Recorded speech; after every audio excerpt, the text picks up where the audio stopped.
Hey there, my weary friends who are eager to get some rest.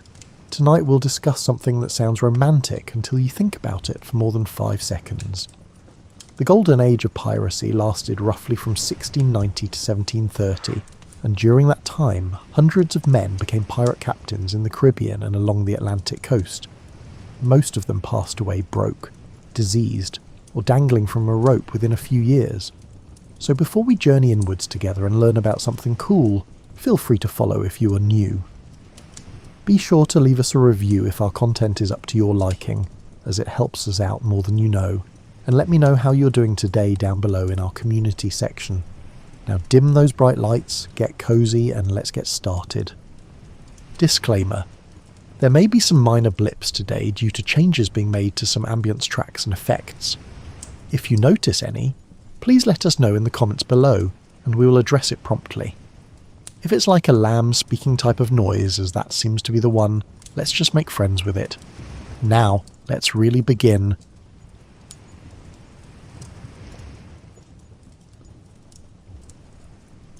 You are standing on the deck of a captured merchant vessel somewhere off the coast of Jamaica in 1715. The previous captain has stepped down. The crew is looking at you. Someone needs to make a decision about what happens next, and apparently that someone is you. This is not how you imagined becoming a captain. You did not inherit this position from your father. You did not graduate from a naval academy. You did not work your way up through years of loyal service to a shipping company. You became a pirate captain because 37 stubborn men just held an election, and you won by 4 votes. The democratic process among pirates was real, and documented extensively in trial records from the early 1700s. When a pirate crew needed a new captain, they voted. Every man got 1 vote. The candidate with the most votes became captain, and that position lasted exactly as long as the crew felt like keeping you around. You stand there trying to look confident while your brain scrambles to remember anything useful about navigation, or maritime law or leadership. You were a merchant sailor 3 months ago. You know how to tie knots and swab decks and stay out of the way when the actual sailors were working. Now you are responsible for keeping 37 men fed and functioning, while simultaneously figuring out how to find prizes without exhausting everyone. The ship rocks gently beneath your feet. The Caribbean sun beats down on your head. Someone hands you a hat that belonged to the previous captain. It still has his sweat stains in the band. You put it on because that seems like what a captain would do. It sits slightly crooked on your head because it was shaped to fit someone else's skull. Your first order of business is figuring out what to do with this merchant ship you just captured. The cargo hold contains barrels of salted pork, bolts of cloth, and 70 pounds of sugar. The crew wants to sell everything and divide the money. You want to keep some of the food because you know the ship's supplies are running low.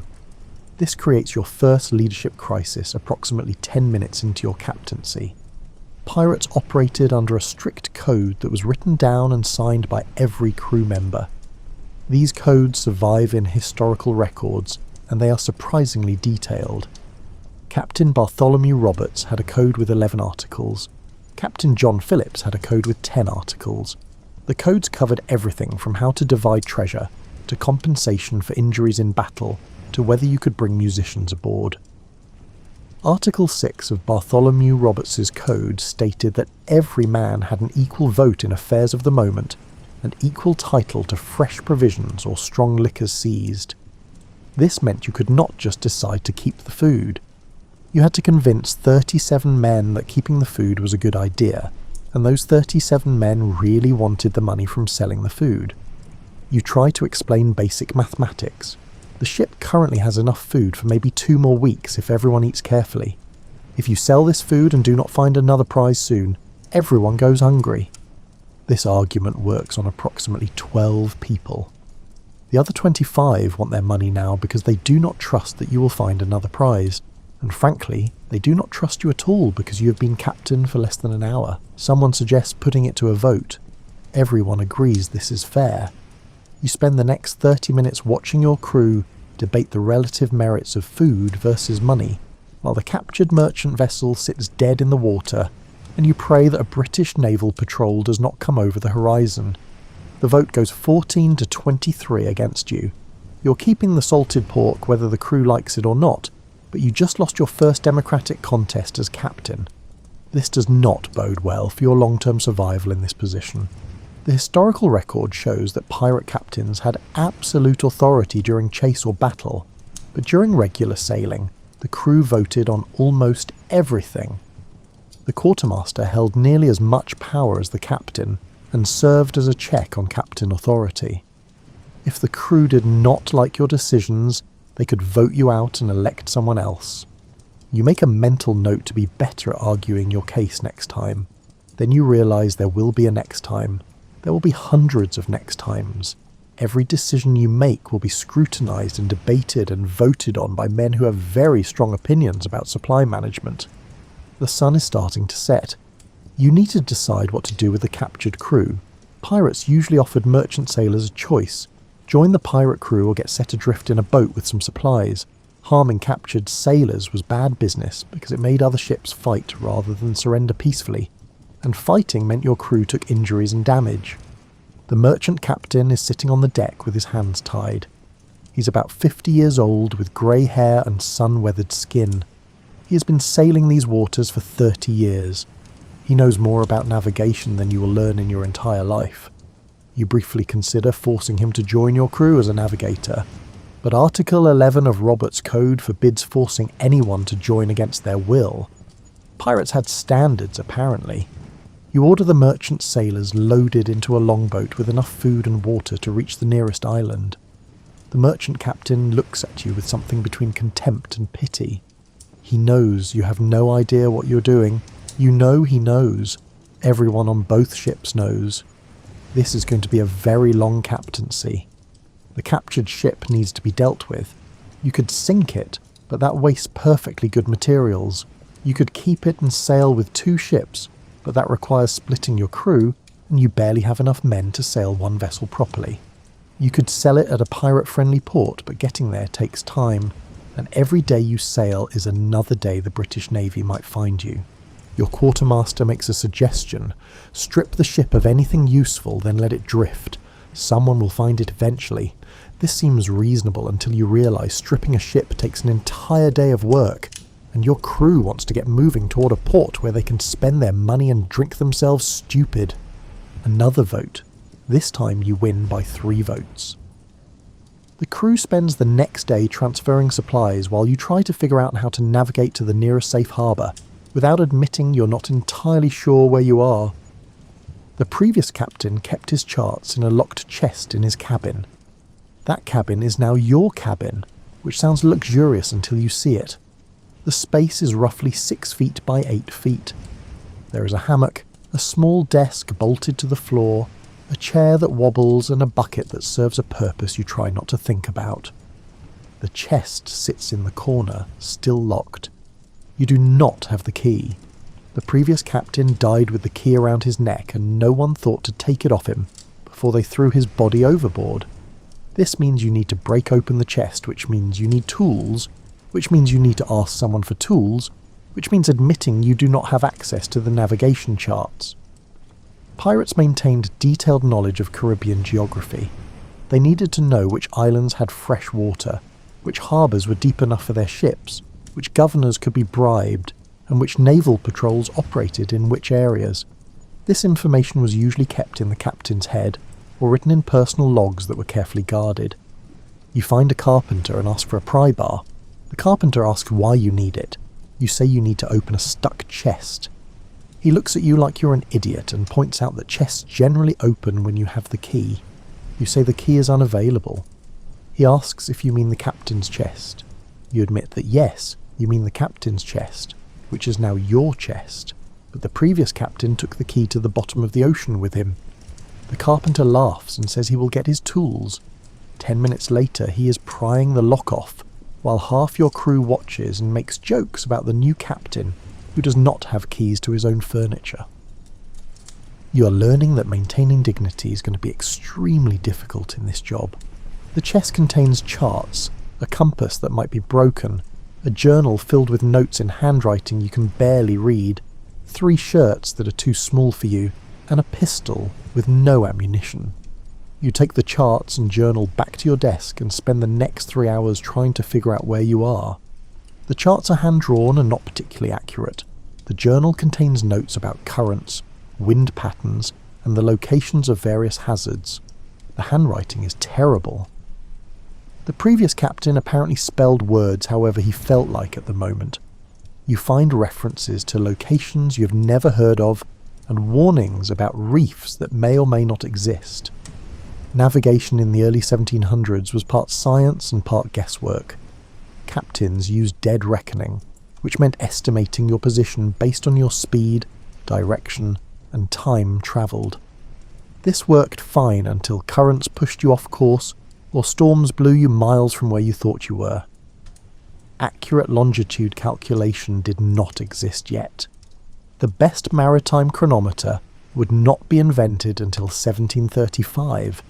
You're sailing approximately 2 decades too early for that convenience. You have a compass, and the sun and the stars, and a crew that expects you to get them somewhere profitable without running aground on a reef or sailing directly into a British naval squadron. You spread the charts across your desk and try to match what you see with what you remember of the coastline. The problem is that you have only been in these waters for 3 months. Before that, you were sailing between Bristol and Boston on merchant routes that stayed far from pirate-infested areas. You know the Caribbean exists, and that it contains numerous islands and at least 3 major colonial powers who would all be delighted to hang you.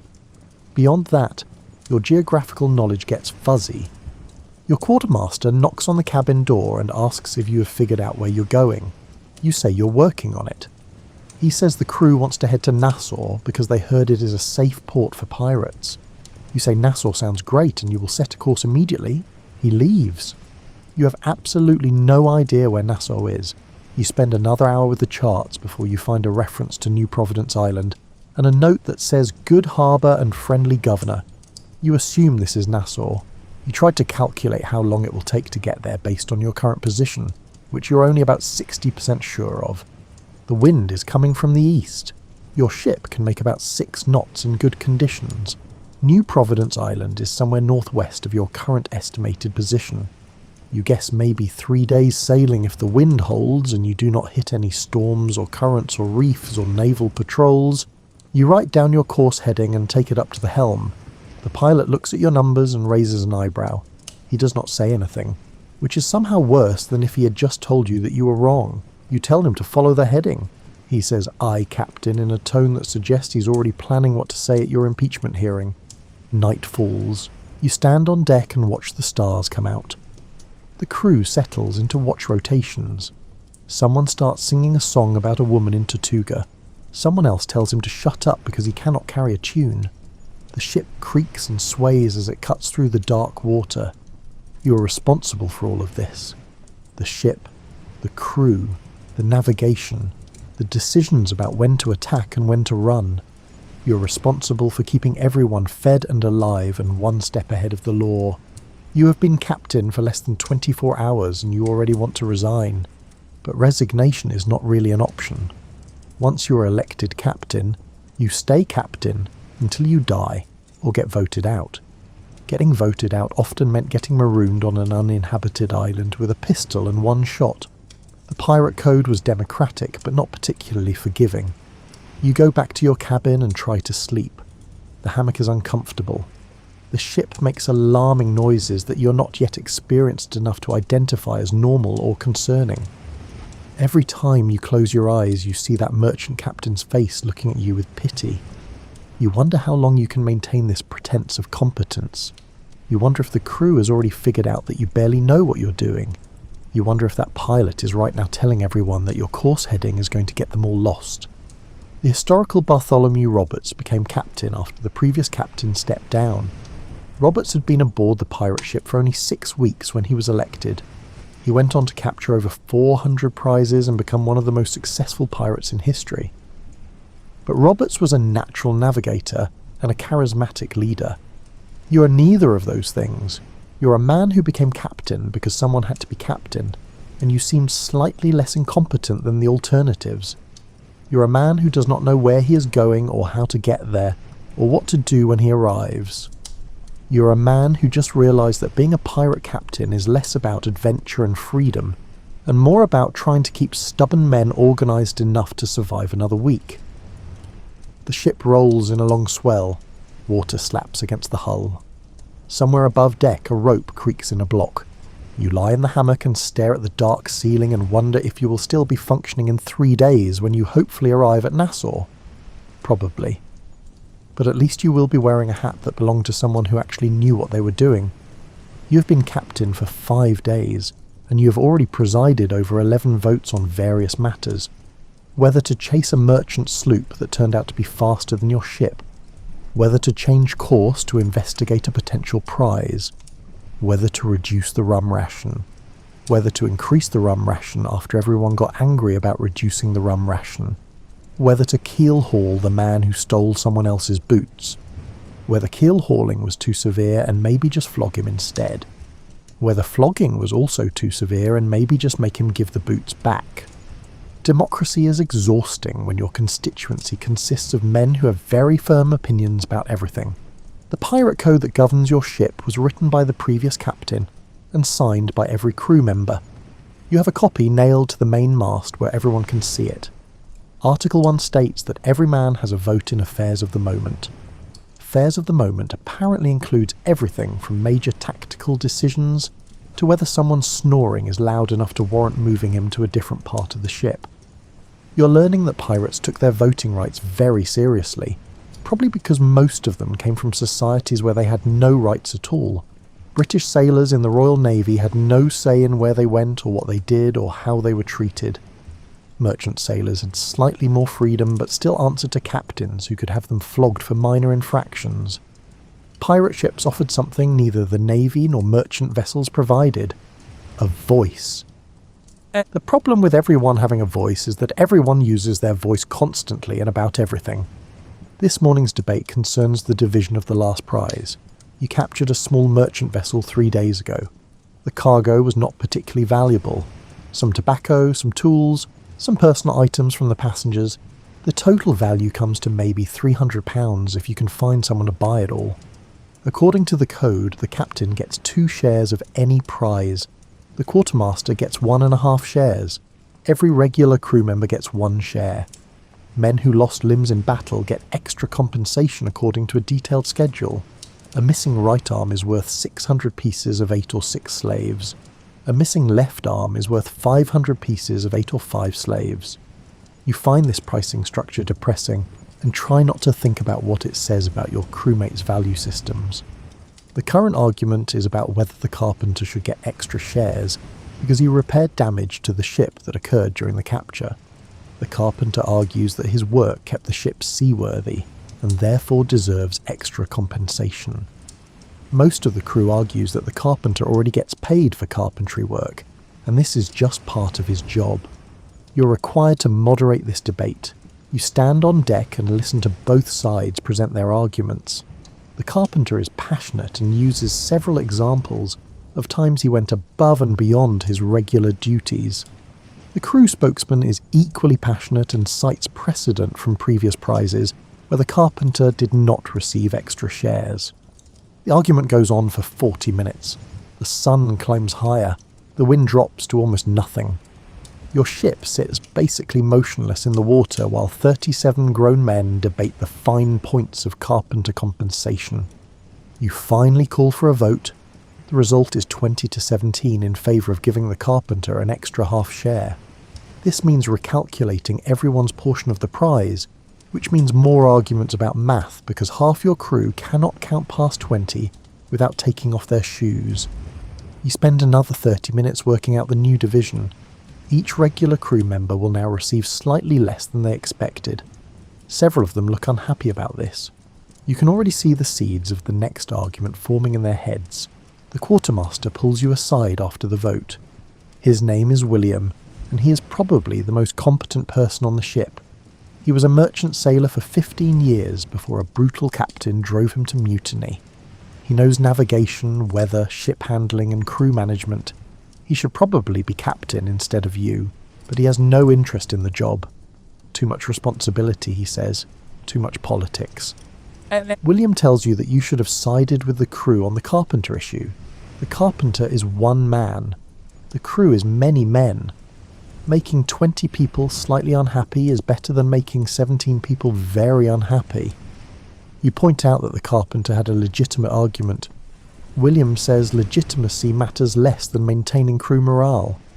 You're learning that being a pirate captain requires a completely different skill set than you anticipated. You thought it would be about sailing and fighting and maybe looking intimidating. Instead, it is about vote counting and coalition building and figuring out how to keep dozens of stubborn men from turning on you. The historical records show that pirate crews were shockingly democratic compared to other maritime organisations of the era. Captain Charles Johnson's History of Pirates describes elaborate systems of checks and balances. The captain commanded during battle, but the quartermaster handled daily operations and represented the crew's interests. Major decisions required votes. Food and drink were shared equally. Discipline was administered according to written rules rather than captainly whim. This democracy was born from necessity. You cannot maintain an effective pirate crew through threats and intimidation alone. If the crew resents you, they will either mutiny or simply refuse to follow you into risky situations. Pirate captains needed their crews to actually want to work for them. This required treating them with a level of respect that was almost unheard of in other maritime contexts. But respect and democracy do not make your job easier. If anything, they make it harder. You cannot just order men to do things. You have to convince them. You have to build consensus. You have to make them believe that your decisions serve their interests. The day after the carpenter debate, a new crisis emerges. 2 crew members got into a fight over a dice game. One man claims the other was cheating. The accused man claims he won fairly. Both men are now demanding satisfaction according to the code. Article 5 of your ship's code states that all disputes between crew members should be settled on shore through pistol or sword. If disputes happen at sea, the quartermaster will settle the matter. This seems straightforward until you realise that William is sick with some kind of stomach ailment and cannot perform his duties today. The code does not specify what happens if the quartermaster is unavailable. You make an executive decision that you will settle the dispute in his absence. Both men immediately object. They do not trust you to be impartial. They want a vote on who should serve as temporary quartermaster. You call a vote.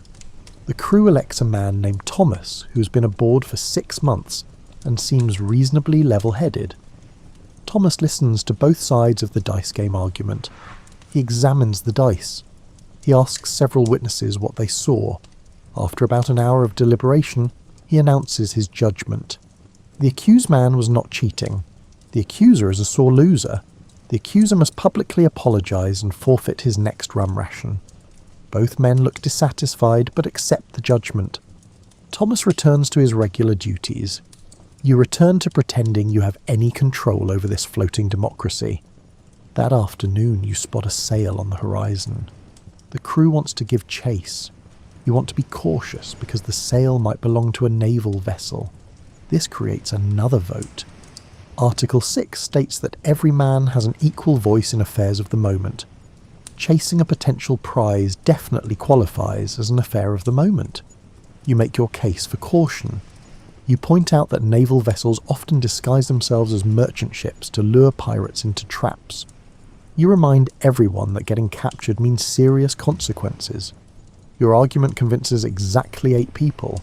The other 29 want to chase the sail because they are bored and broke and tired of sailing around without taking prizes.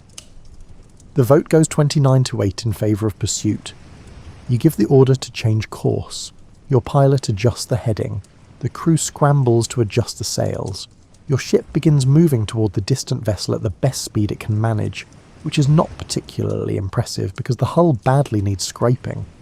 As you get closer, you realise 2 things. First, the distant ship is flying British colours. Second, it has more guns than your ship. These observations do not fill you with confidence. You call another vote on whether to continue the chase or break off. This time the crew is split almost evenly. 16 want to continue. 15 want to break off. 6 are undecided. You spend 20 minutes listening to arguments from both sides while the gap between the ships slowly closes. The undecided faction finally breaks for continuing the chase by a margin of 4-2. You're now committed to attacking a vessel that is probably better armed than you are, and might be a naval ship in disguise. The crew begins preparing for battle. Weapons are distributed. Gunpowder is brought up from the magazine. The surgeon sets up his station below deck with his saws and needles, and leather strap for men to bite on. You try to project confidence while your stomach attempts to exit your body through your throat. As you close to within half a mile, the distant ship suddenly shows its true colours. It runs up a naval ensign and fires a warning shot across your bow. Your crew has just voted to attack a British naval patrol vessel. You immediately call for another vote on whether to continue the attack or run. This vote takes approximately 12 seconds. The result is unanimous for running. Your ship comes about and flees in the opposite direction while the naval vessel gives chase. Your ship is slower than the British vessel. This is a problem. Your crew is now frantically throwing everything overboard that might weigh you down. Barrels, crates, spare timber, 2 cannons. You watch hundreds of pounds worth of supplies sink into the ocean, while the naval vessel gains on you steadily. The chase lasts 4 hours. The wind shifts in your favour just as the British ship gets within cannon range. You manage to slip into a narrow channel between 2 small islands. The naval vessel is too large to follow. You escape by pure luck and favourable geography.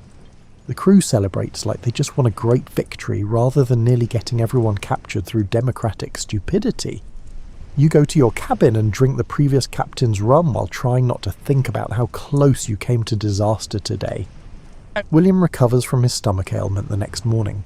You tell him about the chase and the votes and the near disaster. He nods sympathetically and says this is why he did not want to be captain. Every decision gets debated and voted on and second-guessed. Every choice you make can be overruled by popular opinion. You are simultaneously responsible for everything and in control of nothing. You ask him how the previous captain handled this. William says the previous captain was better at persuasion. He knew how to frame arguments in ways that made the crew think his ideas were their ideas. He knew when to push for votes and when to wait. He knew which crew members were influential and which ones would follow the crowd. You do not have those skills yet. You're still learning which men hold sway over the others. You're still figuring out how to present your case in ways that appeal to pirates, rather than reasonable people. You're still discovering that leading through democracy requires just as much manipulation as leading through authority, just with extra steps. The next few days pass without major incidents. You sail toward Nassau while trying to avoid additional naval patrols and merchant vessels that might be too well armed. The crew settles into a routine of watches and maintenance and endless debates about minor issues. Someone proposes changing the rum ration from once per day to twice per day. This gets voted down 25-12. Someone proposes allowing musicians to play during evening watch. This gets voted up 19-18. Someone proposes instituting a punishment for men who do not maintain their weapons properly. This gets debated for 90 minutes before being tabled for future consideration. You realise that your life as captain consists largely of facilitating discussions among opinionated men about mundane topics. You're less a commander and more a meeting moderator with occasional navigation duties. The historical pirate Henry Avery supposedly inspired his crew through speeches and leadership. The pirate Edward Teach, known as Blackbeard, maintained discipline through reputation and theatrical displays. Bartholomew Roberts relied on competence and fair dealing. Every successful pirate captain found their own way to manage the democratic chaos. You have not yet found your way. You're still figuring out how to survive from one vote to the next. You're still learning that democracy at sea is complicated and messy and requires constant political manoeuvring. You're still discovering that the romance of pirate freedom comes with the exhausting reality of pirate bureaucracy. A week into your captaincy, you finally understand why the previous captain always looked so tired. It was not from the sailing or the fighting or the navigation. It was from spending every waking hour managing the opinions and grievances and demands of 36 men who could vote you out of power at any moment. You wonder how long you can maintain this balancing act. You wonder when the crew will decide you're not worth keeping around. You wonder if you will see it coming, or if it will happen suddenly during some vote you thought was routine. The ship sails on through blue water under white sails. The crew goes about their duties. Democracy continues whether you like it or not. You have been staring at the same chart for 3 hours and you are still not entirely sure where you are. The chart shows what you think is the current coastline. The coastline you can actually see through your telescope does not quite match. Either the chart is wrong or you are wrong, or the coastline has changed since someone drew this map 20 years ago. Navigation in 1715 is part art and part prayer. You have a compass that works most of the time. You have a cross star for measuring the angle of the sun, which gives you latitude if you remember how to do the math correctly, and the sun cooperates by actually being visible. You have several charts of varying accuracy, all hand-drawn by people who may or may not have known what they were doing. What you do not have is any reliable way to calculate longitude. The problem of determining east-west position at sea will not be solved for another 2 decades. Until someone invents an accurate marine chronometer, you're stuck with dead reckoning and guesswork. Dead reckoning means estimating your position based on speed, time and direction. You measure your speed by dropping a log tied to a knotted rope overboard and counting how many knots pass through your hands in a certain time period. This gives you speed in knots, assuming the rope is knotted at correct intervals, and you count accurately and the log does not hit seaweed or a random piece of driftwood. You measure direction with your compass, assuming magnetic north is where you think it is, and your compass has not been affected by iron objects stored nearby or mysterious magnetic anomalies that apparently exist in certain parts of the Caribbean. You measure time with an hourglass that needs to be turned over regularly by whoever is on watch, assuming they actually remember to turn it over and not get distracted by dolphins or argument about dice games. All of these measurements combine to give you an estimated position. Then you adjust for currents, which flow in different directions at different speeds depending on location and season and the phase of the moon for all you know. Then you adjust for wind drift, which pushes your ship sideways even when you're trying to sail straight. Then you adjust for the fact that all your previous estimates were probably slightly wrong, which means your current position is based on a chain of slightly wrong estimates stretching back days or weeks. After 3 hours of calculation, you determine that you're probably somewhere between 2 possible locations that are about 30 miles apart. This is not particularly helpful when you're trying to navigate through a region filled with reefs and small islands and colonial harbours with trigger-happy gunners. Your pilot comes to check on your progress. His name is James, and he has been sailing these waters for 7 years. He looks at your calculations and makes a face that suggests you have just failed a basic mathematics test. James takes your chart and points to a small notation in the corner. The chart is based on a survey from 1694. That was 21 years ago. Hurricanes have reshaped some islands. Sandbars have shifted. Reefs have grown or broken apart. This chart is a suggestion at best. He pulls out his own personal chart, which is covered in notes and corrections and small drawings of landmarks. This is what experienced Caribbean sailors did. They maintained their own charts based on personal observation and stories from other sailors. They noted the depth of various harbours and the location of reefs, and which beaches had fresh water and which colonial governors were likely to offer shelter for a price. James shows you several discrepancies between the official chart and his personal knowledge. That island is actually 2 miles further south. That reef extends further than shown. That harbour is too shallow for your ship at low tide. This information exists nowhere except in the memories and personal charts of men who have survived by paying attention. You ask James why he has not been helping with navigation earlier. He says you did not ask. You point out that you're the captain and you need help. He shrugs and says the previous captain never asked for help either, until he ran aground on a reef near Tortuga and had to spend 3 days making repairs, while hoping a naval patrol did not show up. This is when you realise that pride is going to get you killed. You swallow your dignity and ask James to navigate. He agrees on the condition that he gets an extra quarter share of the next prize for serving as navigator in addition to pilot. You agree because accurate navigation is worth more than money you do not have yet. James takes over the charts and immediately changes course by about 15 degrees. He explains that the current in this area flows northwest, and you need to compensate, or you will end up miles off target. He also points out that you should sail further from the coast to avoid Spanish patrol boats that operate in the shallow waters. You realise you have been doing navigation completely wrong for the past week. You also realise that you have been lucky not to run into a reef, or patrol boat, or any of the other numerous hazards that kill pirates who do not know what they're doing. The weather decides to make your life harder that afternoon.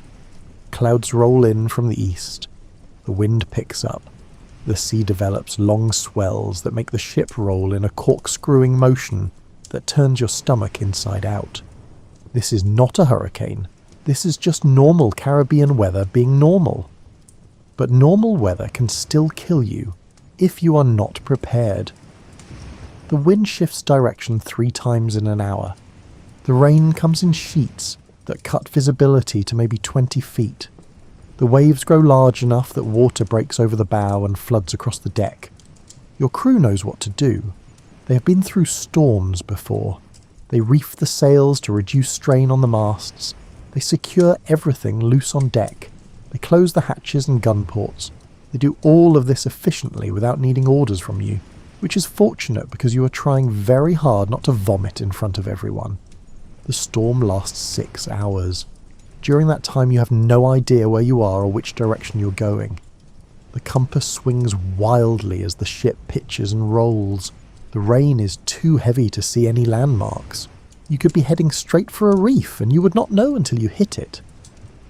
James stands at the helm and steers by feel. He adjusts the wheel constantly to keep the ship angled properly into the waves. When you ask him how he knows which way to steer, he says he just knows. This is not particularly reassuring. The storm finally passes around midnight.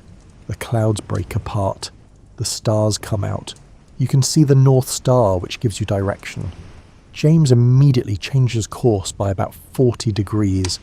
The storm pushed you miles off your intended path. He explains that the best you can do now is sail north until you hit the larger islands, then figure out where you are based on which island you hit. This navigation strategy essentially amounts to wandering around until you recognize something. It works because the Caribbean is full of islands and eventually you hit one. It fails when you hit the wrong island and end up sailing directly into a colonial port or running aground. The next morning you discover another navigation problem. The storm damaged your compass. The glass cover cracked and water got inside. The needle now sticks intermittently and gives readings that drift by several degrees. This is very bad. A broken compass means you cannot maintain accurate headings. You can still navigate by the sun during the day and stars at night, but clouds make that impossible. You need a working compass. The nearest place to get a replacement is Nassau, which is still several days away, assuming you can find it without a reliable compass. James suggests a temporary solution. He pulls out a needle and a piece of cork. He magnetizes the needle by stroking it repeatedly against a lodestone he keeps in his personal kit. Then he floats the cork in a cup of water and balances the needle on top. This creates a makeshift compass that actually works reasonably well as long as no one bumps the cup. You spend the next 3 days navigating with a needle floating in a cup of water. This is both ingenious and terrifying. Every time the ship rocks in a wave, you worry the compass will spill, and you will lose the only directional reference you have. The makeshift compass gets you close enough to New Providence Island that you can navigate by landmarks. James recognizes the shape of the coast. He guides the ship into Nassau Harbour, which is filled with perhaps 20 other vessels in various states of repair. Some are merchant ships, some are clearly pirate ships. Some might be either, depending on who you ask and what they were doing last week. Nassau in 1715 is a pirate haven. The governor is friendly to pirates because pirates bring money and trade goods. The British government is not particularly happy about this arrangement, but Nassau is remote enough that enforcing the law is difficult and expensive. You anchor in the harbour and immediately face a new navigation problem. Where exactly do you dock? The harbour has no organised docking system. Ships anchor wherever there is space. Getting to shore requires rowing a small boat through a maze of anchored vessels, while trying not to accidentally ram into anyone. Your quartermaster William handles the shore logistics. He knows which merchants will buy stolen tobacco without asking questions. He knows which taverns are safe and which ones are run by people who will rob you. He knows which boarding houses have rooms and which ones have bed bugs. This knowledge comes from experience you do not have yet. While William arranges supplies and sails, you meet with other captains to gather information. Where have naval patrols been spotted? Which shipping routes are currently active? Are there any merchant convoys worth chasing? Has anyone seen Spanish treasure ships recently? This information sharing happens in taverns and boarding houses and on the beach. Pirate captains trade knowledge like currency. You learn that a British naval squadron is operating near Jamaica. You learn that a Spanish merchant fleet recently left Havana. You learn that a French privateer is hunting pirates near Martinique and has already captured 2 ships. You also learn that reputation matters enormously in the pirate world. Other captains judge you based on your prizes, your crew's loyalty and your navigation skills. Your reputation right now is approximately 0. You are a new captain who has taken exactly 1 small prize and nearly got caught by a naval patrol. This makes you either inexperienced or incompetent or both. An older captain named Davis offers some advice. He has been pirating for 8 years and survived by being careful and smart. He tells you that the key to staying alive is knowing when to fight and when to run. He also tells you that good navigation means knowing every harbour and reef and current in your operating area. Charts help, but local knowledge matters more. Davis shows you his personal chart, which is a work of art. It contains detailed notes about dozens of locations, water depths, beach compositions, prevailing winds, locations of freshwater sources, which colonial governors can be bribed and for how much. This chart represents 8 years of accumulated knowledge. Your chart represents 3 weeks of guessing. You ask Davis if he would share some of his knowledge. He agrees to mark several key locations on your chart in exchange for a small payment and a promise that you will share your own knowledge when you gain some. This is how pirate cartography works. Information flows between captains who trust each other enough to trade. You spend 2 days in Nassau getting supplies, making repairs, and trying to learn as much as possible about Caribbean navigation from people who actually know what they're doing. James gets drunk and wins money gambling. William negotiates prices and arranges for hull repairs. You attend captain meetings and try to look like you belong there. On the 3rd day, your crew votes to leave Nassau and go hunting for prizes. The vote passes 23 to 14. You're now responsible for navigating back out of the harbour without running into any of the 24 ships currently anchored there. This proves more difficult than entering. The tide is wrong. The wind is wrong. You have to tack back and forth between anchored vessels while your crew hauls on lines and adjusts sails. At one point you pass within maybe 10 feet of another pirate ship, and the crews exchange shouted insults and suggestions about your navigation skills. You eventually make it out of the harbour and into open water. James sets a course for a merchant shipping route that supposedly sees regular traffic. You have a working compass again, better charts, and slightly more knowledge than when you arrived. This feels like progress until you realise you still do not actually know what you're doing. Navigation is not getting easier. If anything, the more you learn, the more you realise how much you do not know. Every chart is incomplete. Every direction is approximate. Every estimate compounds previous errors. You're piloting a ship through dangerous waters with tools and knowledge that are barely adequate, and a crew that assumes you know what you're doing. You stand on deck and watch the coast of New Providence Island disappear behind you. Ahead lies open water and uncertainty, and the constant low-grade terror that you're going to get everyone lost or stranded. James notices your expression and laughs. He says this is just how navigation works in 1715.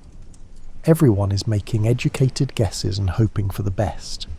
The difference between good navigators and failed navigators is that good navigators guess better and get lucky more often. You're not sure if this is supposed to be comforting. It is not comforting. You're sitting in your cabin doing mathematics you learn to hate in school, and the numbers are telling you something you do not want to hear. Your ship has 37 crew members. Each man needs approximately 1 gallon of water per day to survive in the Caribbean heat. Each man needs roughly 1.5 pounds of food per day to maintain working strength. This means your ship consumes 37 gallons of water and about 56 pounds of food every single day. The current water supply will last approximately 14 days if nobody gets extra rations and the barrels have not leaked. The food supply will last maybe 12 days if you stretch everything and nobody complains too loudly about reduced portions. You need to take a prize within 12 days or everyone starts starving. If you do not find fresh water within 14 days, everyone starts dying of thirst. These are not abstract concerns. These are mathematical facts that will kill you. The previous captain kept detailed supply logs. You've been reading them and learning about the constant calculations required to keep a pirate ship operating. How much gunpowder for the cannons versus how much weight you can spare. How many cannonballs to carry versus how much food storage space they occupy. How many weapons to maintain versus how many spare parts to keep for ship repairs. Every item on the ship represents a trade-off.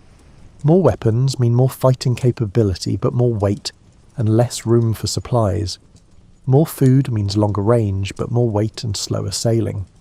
More water means survival, but water barrels are heavy and take up enormous amounts of space. Your quartermaster William brings you the latest inventory. The numbers are worse than you thought. Someone has been stealing from the food stores. About 30 pounds of salted pork have disappeared over the past week. This theft represents roughly half a day of rations for the entire crew. You call a meeting to address the theft. The crew gathers on deck while you explain the supply situation. You show them the calculations. You explain that stealing food from the communal stores means someone else goes hungry. This is not a moral argument. This is mathematics. Nobody confesses. This does not surprise you. You call for a vote on how to handle the situation. Should you search everyone's personal belongings? Should you post a guard on the food stores? Should you reduce everyone's rations until the thief confesses? The debate lasts an hour. Some men want harsh punishment for the thief if caught. Others point out that you cannot punish someone you cannot identify. A few suggest that maybe the food was not stolen but miscounted. You know the food was not miscounted because you counted it yourself 3 times. The final vote establishes a watch on the food stores and a warning that anyone caught stealing will be marooned at the next island. This seems reasonable until you realise it requires pulling men from other duties to guard food, which means fewer men available for sailing or fighting. The next day brings a different supply crisis. The water casks are leaking. Not catastrophically, but enough that you are losing maybe 3 or 4 gallons per day to evaporation and seepage through old wood. This pushes your water crisis forward by about a day. You now have maybe 13 days of water instead of 14. James suggests stopping at a small island he knows about to refill the water casks. The island is about 2 days off your current course. Going there means delaying your hunt for prizes, but not going there means possibly running out of water before you find a prize that has water aboard. You call another vote. This one is closer than you would like. 18 men want to stop for water. 19 men want to continue hunting.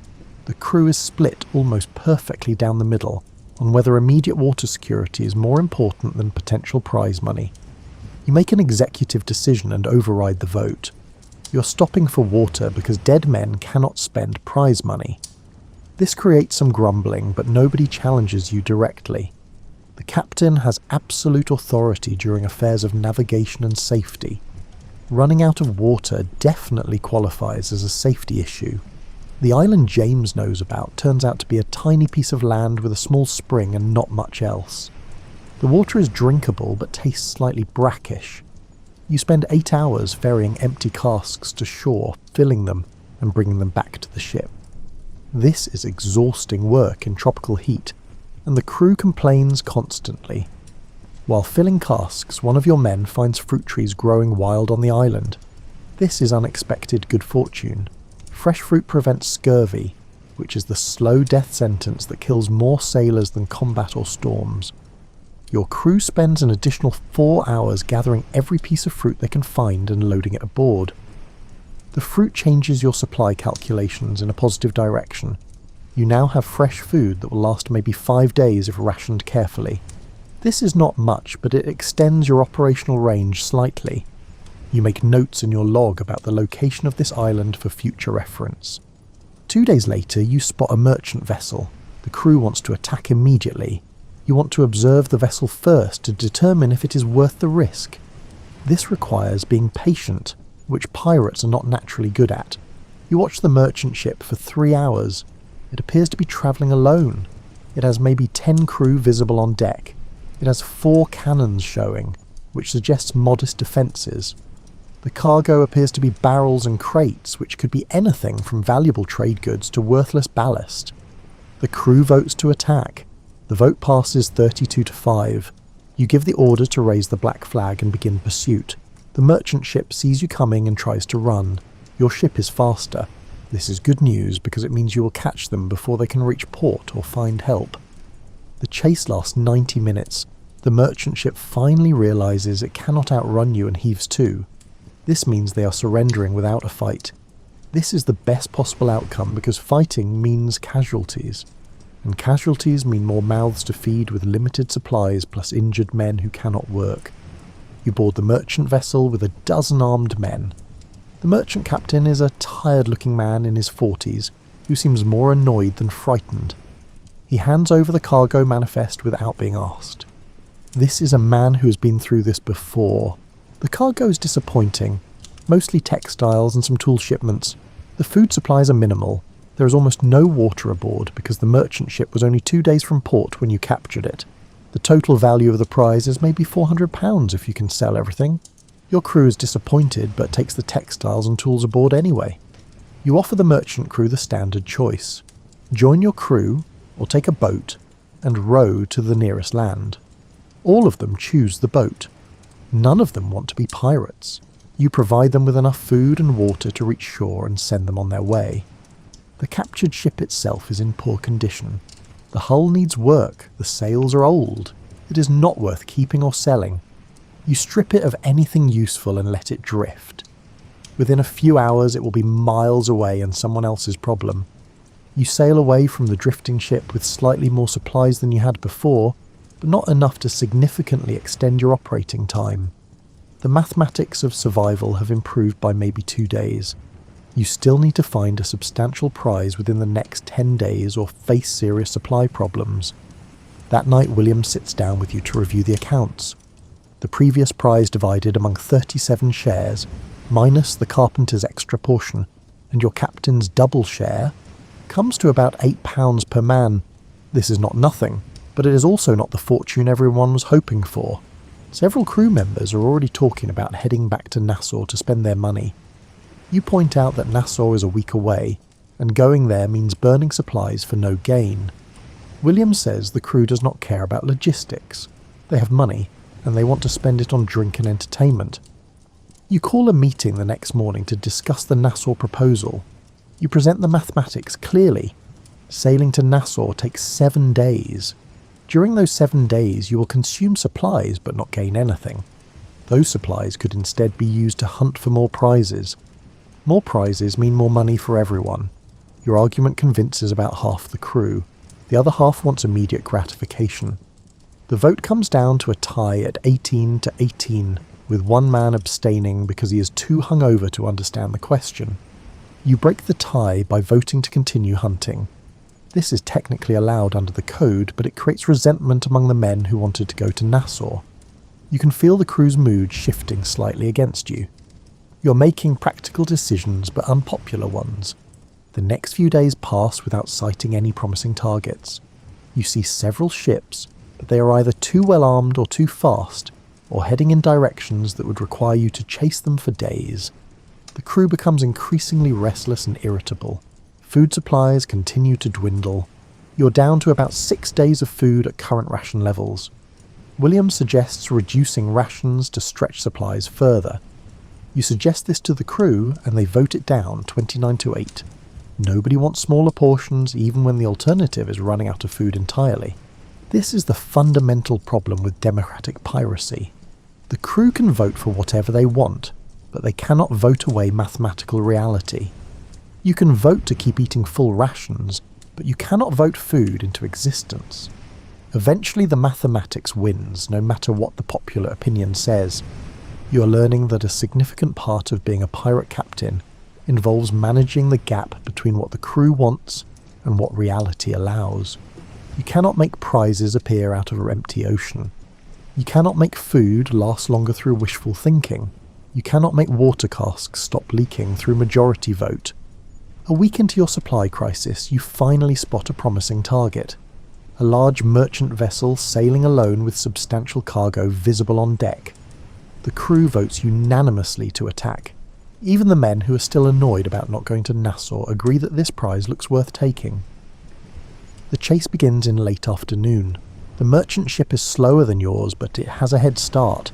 You pursue through the evening and into the night, navigating by moonlight and hope. By dawn, you're close enough to fire a warning shot across their bow. The merchant ship does not surrender. Instead, it returns fire. This is unexpected and unwelcome. Your crew scrambles to battle stations while cannonballs splash in the water around you. You realise this merchant vessel is better armed than you thought. The battle lasts about 40 minutes. Your crew fires the cannons as fast as they can reload. The merchant ship fires back. Most shots miss on both sides because aiming cannons from a moving ship at another moving ship is extremely difficult, but enough shots connect to damage both vessels. Your ship takes a hit that splinters part of the railing and wounds 2 men. The merchant ship takes several hits that damage their rigging. Finally, they strike their colours and surrender. You have won, but at a cost. The cost becomes clear when you board the merchant vessel. Your 2 wounded men need medical attention. The surgeon does what he can, but one man loses 3 fingers, and the other has a nasty splinter wound in his leg that might become infected. According to the pirate code, the man who lost his fingers gets compensation of 300 pieces of 8, because a missing finger is worth 100 pieces of 8 each. The cargo makes the fight almost worthwhile. The merchant ship was carrying sugar, rum, and a surprising amount of cash. The total value is maybe £1,800. This is a real prize. This is what everyone was hoping for. Your crew spends the next day transferring cargo to your ship and tending to the wounded. The man with the leg wound develops a fever. The surgeon says it might be infection. He applies hot tar to the wound and gives the man rum for the pain. There is nothing else to do except wait and hope. You divide the prize according to the code. After compensation for the wounded men, and your captain's shares, and the quartermaster's shares and various other allocations, each regular crew member receives about £32. This is real money. This is enough to make the trip worthwhile. The crew's mood improves dramatically. Suddenly everyone thinks you're a brilliant captain who makes excellent decisions. The same men who were grumbling about supply management 3 days ago are now talking about what a successful voyage this has been. You know this positive mood is temporary. The captured supplies extend your operating time by maybe 3 weeks. The money will last until it gets spent. Then you will be back to the same mathematical problems of keeping 37 men fed and watered while searching for prizes in an ocean full of naval patrols. The wounded man with the leg infection dies on the 3rd day after the battle. This reduces your crew to 36 men and creates a sombre mood aboard ship. Pirates die regularly from violence and disease and accidents, but each death reminds everyone that this lifestyle has serious consequences. You preside over a simple burial at sea. The dead man's possessions are auctioned to the crew according to the code. The money goes to his shore wife back in Port Royal, if anyone bothers to deliver it, which probably nobody will. The mathematics of survival have shifted again. 36 men instead of 37. Slightly less water and food consumed per day. 1 fewer working man if you need to take another prize. You make notes in your log and adjust your calculations and continue trying to keep everyone fed for another week. This is pirate captaincy. Not adventure or freedom or treasure, but endless mathematical balancing acts between limited resources and unlimited human needs. You do arithmetic in your head constantly. water consumption, food rations, gunpowder reserves, spare rope, medical supplies, every item tracked and calculated and worried about. You wonder if the romantic stories about pirate captains ever mentioned the mathematics. Probably not. Stories about supply management do not sell books or inspire dreams of adventure. But the mathematics determine success or failure. The mathematics is reality, and reality does not care about adventure stories. You have been a pirate captain for 6 weeks, and you have spent at least half that time feeling miserably sick. Not dramatically sick. Not adventure story sick where you collapse heroically and someone nurses you back to health. Just the grinding, constant, undignified sick that comes from living on a wooden ship in tropical heat while eating food that is 1 day away from being completely inedible. The problem with piracy is that nobody tells you about the seasickness. You assumed you would get used to it after a few days. You were a merchant sailor for 3 months before becoming a pirate, and you thought that counted as experience. It turns out 3 months of coastal sailing does not prepare you for weeks at sea in a ship that rolls and pitches in ways that make your stomach revolt constantly. You have learned to function while nauseated. You can navigate and give orders and moderate crew debates while fighting the urge to vomit. This is not a skill you wanted to develop, but it is the skill that pirate captaincy has demanded. The crew does not suffer from seasickness the same way you do. Most of them have been sailing for years and their bodies adapted long ago. They watch you turn green during rough weather and make sympathetic noises that sound suspiciously like suppressed laughter. William tells you it will get better eventually. Eventually is not arriving fast enough. The seasickness is just the beginning of the medical miseries. Last week 3 men came down with fever. Not the dramatic kind of fever that ends in death or miraculous recovery within days. The slow, burning kind that makes men useless for work but not sick enough to justify using precious medical supplies on them. Your surgeon is a man named Harris, who learned medicine by apprenticing to a barber in Bristol. His medical knowledge consists of bloodletting, amputation, and hoping for the best. When the fever cases appeared, he recommended bloodletting. You vetoed this because removing blood from men who were already weak seemed counterproductive. Harris shrugged and said they would probably get better on their own or they would not. 2 of the men recovered after 5 days of lying in their hammocks and moaning. The 3rd man is still feverish and starting to develop a cough that sounds alarming. Harris says it might be consumption or it might just be a bad cough. His diagnostic skills are not precise. The problem is that you cannot afford to lose men to illness. Your crew is already understaffed for a ship this size. Every man who cannot work means more work for everyone else. This creates resentment among the healthy crew members who have to cover extra watches and do extra maintenance while the sick men recover. You call a vote on whether to reduce rations for sick men who cannot work.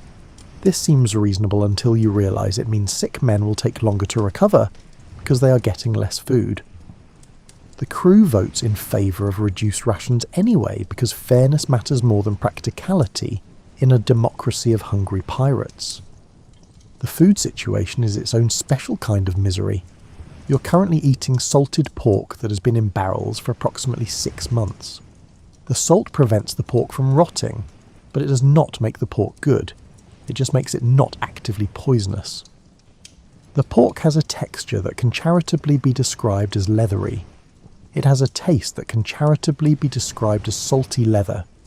You have to soak it in water before cooking to remove some of the salt, but this leaves you with bland leather instead of salty leather.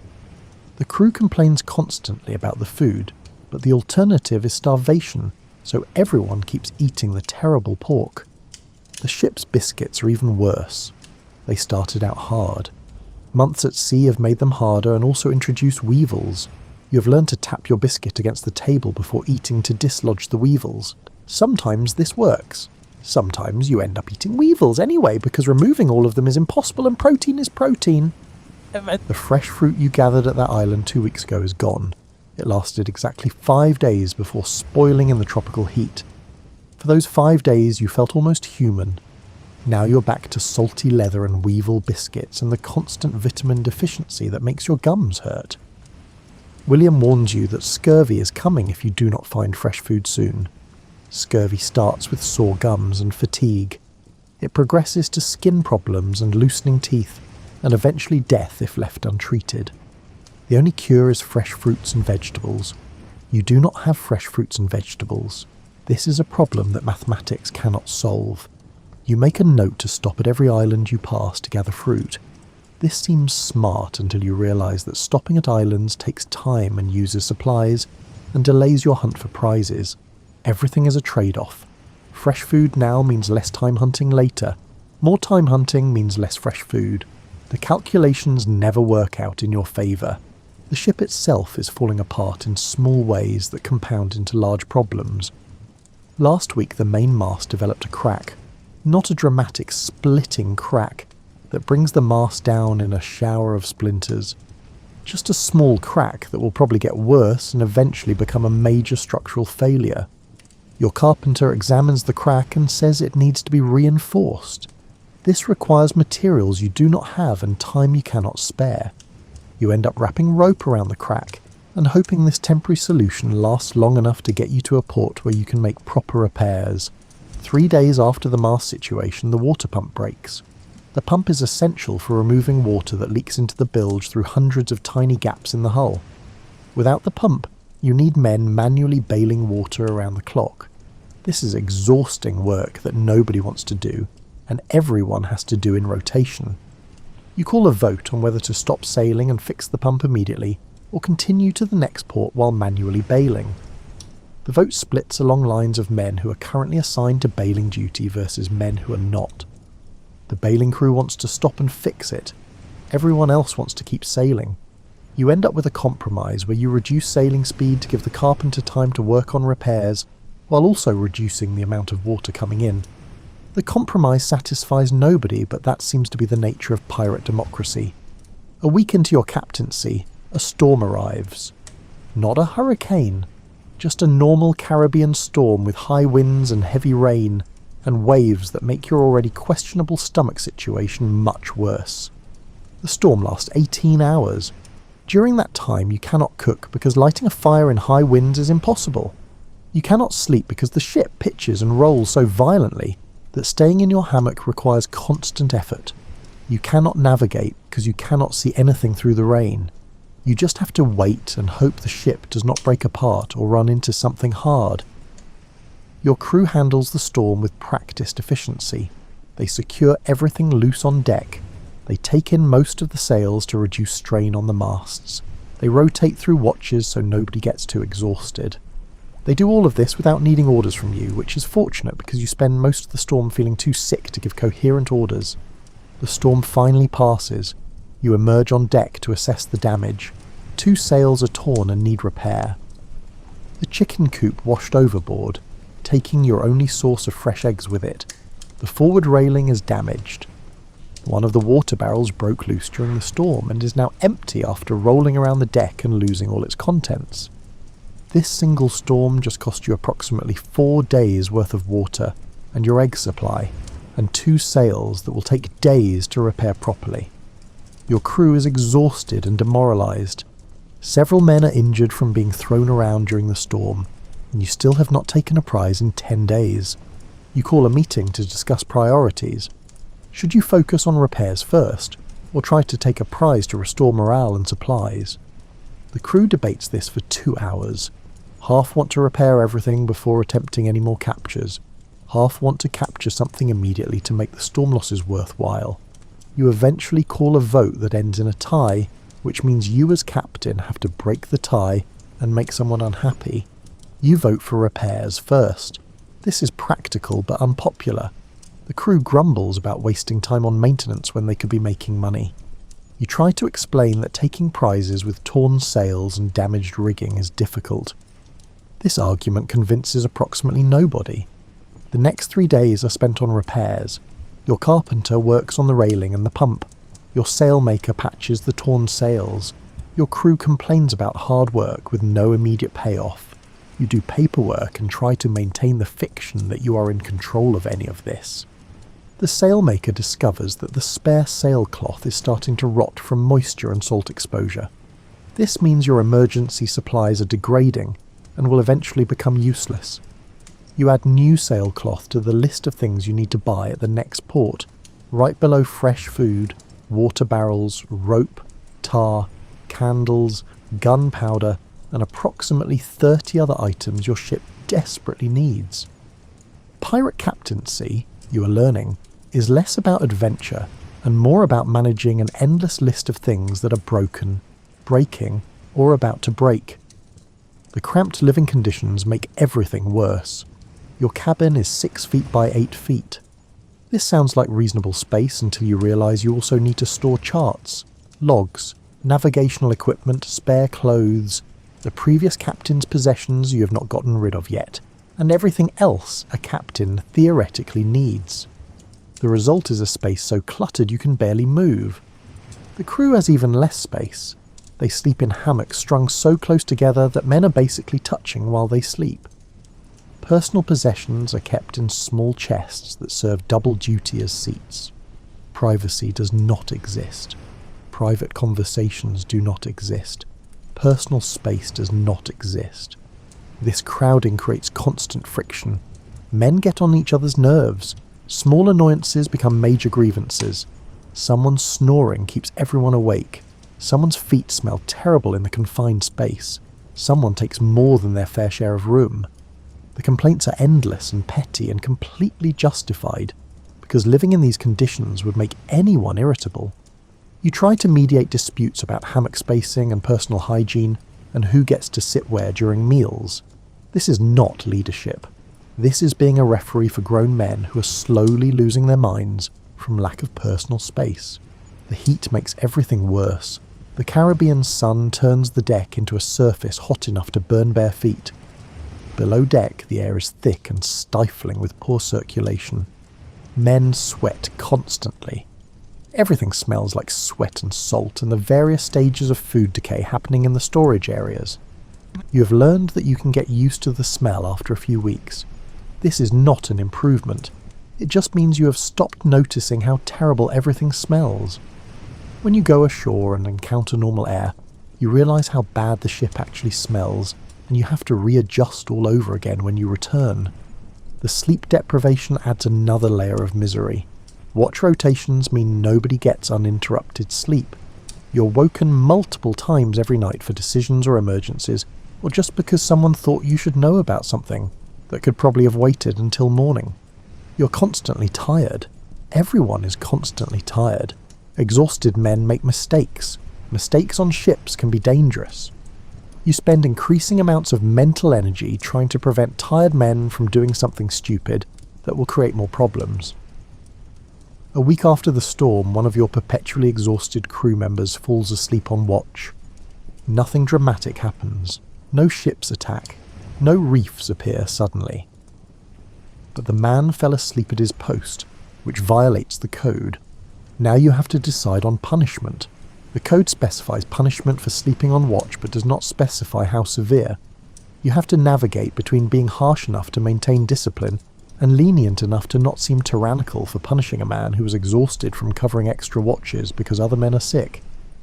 You settle on docking the man's rum ration for 3 days. This seems moderate. The crew thinks you're being too soft. The punished man thinks you're being too harsh.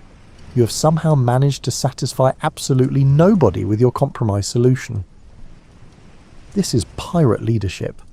Making decision after decision while feeling sick and tired, and knowing that every choice will make someone angry. The isolation does not help.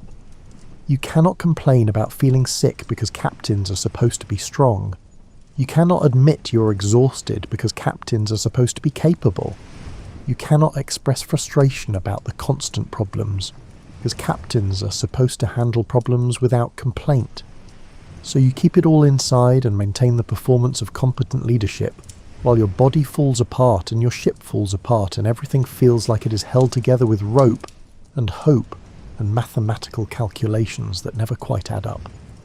William notices your deteriorating condition and pulls you aside one evening. He says, "You look terrible." You say, "Thank you, that is very kind." He says seriously, "You need to take better care of yourself, or you will not last long enough to fail at captaincy for actually important reasons." You ask him how you're supposed to take better care of yourself when you're constantly needed for decisions and there is no time for rest and the food is terrible and you still feel nauseated half the time. William says all captains struggle with this. The job is designed to break you slowly. The ones who survive are the ones who learn to take care of themselves even when it seems impossible. He recommends forcing yourself to eat even when nauseated because starvation is worse than nausea. He recommends stealing short naps whenever possible because some sleep is better than no sleep. He recommends accepting that you cannot solve every problem and some things just have to stay broken for a while. This advice is depressing but practical. You try to follow it. You force down the terrible food. You take brief naps in your cabin between crises. You accept that the water pump will remain partially broken, and the sailcloth will continue rotting, and the mast crack will get gradually worse until you can afford to fix it properly. You learn that pirate captaincy is not about perfect solutions. It is about managing slow decay and hoping nothing fails catastrophically before you can find the resources to make proper repairs. 2 weeks after the storm, you finally spot a merchant vessel worth pursuing. The crew is excited. You're excited despite feeling exhausted and slightly feverish and generally terrible. A successful prize means supplies and money, and maybe a few days where you do not have to worry about everything falling apart. The chase goes well. The merchant ship surrenders without a fight. The cargo is decent.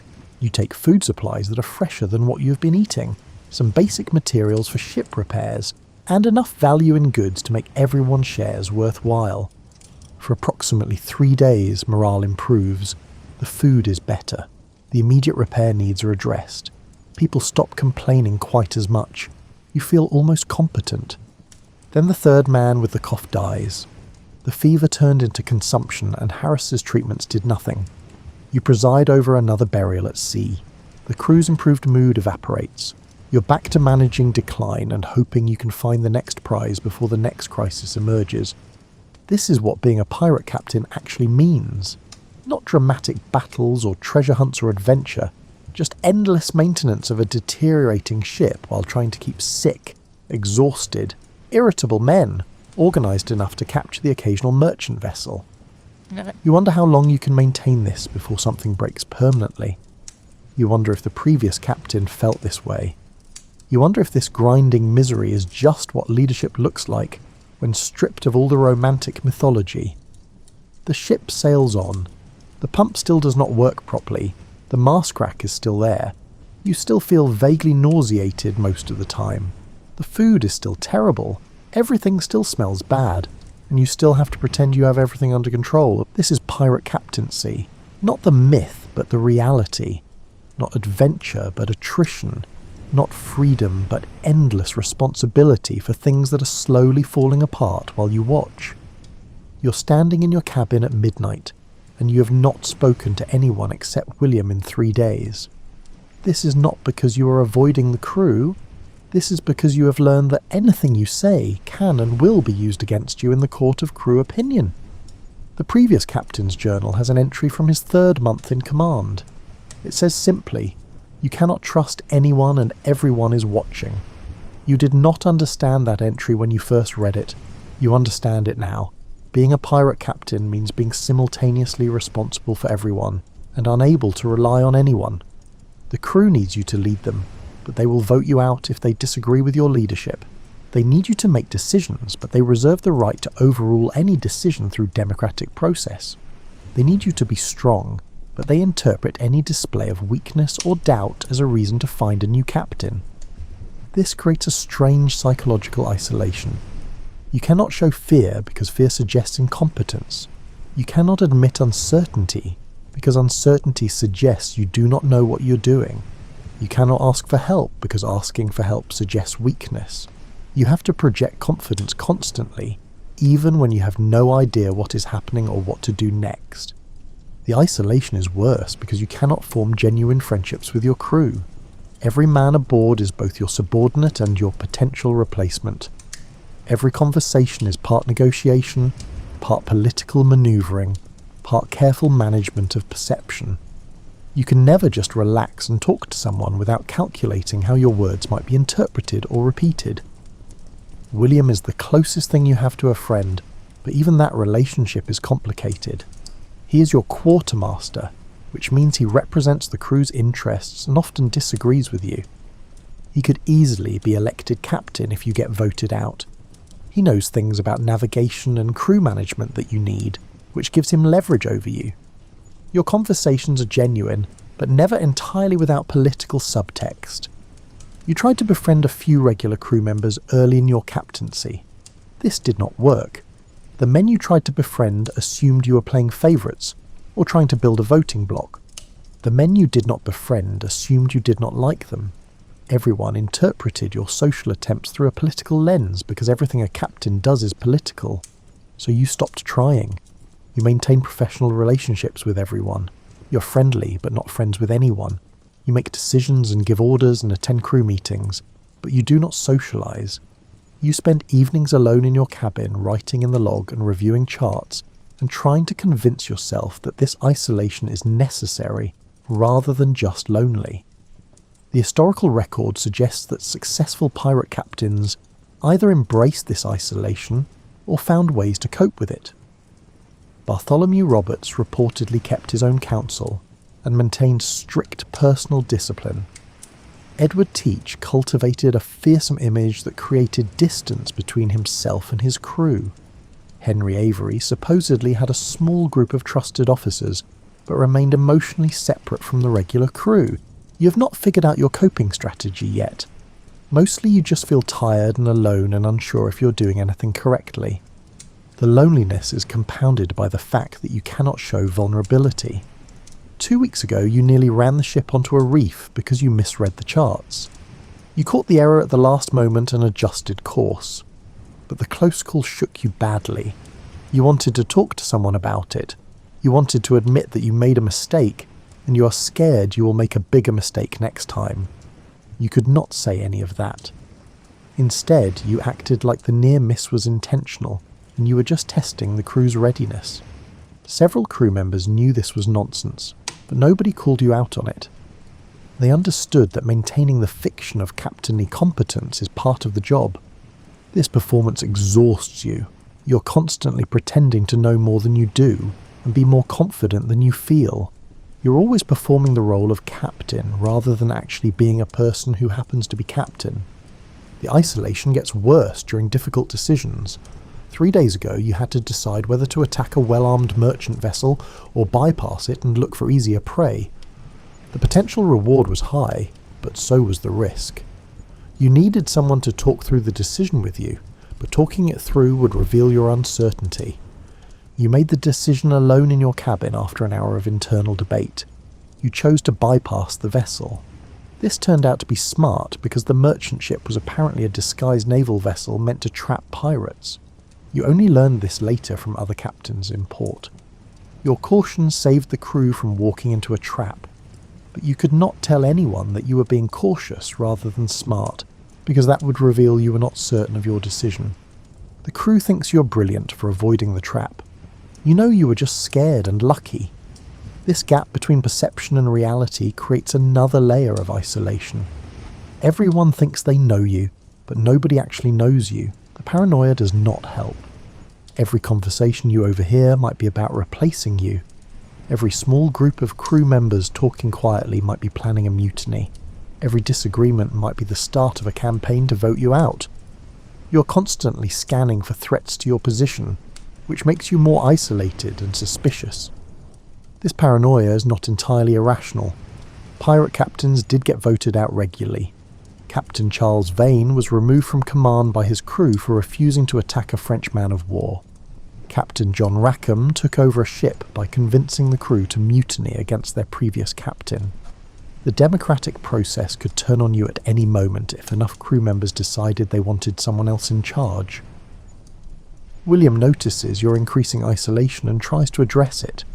He sits down with you one evening and suggests that you are overthinking the politics. He points out that the crew generally respects you and appreciates that you have kept them alive and reasonably profitable.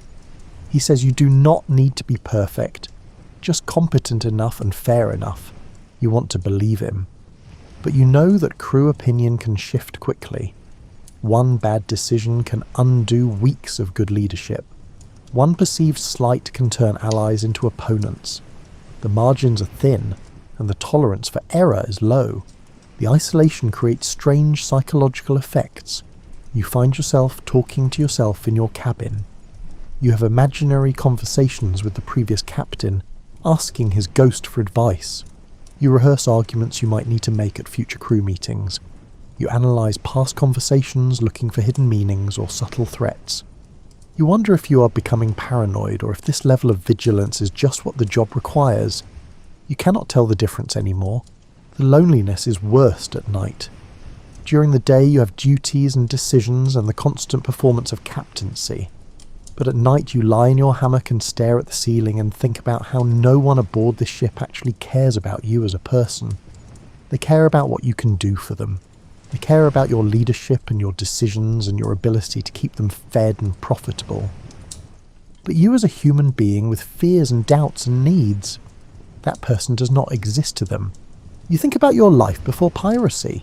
You were a merchant sailor with friends and simple duties and no responsibility beyond following orders. You were poor, but you were not isolated. You could talk to your watchmates during long evenings. You could share frustrations without worrying about political consequences. You were part of a crew, rather than separate from one. You chose to become a pirate for the promise of freedom and wealth. You did not realise that captaincy would mean trading one kind of poverty for another. Financial poverty for emotional poverty. The wealth you might gain cannot compensate for the human connection you have lost. William tells you that all captains feel this way eventually. The job isolates you because the job requires you to be apart from everyone else. You cannot lead from within the group. You have to lead from above it, and being above means being alone. You ask William if the previous captain seemed lonely. William thinks about it and says yes, but he hid it well. He maintained a facade of confidence and control until the day he made a fatal mistake and got himself killed. William does not know if the isolation contributed to that fatal mistake, but he suspects it did. Lonely people make different decisions than connected people. This does not comfort you. You try to find meaning in the isolation. You tell yourself that leadership requires sacrifice, and this loneliness is just the price of command. You tell yourself that you are serving the crew by bearing this burden alone. You tell yourself that someone has to make hard decisions and that someone is you, and isolation is just part of the job.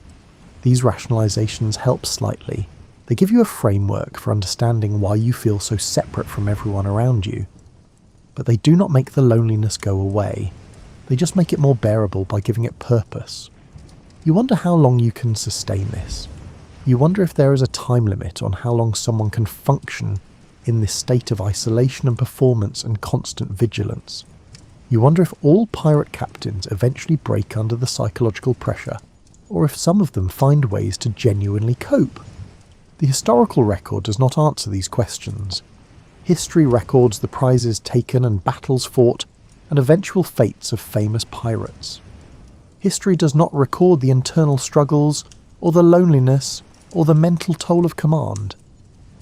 Those experiences died with the captains who experienced them. You write in your log about the latest prize and the crew's status and the ship's condition. You do not write about the loneliness, because that would be admitting weakness even to yourself. The log is an official record. It needs to show competence and control, but sometimes late at night you add small notes in the margins, one-word entries that acknowledge reality, tired, uncertain, alone. These margin notes are the only honest writing in the entire log. They are your only admission that being a pirate captain is harder than you ever imagined and not in the ways you expected. You blow out the candle and lie in the hammock. The ship rocks gently. You can hear men talking on deck above you. Their voices are distant and muffled. They might be talking about navigation or dice games or who stole whose tobacco. They are probably not talking about you, but you will never know for sure. This is your life now. Command and isolation. Authority and loneliness. Power without connection. You're responsible for 36 men, and you have never felt more alone. You have been a pirate captain for 3 months. In stories, 3 months of piracy would involve dramatic sword fights and treasure hunts and adventures that make you rich and famous. Your 3 months have involved supply management, democratic debates about rations, navigation anxiety, and constant calculations about whether you have enough water to make it to the next port. The myth of piracy is compelling. Freedom from authority, wealth from daring raids, adventure on the high seas, brotherhood among outcasts. The reality is that you spend most of your time doing arithmetic and politics while trying to avoid disease and British naval patrols. You think about this disconnect while sitting in a Nassau tavern. Around you are other pirates telling stories that make their careers sound exciting and romantic. You hear tales of narrow escapes and massive prizes and beautiful women in every port. You know most of these stories are exaggerated or completely fabricated, but nobody cares because the myth is more interesting than reality. Your own story is objectively terrible as entertainment. You became captain through a lucky vote. You have taken perhaps a dozen prizes of moderate value. You have avoided major disasters through caution and luck rather than skill. You have spent more time worried about food supplies than sword fighting. You have not personally harmed anyone, and your biggest accomplishment is keeping your crew functioning for 3 months without serious incidents. This would be a boring book. But it is your actual life. The myth says pirate captains are decisive leaders who inspire loyalty through charisma and courage. The reality is that you inspire loyalty by splitting prize money fairly and not getting people into trouble through incompetent navigation. Your crew follows you because you are moderately competent, and they have not thought of anyone better to replace you yet. The myth says pirate ships are tight-knit brotherhoods, bound by shared danger and mutual respect. The reality is that your crew is a collection of stubborn men who argue constantly, and would probably fight constantly if the code did not forbid it.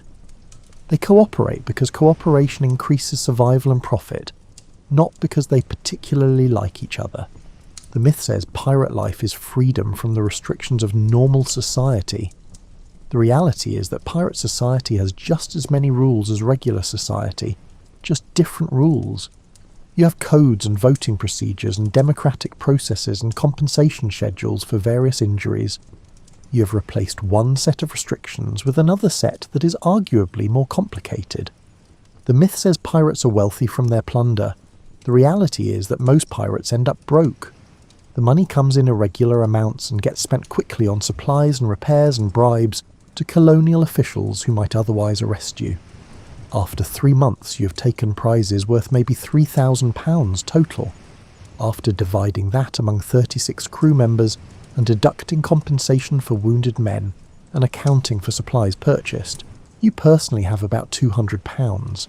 This is decent money, but not the fortune you imagined when you joined. The myth says pirates choose this life for adventure. The reality is that most men become pirates because their alternative options are worse. British naval service with brutal discipline and no pay. Merchant sailing with slightly less brutal discipline and barely any pay. Poverty on land with no prospects. Piracy offers the possibility of actual money and slightly more personal freedom, but it is still a choice made from limited options rather than pure desire for adventure.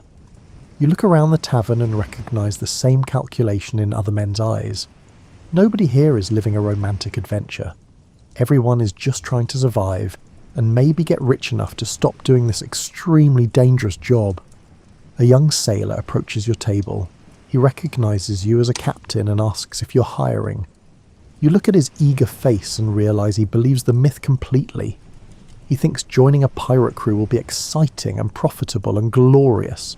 He has no idea that mostly it involves being hungry and scared and bored in rotating intervals. You tell him the truth. Piracy is hard work and constant worry, and you will probably end up poor and exhausted. The pay is irregular.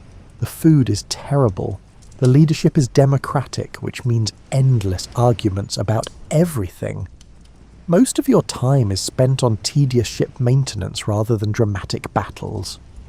The young sailor looks disappointed. He thanks you and walks away to find a captain who will tell him what he wants to hear. Someone else will recruit him with promises of adventure and wealth. He will join a crew and learn the reality the hard way. This is how the cycle continues. William sits down with his drink and asks why you told the kid the truth. You say because someone should. William says the truth does not help anyone. The kid needs the myth to have courage to leave port. Reality will teach him soon enough. Taking away his dreams before he even starts is just cruelty. You suppose William is right. The myth serves a purpose. It recruits new pirates. It maintains morale during difficult times. It gives meaning to a hard and often short life. The myth is necessary even if it is not true. But you cannot make yourself sell the myth to others when you know the reality so clearly. You cannot tell eager young men that piracy is glorious when you spend most of your time doing supply calculations and trying not to run aground on reefs. You cannot promise adventure when your biggest concern is whether the water casks will last until the next port. The gap between myth and reality creates a strange double consciousness. You live in the reality while everyone around you discusses the myth. You know what piracy actually involves, but you have to maintain the performance that matches what people expect. You are simultaneously the real person struggling with logistics, and the mythical figure making bold decisions and living dramatically. This performance exhausts you as much as the actual work. You are constantly translating reality into mythical terms for crew consumption. That careful navigation through unclear waters becomes a dramatic chase through dangerous reefs in the retelling. That democratic debate about rations becomes you making a stirring speech about shared sacrifice. That time you got lost becomes a clever tactical maneuver to avoid naval patrols. You reshape your reality to fit the myth because the myth is what maintains crew morale and attracts new recruits and keeps colonial governors from hunting you too aggressively. The myth is propaganda, and you are both its creator and its prisoner. 3 months ago you thought becoming a pirate captain would solve your problems. You were poor and powerless as a merchant sailor. You thought captaincy would give you wealth and authority and respect. Instead, it gave you different problems that are harder to solve and constant anxiety about failing at everything simultaneously. You're not poor anymore, but you're not rich either. You have authority, but it is contingent and democratic and can be revoked at any time. You have respect, but it is based on performance and perception rather than genuine regard. You traded one set of limitations for another set that is arguably worse, because now the limitations come with responsibility. If you could go back 3 months and warn your younger self about what captaincy actually involves, what would you say? Would you tell yourself not to accept the position? Would you explain all the difficulties and anxieties and isolation? Would that change anything? Probably not. Your younger self was desperate enough to try anything that seemed better than merchant sailing. The myth was compelling enough to overcome any warnings about reality. You would have become captain anyway because the alternative was staying in a position you hated. This is perhaps the real function of myths. They get people to do difficult things that they would not do if they knew the full truth in advance. The myth of piracy gets men to take enormous risks for small rewards. The myth of captaincy gets people to accept crushing responsibility for minimal authority. The myths are necessary lies that enable the reality to function. You finish your drink and prepare to return to your ship. Tomorrow you sail again. More navigation, more supply calculations, more democratic debates about minor issues, more trying to keep stubborn men organised enough to capture prizes without serious problems, more performing the role of mythical pirate captain while living the reality of anxious bureaucrat. This is your life now. Not the adventure you imagined, but the grinding daily struggle you actually experience. Not treasure and glory, but survival and supply management. Not freedom, but different constraints that come with higher stakes. You walk through Nassau's streets back toward the harbour. The sun is setting over the water. Your ship sits at anchor with 36 men aboard, waiting for their captain to return and lead them somewhere that might have prizes and hopefully does not have naval patrols. You're responsible for all of them. You're isolated from all of them. You're simultaneously in command and powerless, authoritative and anxious, mythical and mundane. This is what it actually means to be a pirate captain. Not the story people tell, but the life people live. Not the legend, but the reality behind the legend. Not the adventure, but the work of making adventure look easy from the outside while struggling constantly on the inside. You climb into the longboat that will take you back to your ship. The crew rows through the harbour water as the sun disappears behind the horizon. Another day survived. Another night of sleep before tomorrow's struggles begin again. Tomorrow you will perform the myth while living the reality. You will project confidence while feeling uncertainty. You will make decisions that might be wrong and live with consequences you cannot fully control. You will keep doing this for as long as you survive the mathematics and exhaustion and isolation and democratic chaos that define actual pirate captaincy. The stories will never capture this. The myths will never acknowledge it. But this is the truth that every pirate captain learns eventually. It sucked to be you, because leadership is hard and piracy is harder, and combining them creates a job that tests every limit you have, while offering no guarantee of success or respect from the people you're trying to lead. So if you find yourself drifting off now, my tired brittatos, maybe think about this. The next time someone makes piracy sound romantic or exciting, or full of adventure and freedom, remember that real pirate captains spent most of their time doing logistics and politics, while trying to avoid the numerous problems that could ruin them on any given Tuesday. Remember that the myth exists to hide the reality, and the reality involves much more mathematics and much less sword fighting than anyone wants to admit. The golden age of piracy ended not because the British Navy won, but because being a pirate captain was so difficult and exhausting and unrewarding that eventually not enough people wanted to do it anymore. That might be the most honest epitaph of the entire era. Sleep well. At least you're not trying to navigate through Caribbean reefs with a broken compass, while managing a democracy of stubborn pirates who might vote you out tomorrow.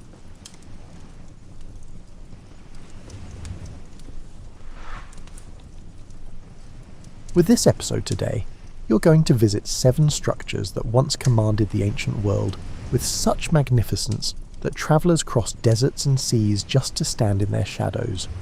Most have vanished so completely that archaeologists argue about where they actually stood. Only one remains, weathered and stripped, but still pointing toward the sky. This is the story of what happened to them all. You stand at the edge of the Giza Plateau on a morning when the air still holds the coolness of night. The Great Pyramid rises before you in the pre-dawn light. It appears larger than any photograph suggested. The limestone blocks at its base reach well above your head. Each one weighs as much as several elephants combined. You place your palm against the surface and feel the roughness where the outer casing was stripped away centuries ago.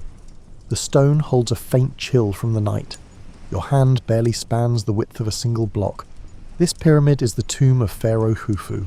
Workers began stacking these blocks around 2570 BCE. The Greek historian Herodotus visited Egypt nearly 2,000 years after the pyramid's completion and claimed 100,000 men laboured for 20 years to build it. He relied on what Egyptian priests told him. Modern archaeologists suggest a smaller workforce of perhaps 20,000 skilled labourers who worked in rotating shifts during the annual flood season, when agricultural work was impossible.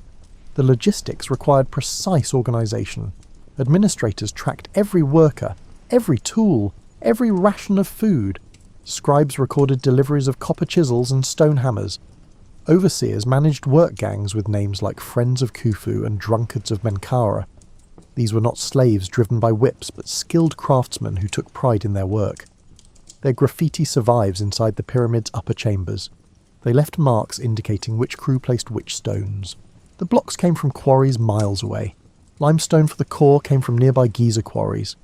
White Tura limestone for the casing travelled from across the Nile. Pink granite for the burial chamber made a 500-mile journey from Aswan in the south. Workers hauled the stones using wooden sledges, ropes, and sheer human determination. Archaeological experiments have shown that wetting the sand ahead of the sled reduced friction by half. A crew of perhaps 50 men could move a 2-ton block this way. Getting the blocks up the pyramid as it grew taller required ramps. Archaeologists debate what type. A single straight ramp would need to be impossibly long to maintain a workable gradient. Spiral ramps around the outside would work, but leave no archaeological trace. Interior ramps through the structure seem most likely. Evidence suggests workers used a combination of methods as they progressed higher. You walk along the northern face. The pyramid once stood 481 feet tall. It wore a smooth white casing of polished limestone that reflected the Egyptian sun like a beacon visible for miles across the desert. Arab scholar Abdel Latif al-Baghdadi visited in the early 1300s and described this casing as covered with inscriptions in ancient languages that he could not read. The writing covered every surface of the gleaming white stone. Within decades of his visit, a massive earthquake in 1301 loosened many of these outer casing stones. Local builders quickly discovered that the fallen blocks made excellent construction material. The limestone was already cut to size and finished smooth. Quarrying new stone required labour and time. Here was high-quality material sitting on the ground ready to use. They hauled the blocks away to build mosques and fortifications in Cairo. The Sultan Hassan Mosque, completed in 1362, incorporated thousands of casing stones from the pyramids. By the 1500s, most of the white limestone had migrated into the growing city. The pyramid stood revealed in its rough inner core. The interior passages remained dark and narrow. You would need to crouch to move through most of them. The original entrance sits 55 feet above ground level on the north face. Medieval Arab explorers broke in through a different route, creating the entrance tourists use today. The tunnel they carved intersects the ascending passage that leads toward the burial chamber. The grand gallery rises at a steep 26-degree angle. Its corbelled ceiling demonstrates architectural sophistication that still impresses engineers today. The walls lean inward progressively with each course of stone. The effect creates a vault without using arches. The ceiling reaches 28 feet high at its peak. Your footsteps echo in the enclosed space. The air smells of ancient stone and the breath of millions of previous visitors. Workers carved these passages through solid limestone with copper tools and stone hammers. Copper was the hardest metal available to Old Kingdom Egyptians. Bronze had not yet been invented.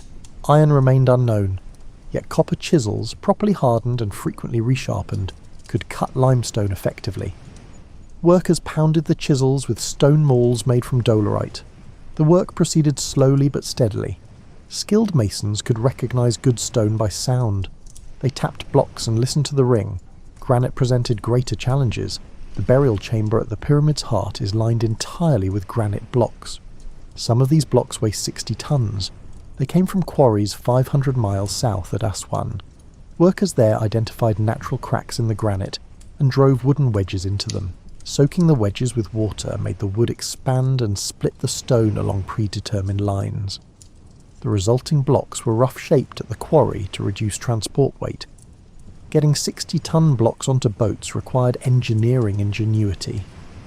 Workers probably waited for the annual Nile flood to float the stones on barges.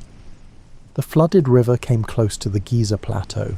Reducing the distance, stones had to be dragged overland. Timing was everything. The flood season lasted only a few months each year. All the heavy granite work had to happen during that window. The burial chamber sits in the heart of the structure. It holds a granite sarcophagus, empty now for millennia.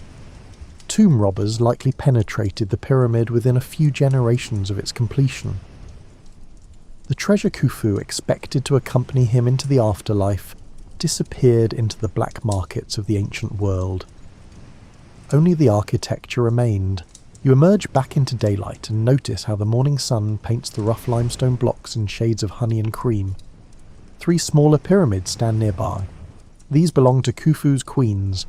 The whole complex once included temples, causeways, and smaller tombs for nobles who wanted to spend eternity near their pharaoh. Most of those structures exist now only as foundation stones and archaeological diagrams.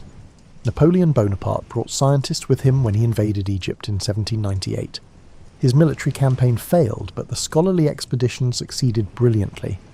The savants, as the scientists were called, measured every dimension of the pyramids with meticulous care. They documented hieroglyphs before they could be read. They created detailed drawings of temples and tombs. Their work appeared in the monumental Description de l'Egypte, published between 1809 and 1829. This multi-volume encyclopedia helped establish Egyptology as a serious field of study rather than treasure hunting. British engineer Wayneman Dixon explored the pyramid in 1872. He discovered narrow shafts leading from the so-called Queen's Chamber toward the outer surface. These shafts had been sealed and were invisible from inside the chamber. Dixon found them by noticing cracks in the wall. He suspected they might be structural features or perhaps had some ritual purpose related to the deceased pharaoh's spirit journey to the stars. Modern robot explorations of these shafts revealed tiny copper hooks and a granite sphere at the ends. The hooks might have suspended something. The sphere's purpose remains mysterious. Egyptologists love a good mystery. The pyramid provides plenty. Later excavations revealed workers' villages near the pyramids. These discoveries proved that skilled labourers, not slaves, built these monuments. The workers received payment in bread and beer. They lived in organised communities with their families. Bakeries produced thousands of loaves daily to feed the workforce. Breweries turned out beer in equally impressive quantities. The ancient Egyptians considered beer a staple food rather than just a beverage. Medical care was available for injured workers. Archaeologists found skeletal remains showing healed fractures that had been set properly. This indicates workers received treatment when hurt rather than being discarded as expendable. The work was dangerous but not a death sentence. Men who survived to old age were buried with some honour near the monuments they helped create. Graffiti inside the pyramid shows work gangs competed with each other. They left marks bragging about their crew's accomplishments. One inscription translates roughly as the followers of the powerful White Crown of Khufu. Another reads the drunkards of Menkaure. These names suggest camaraderie and pride. The workers saw themselves as participants in something historically significant. They were not wrong. The pyramid survives because of its massive simplicity. It is essentially a mountain of stone. Rain rarely falls in Egypt to erode it. Wind cannot topple it. Earthquakes shake it but cannot bring it down. The greatest threat came from human beings who needed building material and did not care about ancient monuments. Even that plundering could not destroy it entirely. Too much stone remained. The effort required to dismantle it completely exceeded any practical need. You walk back toward the edge of the plateau as the sun climbs higher. The pyramids cast long shadows across the sand. Tourist buses arrive in clouds of dust. Vendors set up their stalls. The ancient monument has become a commodity, photographed millions of times, visited by travellers from every nation. Yet somehow its presence still commands respect. You cannot stand beside it without feeling small. This is the only wonder of the ancient world that survives in recognisable form. The other 6 exist now only in fragments and written descriptions. Their stories involve earthquakes, fires, stone robbers, and the simple passage of time. Each one fell differently, none fell without consequence. You find yourself in ancient Babylon on a summer afternoon when the heat presses down like a physical weight. The Euphrates River flows through the city centre. Mud brick buildings rise on both sides. Some reach several stories high. The Hanging Gardens supposedly grew somewhere in this complex, though exactly where remains a mystery that vexes archaeologists to this day. Greek and Roman writers described the gardens with elaborate detail. Diodorus Siculus, writing in the 1st century BCE, claimed they rose in terraced layers stacked like a theatre. Each level was planted with trees and flowering plants. The highest terrace stood as tall as the city walls, approximately 75 feet high. Strabo, another Greek geographer, wrote that the gardens resembled a theatre with rising tiers. He described how workers lifted water from the Euphrates using a chain pump system called a screw. The water flowed through channels to irrigate the plants on each level. Philo of Byzantium provided the most detailed account. He described the garden as 400 feet on each side and more than 80 feet tall. He claimed the terraces were supported by stone vaults and columns.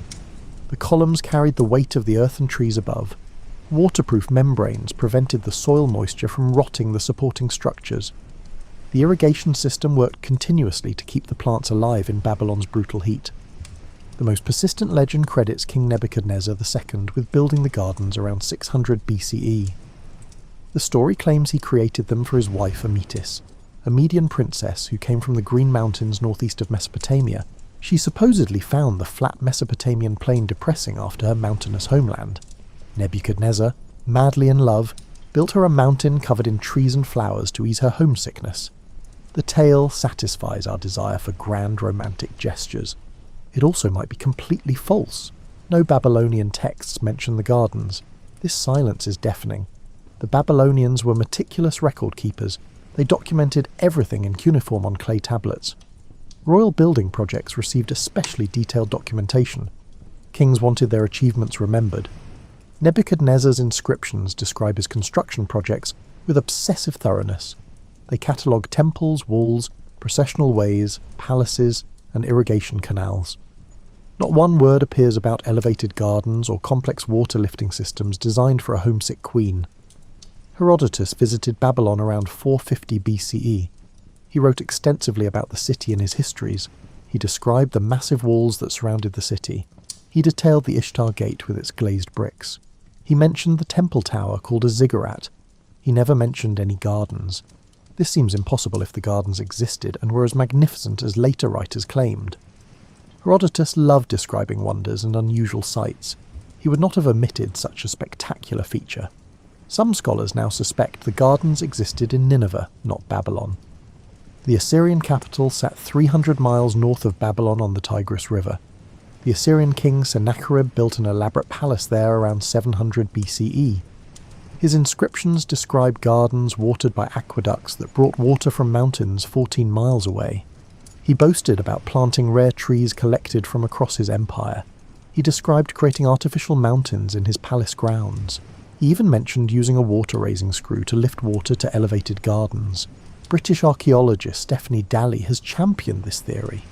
She points out that Sennacherib's descriptions match the later Greek accounts of the Hanging Gardens more closely than anything from Babylon. He had the resources, the engineering knowledge, and the documented ambition to create such a wonder.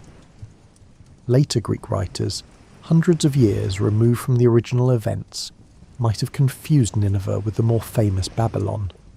Ancient names and locations often got jumbled as stories passed through translation and retelling.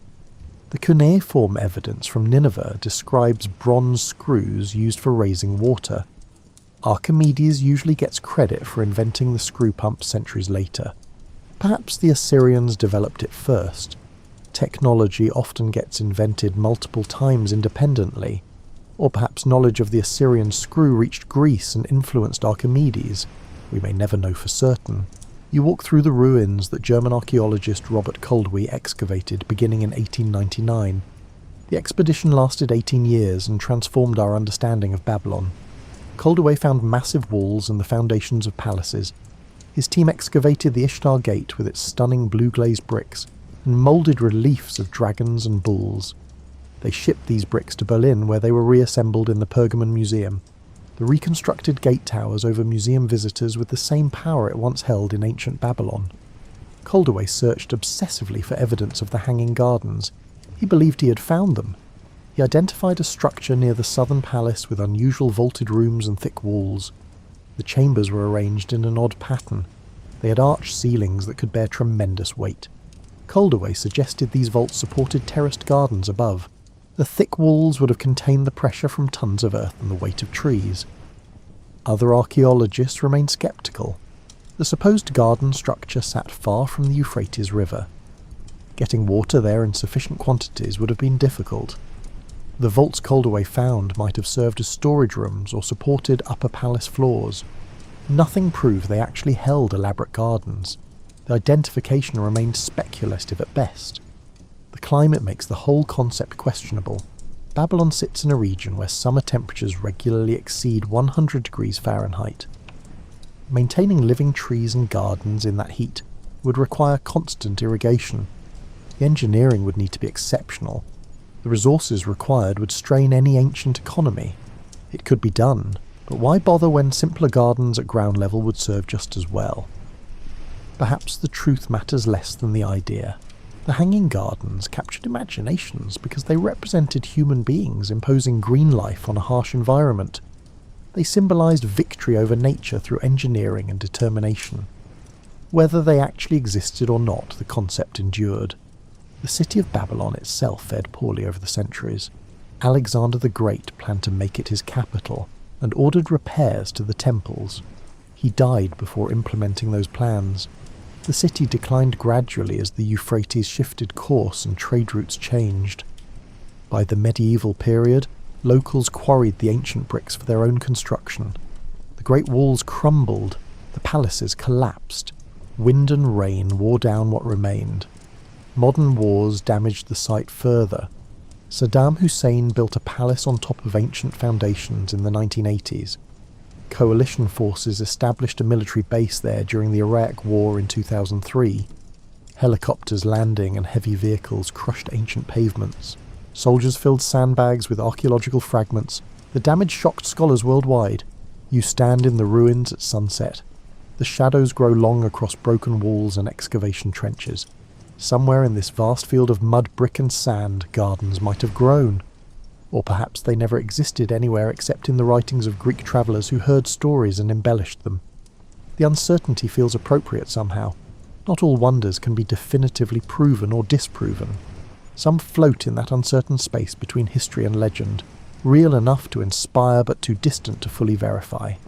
You arrive in ancient Ephesus, on the western coast of what is now Turkey. The city bustles with activity. Ships fill the harbour. Merchants shout in a dozen languages. The smell of fish and salt water mixes with incense smoke drifting from nearby temples. You walk up the marble street toward the Temple of Artemis, which rises above the city like a forest of stone columns. This is actually the third temple built on this site. The first burned down around the 7th century BCE under mysterious circumstances. The Ephesians rebuilt it larger. That second temple lasted until 356 BCE, when a man named Herostratus deliberately set it on fire. He wanted his name remembered forever. The citizens of Ephesus executed him and forbade anyone from speaking his name. Theopompus the historian violated that prohibition and preserved the arsonist's name for eternity. Herostratus got exactly what he wanted. The third temple rose even grander than the ones before.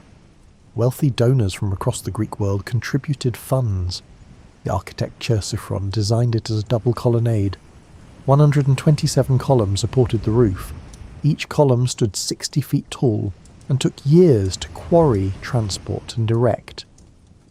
Pliny the Elder described the temple as 425 feet long and 225 feet wide. It ranked among the largest buildings in the ancient world. You step inside the vast interior. Priests move between the columns performing daily rituals. Pilgrims leave offerings at the base of the cult statue. The goddess Artemis appears quite different from the huntress familiar in other Greek cities. Here she wears a mural crown and her torso displays multiple rounded protrusions. Scholars argue whether these represent breasts, bull testicles or egg shapes. The ambiguity seems intentional. This Artemis embodies fertility and abundance in all their mysterious forms. The temple functions as more than a religious site. It serves as a bank where people deposit valuables for safekeeping. The sanctuary's sacred status protects the deposits from thieves and political upheaval. The temple also houses a significant art collection. Praxiteles contributed sculptures. Apelles painted panels on the walls. The building becomes a museum and treasury as well as a place of worship. Merchants sell silver models of the temple in the marketplace. These miniatures range from tiny charms that fit in your palm to elaborate models a foot tall. Silversmiths hammer out sheets of silver and solder them into three-dimensional representations of the temple. The more expensive models include details like individual columns and tiny cult statues. Pilgrims buy them as souvenirs and religious offerings. The trade becomes quite lucrative for the craftsman's guild that controls it. When the Apostle Paul arrives in Ephesus around 54 CE preaching against pagan gods, the silversmiths quickly realise his message threatens their livelihood. If people stop worshipping Artemis, they will stop buying silver temples. A craftsman named Demetrius rallies his fellow guild members. He gives a speech that the Book of Acts records. His argument is partly religious, but mostly economic. He warns that Paul's teaching will ruin their trade and diminish the goddess's honour. The silversmiths start a riot. They flood into the city theatre, dragging some of Paul's companions with them. The crowd swells to thousands. For 2 hours they chant, "Great is Artemis of the Ephesians," over and over. The city clerk finally calms them down by pointing out that everyone knows Ephesus is the temple keeper of Artemis. No amount of preaching will change that. He warns them they risk Roman attention if they continue rioting without cause. The crowd disperses. Paul leaves the city soon afterward. The temple stands unaffected. The economic importance of the temple extended beyond silver models. The sanctuary owned vast estates throughout Asia Minor. These properties generated income through farming and rents. The temple treasury held deposits from wealthy individuals and cities across the Greek world. The sacred status of the site protected these deposits better than any fortress could. Thieves who violated sanctuary could expect divine punishment and human execution. The combination deterred most theft attempts. Banks did not exist in the modern sense. Temples served that function. They had permanent staff, secure storage, and reputations that spanned generations. The Temple of Artemis functioned as the central bank of Western Asia Minor. Financial transactions flowed through its treasury. Loans were arranged, debts were settled. The priests kept meticulous records in Greek and later in Latin as Roman influence grew. The harbour gradually silts up over centuries. Rivers carrying sediment from the interior mountains deposit their loads into the bay. The coastline moves westward year by year. What was once waterfront becomes dry land. Eventually the harbour mouth sits miles from where it started. Ships can no longer reach Ephesus easily. Trade routes shift to other ports. Merchants take their business elsewhere. The city's wealth declines steadily. When Christianity becomes the official religion of the Roman Empire in the 4th century CE, pagan temples face closure by imperial decree. The Temple of Artemis loses its sacred protection. Mobs of Christian zealots attack pagan shrines throughout the empire. Some temples are converted to churches, others are simply destroyed. The temple at Ephesus likely suffered both fates. Parts were demolished, parts were repurposed. The exact sequence of events remains unclear from surviving records. Stone robbers arrive to dismantle what the mobs left standing. The temple becomes a quarry. Workers pry apart the massive columns to extract the metal pins holding the drums together. These bronze and iron pins have value as scrap metal. Once the pins are removed, the column drums can be rolled or toppled. They cart away marble blocks to build churches, fortifications, and wealthy homes. The finest marble in the region sits here already cut and finished. Why quarry new stone when superior material waits to be taken? An earthquake topples some of the remaining columns in the early medieval period. Local builders salvage what they can from the rubble. Stone that once formed temple walls gets built into the church of St. John on a nearby hill. Marble steps from the temple become thresholds in Byzantine houses. Column drums get cut into grindstones and well covers. The temple disperses into 1,000 fragments scattered across the landscape. By the medieval period, the temple has vanished so completely that travellers could not agree on where it once stood. The ground level rose over the centuries as silt and debris accumulated. The Caister River changed course multiple times. The foundations lay buried under metres of soil and rubble. Crusaders marched through the region on their way to the Holy Land without realising they walked over one of the ancient wonders. British archaeologist John Turtle Wood began searching for the temple in 1863. The Turkish government granted him permission to excavate, but offered little financial support or logistical help. Wood funded the operation partially from his own pocket and partially from the British Museum. He hired local workers and bought land rights from suspicious farmers who thought he was searching for treasure. Wood dug for 6 years before finding anything significant.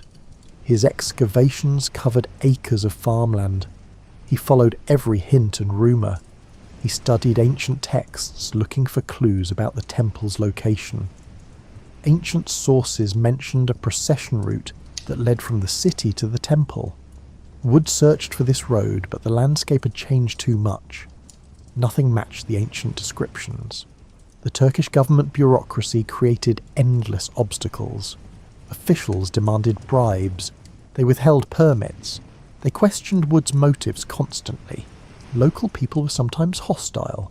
They did not understand why an Englishman wanted to dig up old stones. Some thought he must be searching for gold. Others worried he might find something that would bring more foreigners to the area. Wood persevered through malaria, dysentery and depression. In 1869, his workers finally struck marble pavement. They had found the temple's floor.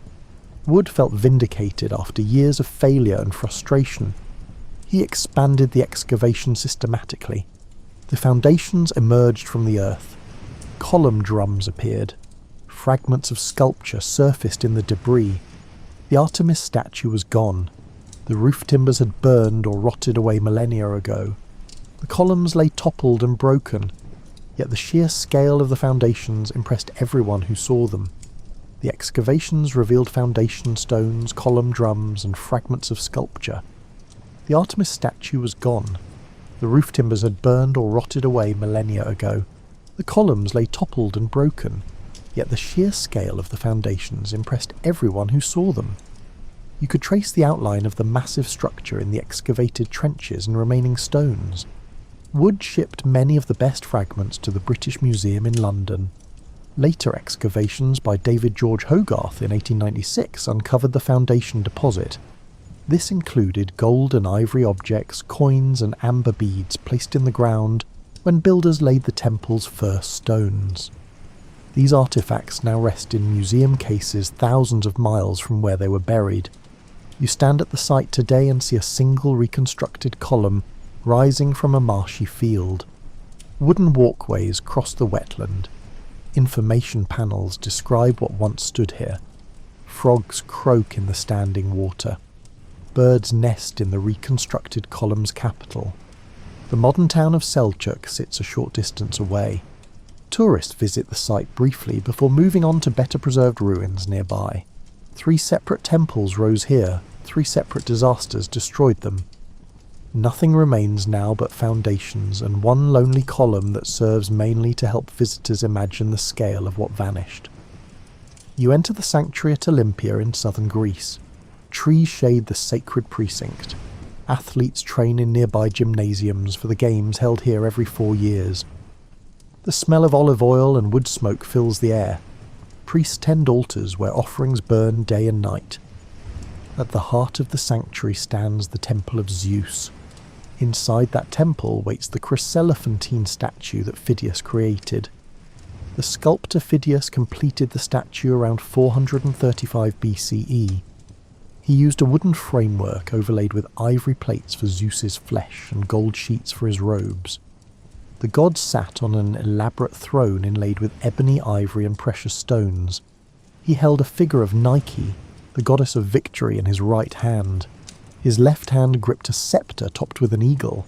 The statue towered approximately 40 feet tall. It nearly touched the temple ceiling. You approach the statue with your head tilted back. The god's face looks down with an expression that blends power and calm benevolence. Phidias captured divine authority without making Zeus appear cruel or distant. Strabo the geographer wrote that anyone who saw the statue felt their troubles diminish. Dio Chrysostom claimed Phidias gave the Greeks their most perfect image of divinity. The statue required constant maintenance. Ivory cracks in dry air and warps in wet conditions. Gold sheets can loosen from their backing if temperature and humidity fluctuate too much. Phidias designed a system to control these factors. Temple attendants oiled the ivory regularly to prevent it from splitting. They used specially prepared olive oil that they applied with soft cloths in a process that took hours. The oil penetrated the ivory and kept it supple. They monitored humidity levels carefully. A shallow pool of olive oil sat in the floor directly in front of the statue's base. The pool served multiple purposes. The oil's surface reflected light upward toward the god's face. This created dramatic lighting effects that made Zeus appear to glow from within. The pool also helped maintain proper moisture in the air through evaporation. Too much moisture and the ivory would warp. Too little and it would crack. The pool kept conditions stable. The throne itself was a masterpiece of craftsmanship. Pausanias, who visited Olympia in the 2nd century CE, described it in detail. The legs and crosspieces were made of ebony inlaid with ivory and gold. Precious stones decorated the armrests. The back was carved with scenes of the graces and seasons. Painted screens filled the spaces between the throne legs, showing mythological battles and stories. Every surface carried decoration. Nothing was left plain. Phidias included his own image in the design. He painted himself and his sponsor Pericles into the battle scene on Zeus's shield. Enemies prosecuted him for impiety. How dare he include mortal portraits on the god's equipment? The trial became politically charged. Phidias either went into exile or died in prison, depending on which ancient source you believe. The statue remained untouched. It was too magnificent to destroy over a scandal.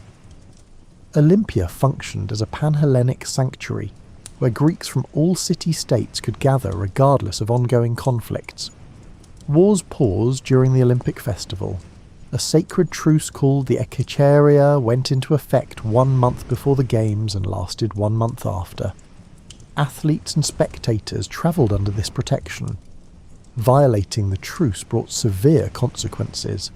Sparta was fined 40,000 drachmas for attacking a rival city during Olympic truce. They refused to pay and were banned from competing until they did. The Games brought wealth to the region. Vendors sold food and wine. They set up temporary shops and stalls that turned the sanctuary into a bustling marketplace during festival periods. Artists displayed their work, hoping wealthy patrons might commission pieces. Philosophers gave public lectures. Poets recited their latest compositions. Herodotus supposedly read portions of his histories at Olympia to an audience of thousands. The Games combined athletic competition with cultural exchange on a massive scale. The statue witnessed centuries of games. It saw kingdoms rise and fall. When Rome conquered Greece, Roman emperors continued supporting the sanctuary. They understood the symbolic importance of maintaining traditional Greek institutions. The Games persisted. The temple received repairs when needed. The statue remained. Christianity's rise changed everything. Emperor Theodosius I banned pagan worship in 391 CE. He ordered the closure of pagan temples throughout the empire. The Olympic Games ended after running for nearly 12 centuries. The sanctuary at Olympia fell silent. No more athletes competed. No more priests tended the altars. The temple stood empty. What happened to the statue remains unclear. Some sources suggest Emperor Theodosius II ordered it removed to Constantinople around 426 CE. A wealthy Greek collector named Lausus supposedly displayed it in his palace, along with other famous statues from pagan temples. A fire destroyed Lausus's palace in 475 CE. If the statue was there, it burned. Other scholars argue the statue never left Olympia. They suggest it perished in one of several fires that damaged the temple during the 5th century. Or perhaps earthquakes that struck the region toppled it and broke it beyond repair. The ivory would have cracked and warped. The gold sheets would have been valuable enough to steal. The wooden framework would have rotted or burned. One way or another, the statue ceased to exist. The temple itself gradually collapsed. Earthquakes knocked down columns. The Alpheus River flooded periodically, depositing meters of sediment across the site. Local people quarried stones from the ruins to build houses and churches. By the medieval period, the sanctuary lay completely buried under earth and vegetation. Travellers who mentioned Olympia in their writings did not realise they stood on top of ancient temples. German archaeologists began excavating in 1875. They found the temple foundations and recovered fragments of the pediment sculptures. They discovered the workshop where Phidias created the statue. They found tools, moulds for creating the gold drapery, and even a cup inscribed with the sculptor's name. But they found no trace of the statue itself. Every bit of ivory and gold had vanished. You stand in the ruins today and see toppled columns scattered across the ground. The temple floor lies exposed to sky. Trees grow where the roof once sheltered worshippers. The spot where Zeus once sat remains empty. Not even the base survives intact. Descriptions and ancient coins provide the only evidence of what the statue looked like. Artists create reconstructions based on those sources. The reconstructions impress, but cannot convey the original's impact. You cannot replicate the experience of standing before a 40-foot-tall god whose ivory skin seemed to breathe in the lamplight. The statue embodied an entire culture's conception of divinity. When it perished, something irreplaceable vanished.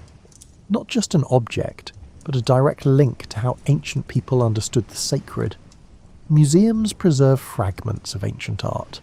They cannot preserve the moment of awe that struck viewers when they first saw Zeus presiding over his sanctuary.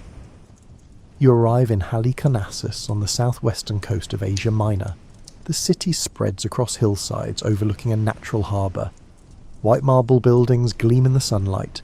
The tomb of Mausolus dominates the landscape, rising in multiple tiers above the surrounding structures. Greeks call it the mausoleum. The word will outlive the building. Mausolus served as satrap of Korea under the Persian Empire during the 4th century BCE. He moved the capital from inland Mylasa to coastal Halicarnassus around 370 BCE. The new location offered better access to maritime trade routes. Mausolus undertook an ambitious building program to transform the city into a worthy capital. He died around 353 BCE before completing his vision. His wife and sister Artemisia II commissioned the tomb. The practice of sibling marriage was common among Carian royalty. Artemisia ruled Caria for 2 years after Mausolus's death. She poured resources into creating a monument worthy of her husband and brother. She hired the finest Greek architects and sculptors. Pythias and Satyros designed the structure. Scopas, Bryaxis, Leocharis and Timotheus created the sculptural decoration. Each sculptor worked on one side of the building. The finished monument combined Greek architectural elements in an innovative way. A high podium served as the base. Ionic columns surrounded a chamber above the podium. A stepped pyramid rose from the colonnade. A quadriga, a chariot pulled by 4 horses, topped the pyramid. Inside the burial chamber, a golden coffin held Mausolus's ashes. The total height reached approximately 140 feet. The monument dominated the city's skyline. Pliny the Elder described the mausoleum as one of the most magnificent structures in the world. He praised the quality of the marble work and the innovation of combining Greek and Near Eastern architectural traditions. The building influenced tomb design for centuries afterward. Roman emperors built mausolea inspired by this prototype. The word itself became synonymous with elaborate above-ground tombs. You walk around the perimeter studying the sculptural friezes that decorated the building at different levels.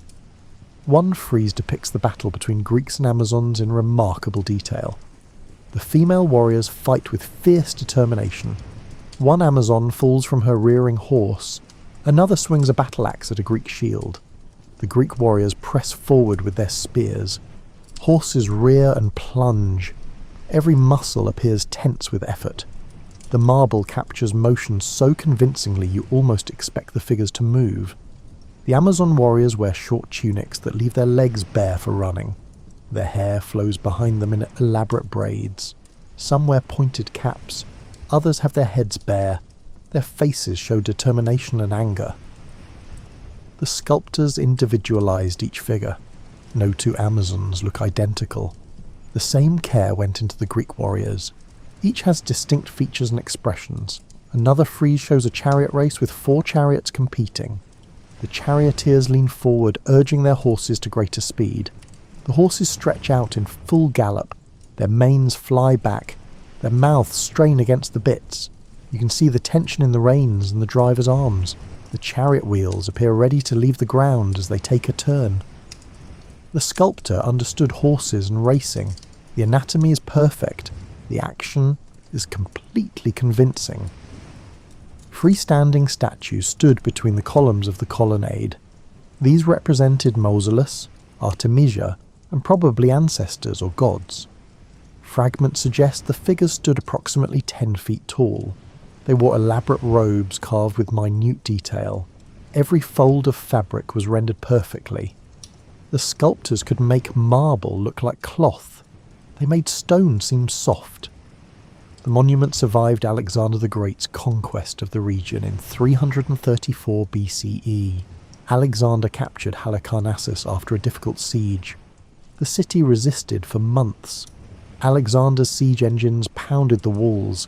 His soldiers filled in defensive ditches and erected assault towers. The defenders fought from the battlements and made sorties at night to burn the siege equipment. Eventually the city fell, but the mausoleum remained undamaged. Even Alexander's army recognized it should be preserved.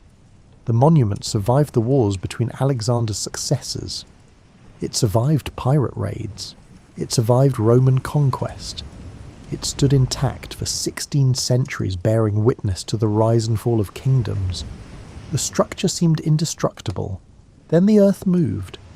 Earthquakes proved more dangerous than any human enemy. A series of tremors struck the region between the 10th and 15th centuries CE. Each quake weakened the structure progressively. The first tremors in the 10th century cracked the stepped pyramid. Blocks shifted slightly. Nothing collapsed immediately, but the damage accumulated. Another earthquake in the 12th century caused more serious harm. The upper levels became unstable. The quadriga toppled from the summit and shattered on the ground below.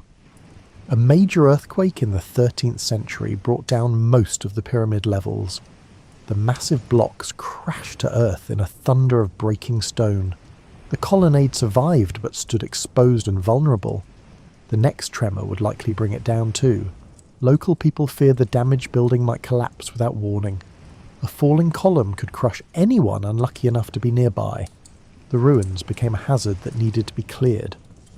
Knights of St. John of Rhodes occupied Halicarnassus in 1402. They renamed it Bodrum and built a massive castle to guard the harbour. They needed building material. The mausoleum provided high-quality marble blocks already quarried and finished. The knights demolished what remained of the ancient tomb and incorporated its stones into their castle walls. They burned some of the marble to produce lime for mortar. They smashed sculptures that depicted pagan gods. A priest later recorded finding the burial chamber still intact during the demolition. Workers broke through into an underground room. They found a beautiful stone coffin. Before anyone could stop them, local people rushed in and looted the grave goods. The coffin itself disappeared. By the next morning, everything was gone. The priest expressed regret at the destruction but did nothing to prevent it. British archaeologist Charles Thomas Newton began excavations in 1856. The Turkish government granted him permission to dig. Newton's team uncovered the foundation and recovered numerous sculptural fragments. They found pieces of the Amazon frieze, fragments of portrait statues, and sections of horses from the quadriga. They located 3 sides of the original foundation. The 4th side lay under a modern Turkish house that the owner refused to demolish. Newton shipped his finds to the British Museum. The sculptures fill an entire gallery. The fragments reveal the monument's original splendour. Yet they are only fragments. The complete sculptural program can only be reconstructed partially. Many pieces remain missing. Some were destroyed in the lime kilns. Others were built into walls where they cannot be extracted without damaging the castle. You visit the site today and find an empty lot with excavated foundations visible in trenches. A few column drums lie scattered about. Modern Bodrum spreads around the ruins. The castle of St. Peter still guards the harbour. If you examine its wall closely, you can spot ancient marble blocks among the later stones. Pieces of the mausoleum hide in plain sight, repurposed and anonymous. The word survives while the building crumbled.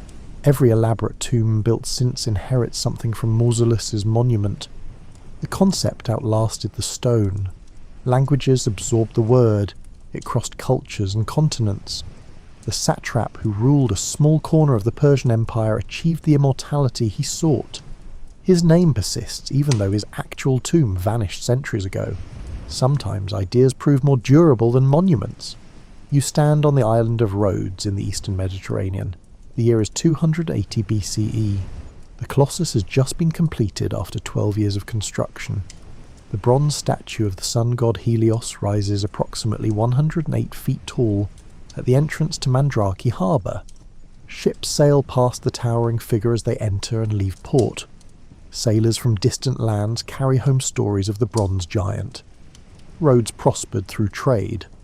The island sat at the intersection of major shipping routes. Merchants from Egypt, Phoenicia, Greece and Asia Minor met here to exchange goods and information. The city became wealthy from customs duties and banking. That wealth attracted unwanted attention. In 305 BCE, Demetrius Poliorcetes besieged Rhodes with the largest army and the most sophisticated siege equipment the island had ever faced. His father Antigonus the One-Eyed wanted to punish Rhodes for refusing to support his war against Egypt. Rhodes maintained profitable trade relationships with Egypt. The Rhodians would not sacrifice those connections for political alignment with Antigonus. Demetrius earned his surname Poliorcetes, which means city besieger, through his innovative siege warfare. His engineers built enormous siege towers that rolled on wheels towards city walls. The largest tower stood multiple stories tall and bristled with catapults on every level. Soldiers operated the weapons from protected platforms. The tower approached the walls slowly but relentlessly. Its armoured exterior resisted fire and arrows. Defenders watched it advance with growing dread. The Rhodians defended their walls with desperate ingenuity. They dug trenches to prevent the siege towers from approaching. They sallied out at night to burn the wooden structures before they reached striking distance. They rained down arrows and stones from their battlements. They held out for a year through determination and strategic brilliance. The city's double walls proved too difficult to breach. The harbour remained open, allowing supply ships from Egypt to bring food and weapons. Eventually Ptolemy of Egypt negotiated a peace treaty. Demetrius agreed to withdraw if Rhodes remained neutral in the ongoing wars between Alexander's successors.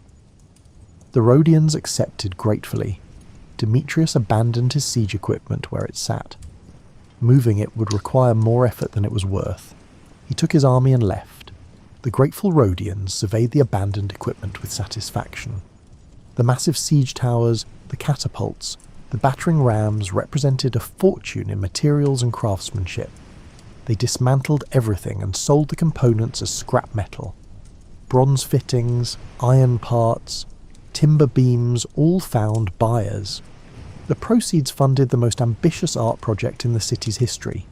They would build a monument that announced Rhodes's power to every ship entering the harbour.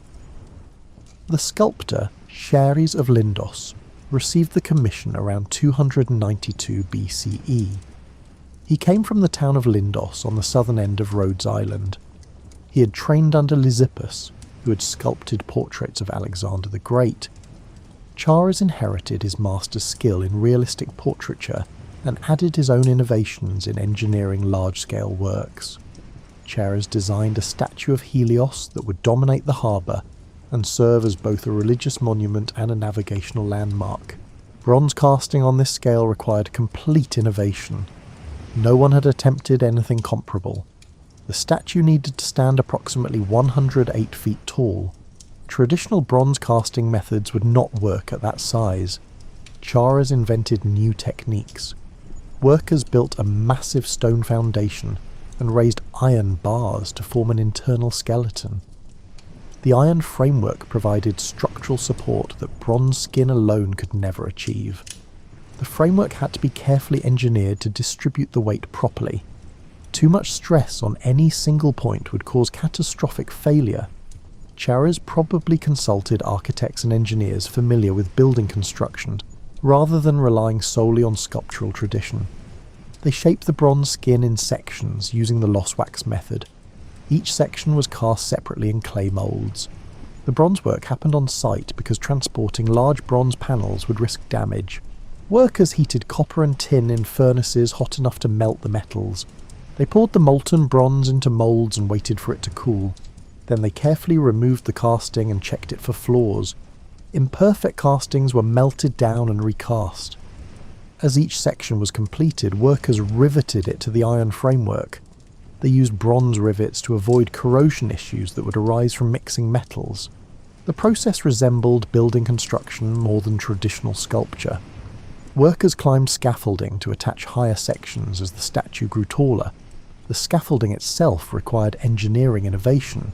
It needed to support the weight of workers, tools and bronze panels while rising over 100 feet high. The interior was not left hollow. Workers filled it progressively with stone blocks to add weight and stability. The stone counterbalanced the bronze shell and prevented strong winds from toppling the statue. The blocks were piled carefully to distribute weight evenly through the structure. Too much weight in the wrong place would strain the iron framework. The work took 12 years. Workers laboured through summer heat and winter storms. Cheras supervised every detail personally. The statue consumed approximately 300 tons of bronze according to ancient accounts. Modern engineers calculate that number might be exaggerated, but the statue certainly required massive quantities of metal. Popular legend claims the Colossus straddled the harbour entrance with ships sailing between its legs. This makes for dramatic imagery, but engineering reality argues against it. A statue in that pose would need impossibly thick legs to support its weight. Ships with tall masts could not pass underneath. The statue almost certainly stood on one side of the harbour, with both feet firmly planted on land. You look up at the finished Colossus. Helios wears a radiant crown.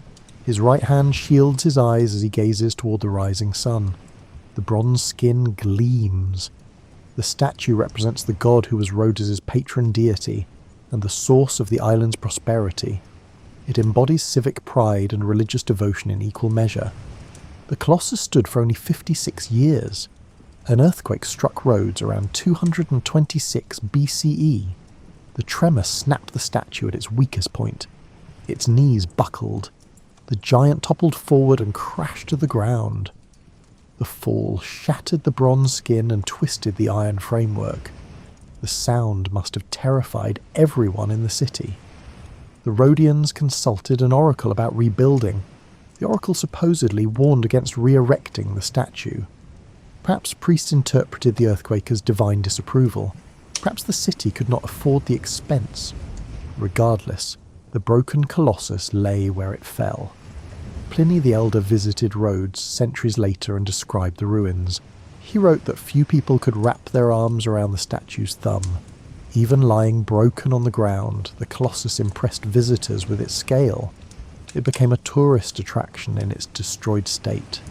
Travellers came to see the fallen wonder and marvel at human ambition brought low by natural disaster.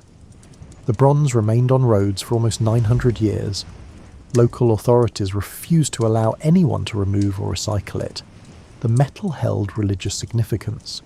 It represented the city's greatest artistic achievement. It stayed protected even in its ruined condition. Arab forces captured Rhodes in 654 CE. The new rulers had no sentimental attachment to a pagan statue. They sold the bronze to a Jewish merchant from Edessa. According to one account, the merchant needed 900 camels to transport all the metal. He presumably melted it down and sold it as scrap.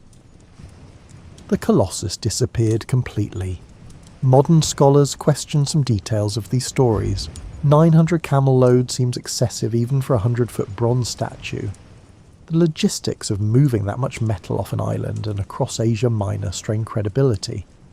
Perhaps the number got exaggerated in retelling. Perhaps only some of the bronze survived to be sold. Perhaps local people had already scavenged much of it during the long centuries it lay exposed. No trace of the Colossus remains today. Archaeologists have searched for foundation stones or bronze fragments.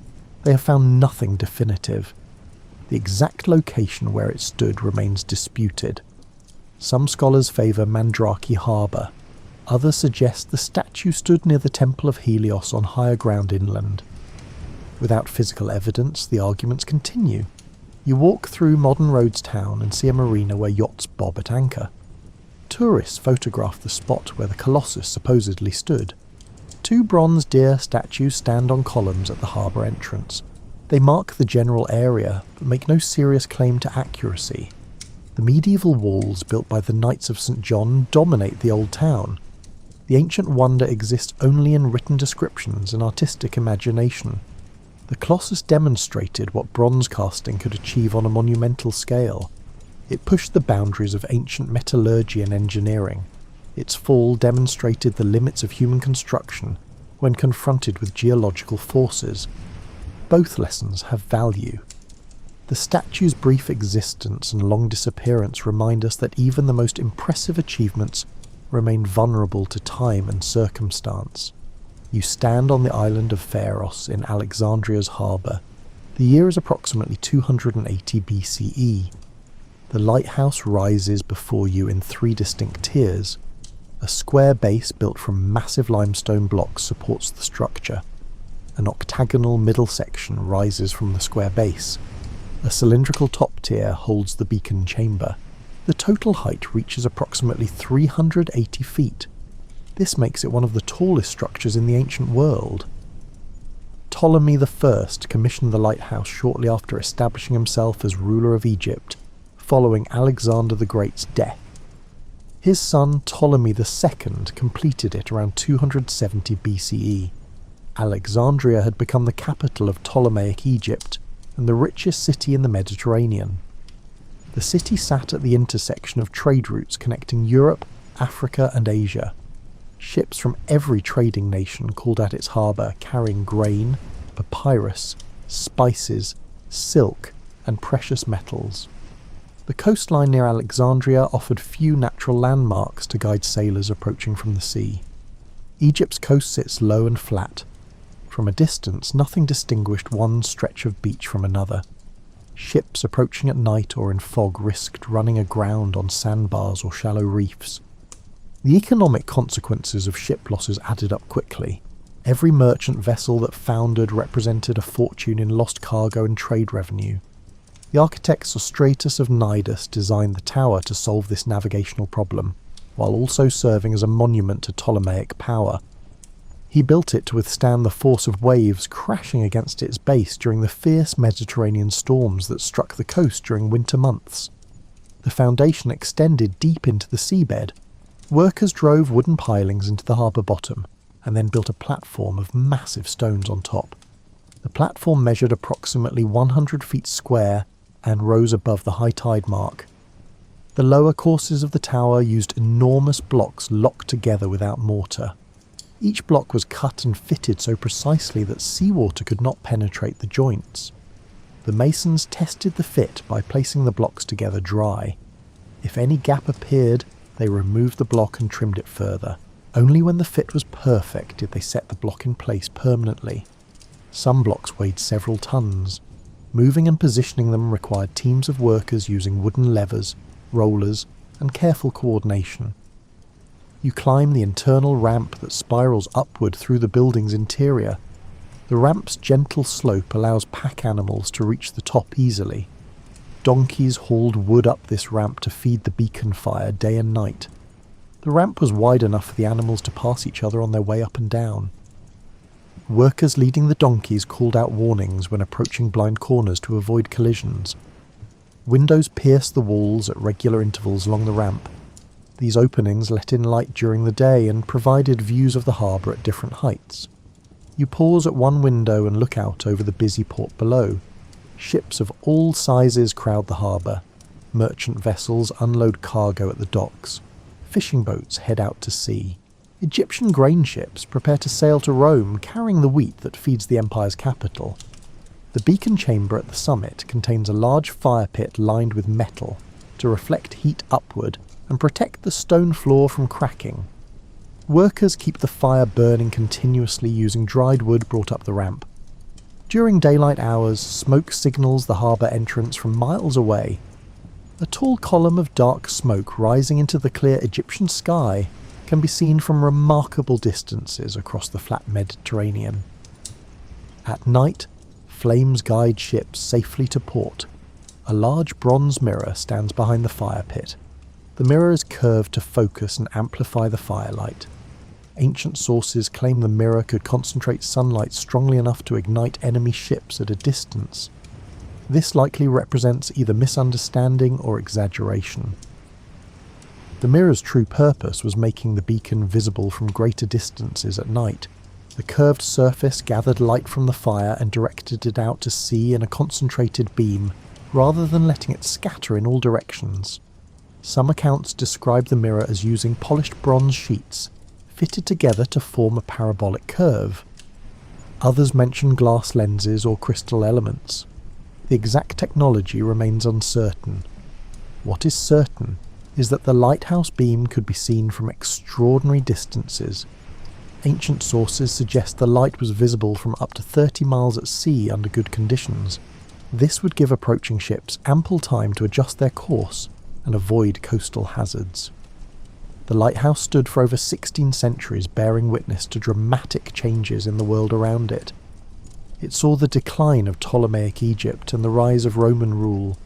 Julius Caesar fought a naval battle in Alexandria's harbour in 47 BCE. The lighthouse guided both Roman and Egyptian ships during the conflict. It survived changes in religion from pagan cults to Christianity to Islam after the Arab conquest in 641 CE. Arab writers describe the structure in remarkable detail during the medieval period. They measured its dimensions and counted its windows. The geographer Al-Idrisi visited in the 12th century and provided careful measurements of each tier. His account describes the square base as measuring 150 feet on each side and standing about 200 feet tall. The octagonal middle section rose another 75 feet. The cylindrical top reached the remaining height. He noted that the internal ramp was wide enough for 2 horsemen to pass each other easily. The traveller Ibn Jubayr climbed to the top in 1183 and counted exactly 140 windows, illuminating the ramp as he ascended. He described the beacon chamber and mentioned that the mirror was still in place, though he questioned whether it still functioned properly. He marvelled at the engineering that allowed such a tall structure to stand firm against storms and earthquakes for over 1,000 years. His account provides some of the most detailed descriptions of the lighthouse's appearance before its final destruction. Earthquakes began the destruction with increasing severity. A tremor in 956 CE caused the first documented major damage. The upper levels cracked. Some stones fell. The damage was repaired, but the structure was weakened. Another significant earthquake struck in 1173 CE. This one caused more extensive harm. The cylindrical top section partially collapsed. The beacon could no longer function at full effectiveness. The Arab writer Al-Andalusi visited in 1166, shortly before this earthquake, and described the lighthouse as still standing and impressive but showing signs of deterioration. Cracks ran through the masonry on the upper levels. Some of the decorative elements had fallen away. The massive earthquake of 1303 CE proved catastrophic. The tremor brought down what remained of the top tier entirely. The octagonal middle section cracked along multiple stress lines and became dangerously unstable. Large sections of wall fell into the harbour. The lighthouse could no longer serve its navigational purpose. The beacon was permanently extinguished after burning for roughly 1600 years. Mariners approaching Alexandria now relied on other methods to find the harbour safely. Sultan Qaitbay built a defensive fort on the site in 1479. His builders demolished what remained of the ancient lighthouse and used the stone blocks to construct the fort's walls and towers. Massive granite blocks and limestone drums from the lighthouse went into the new building. The fort still stands today and incorporates stones that once formed part of the ancient wonder. French archaeologists surveyed the harbour waters in 1994. They found numerous large stone blocks underwater near the fort. Some showed drill holes and tool marks consistent with Ptolemaic-era construction. Others bore inscriptions in Greek. These blocks likely came from the lighthouse and fell into the harbour during earthquakes, or were dumped there during the fort's construction. More recent underwater surveys have mapped the debris field. Archaeologists identified column drums, statue fragments, and shaped stones.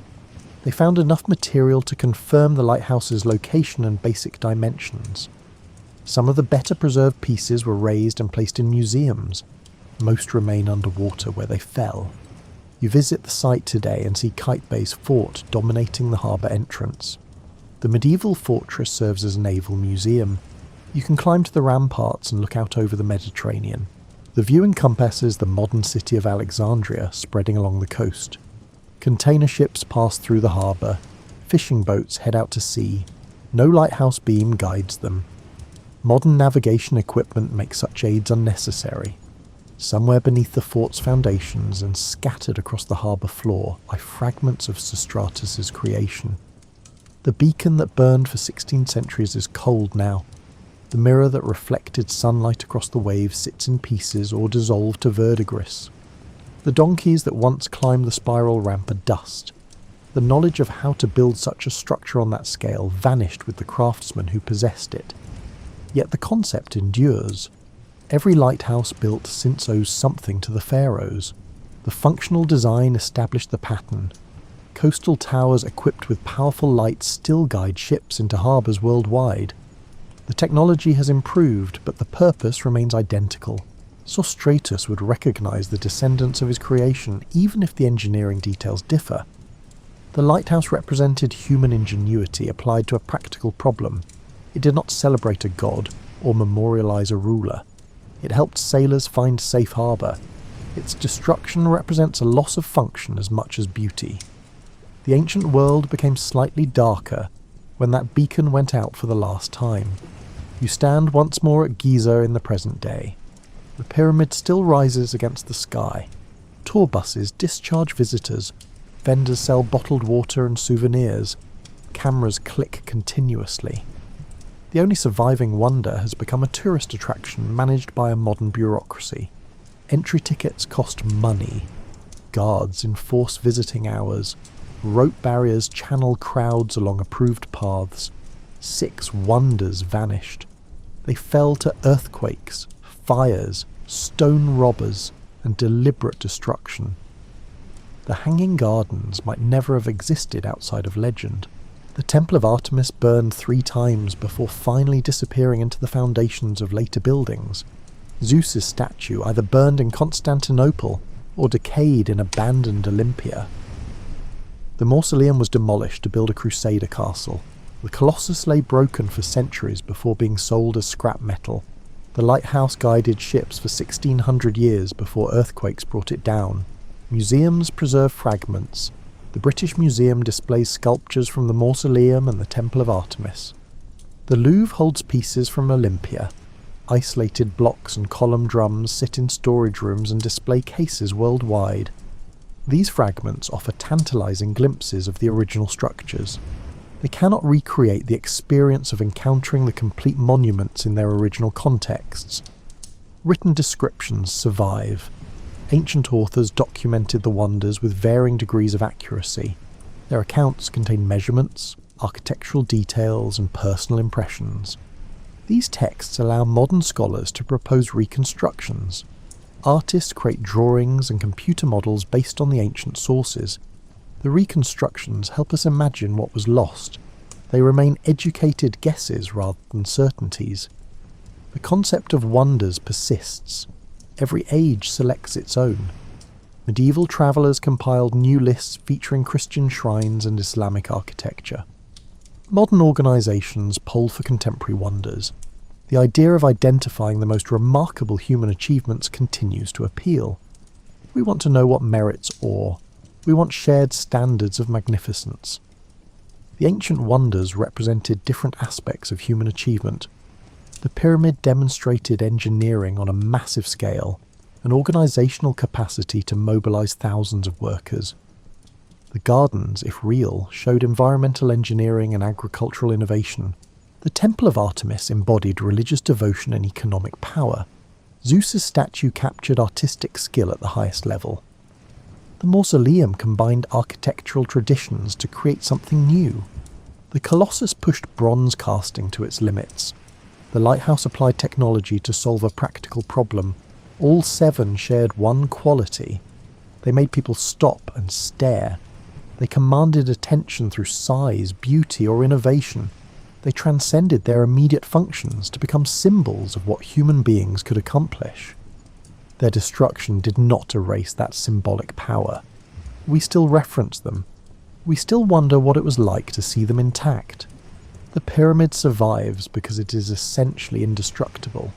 2 million limestone blocks piled into a stable geometric form can outlast most challenges. The other wonders fell because they contained elements that time or disaster could attack. Wood burned. Bronze was valuable enough to steal. Marble could be quarried for new construction. Ivory cracked and gold loosened. Each material had vulnerabilities. Each structure had points of failure. Yet their disappearance does not represent complete loss. The knowledge gained from building them spread throughout the ancient world. Roman architects studied Greek temples and improved their techniques. Medieval engineers learned from ancient texts. The Renaissance rediscovered classical architecture and incorporated it into new designs. Each generation built on the achievements of previous ones. The physical structures vanished, but the knowledge persisted. You leave Giza as evening approaches. The pyramid turns orange in the setting sun. Shadows fill the spaces between the blocks. The monument will stand here long after you leave. It will probably outlast the current civilization. It has already survived 4,500 years. It might survive another 4,000 more. The other wonders are gone, but not forgotten. Their stories continue to fascinate. We mourn their loss while acknowledging that loss is inevitable. Stone weathers, metal corrodes, wood rots, earthquakes strike, fires burn, conquerors demolish. Every structure built by human hands will eventually fail. What matters is that they existed at all. What matters is that we remember them. Tonight, when you close your eyes, you might dream of terraced gardens rising above Babylon. You might walk between the columns of Artemis's temple. You might look up at Zeus enthroned in gold and ivory. You might stand beside the shattered Colossus. You might watch the Pharos beacon burn against the night sky. These wonders live in imagination now. That may be the most durable form of existence. Dreams and stories cannot be toppled by earthquakes or burned by fires. They persist as long as people remember them. And with that thought, my tired dumplings, consider subscribing if this quieted your mind even slightly. You can find more historical deep dives and bedtime histories on this channel. Next time we might wander through other vanished places or explore forgotten stories. Until then, sleep well. The wonders endure in their own way, and so do you.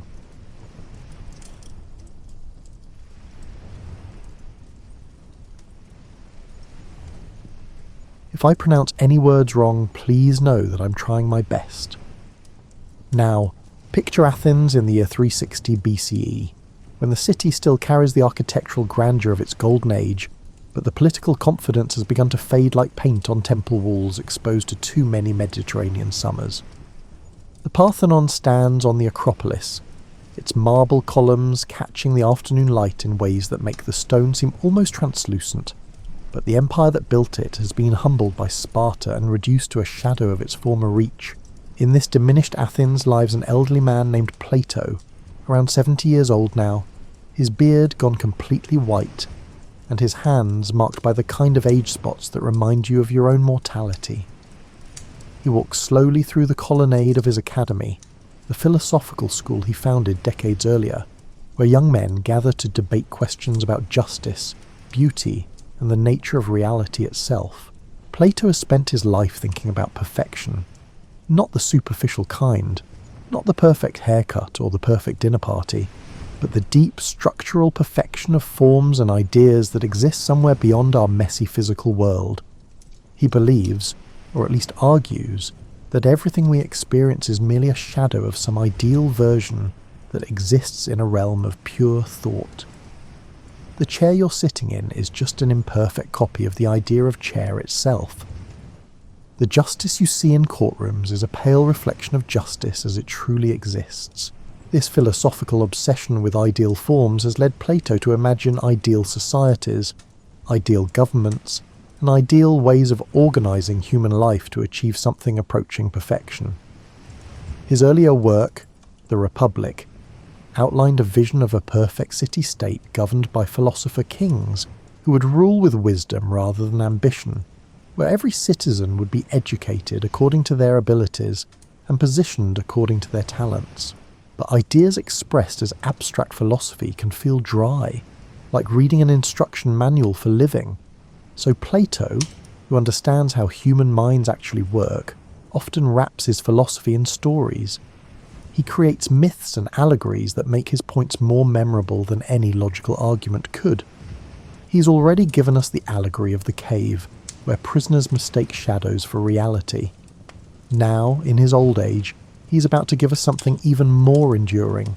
The specific occasion for Plato's story about Atlantis comes during a series of philosophical dialogues he writes near the end of his life.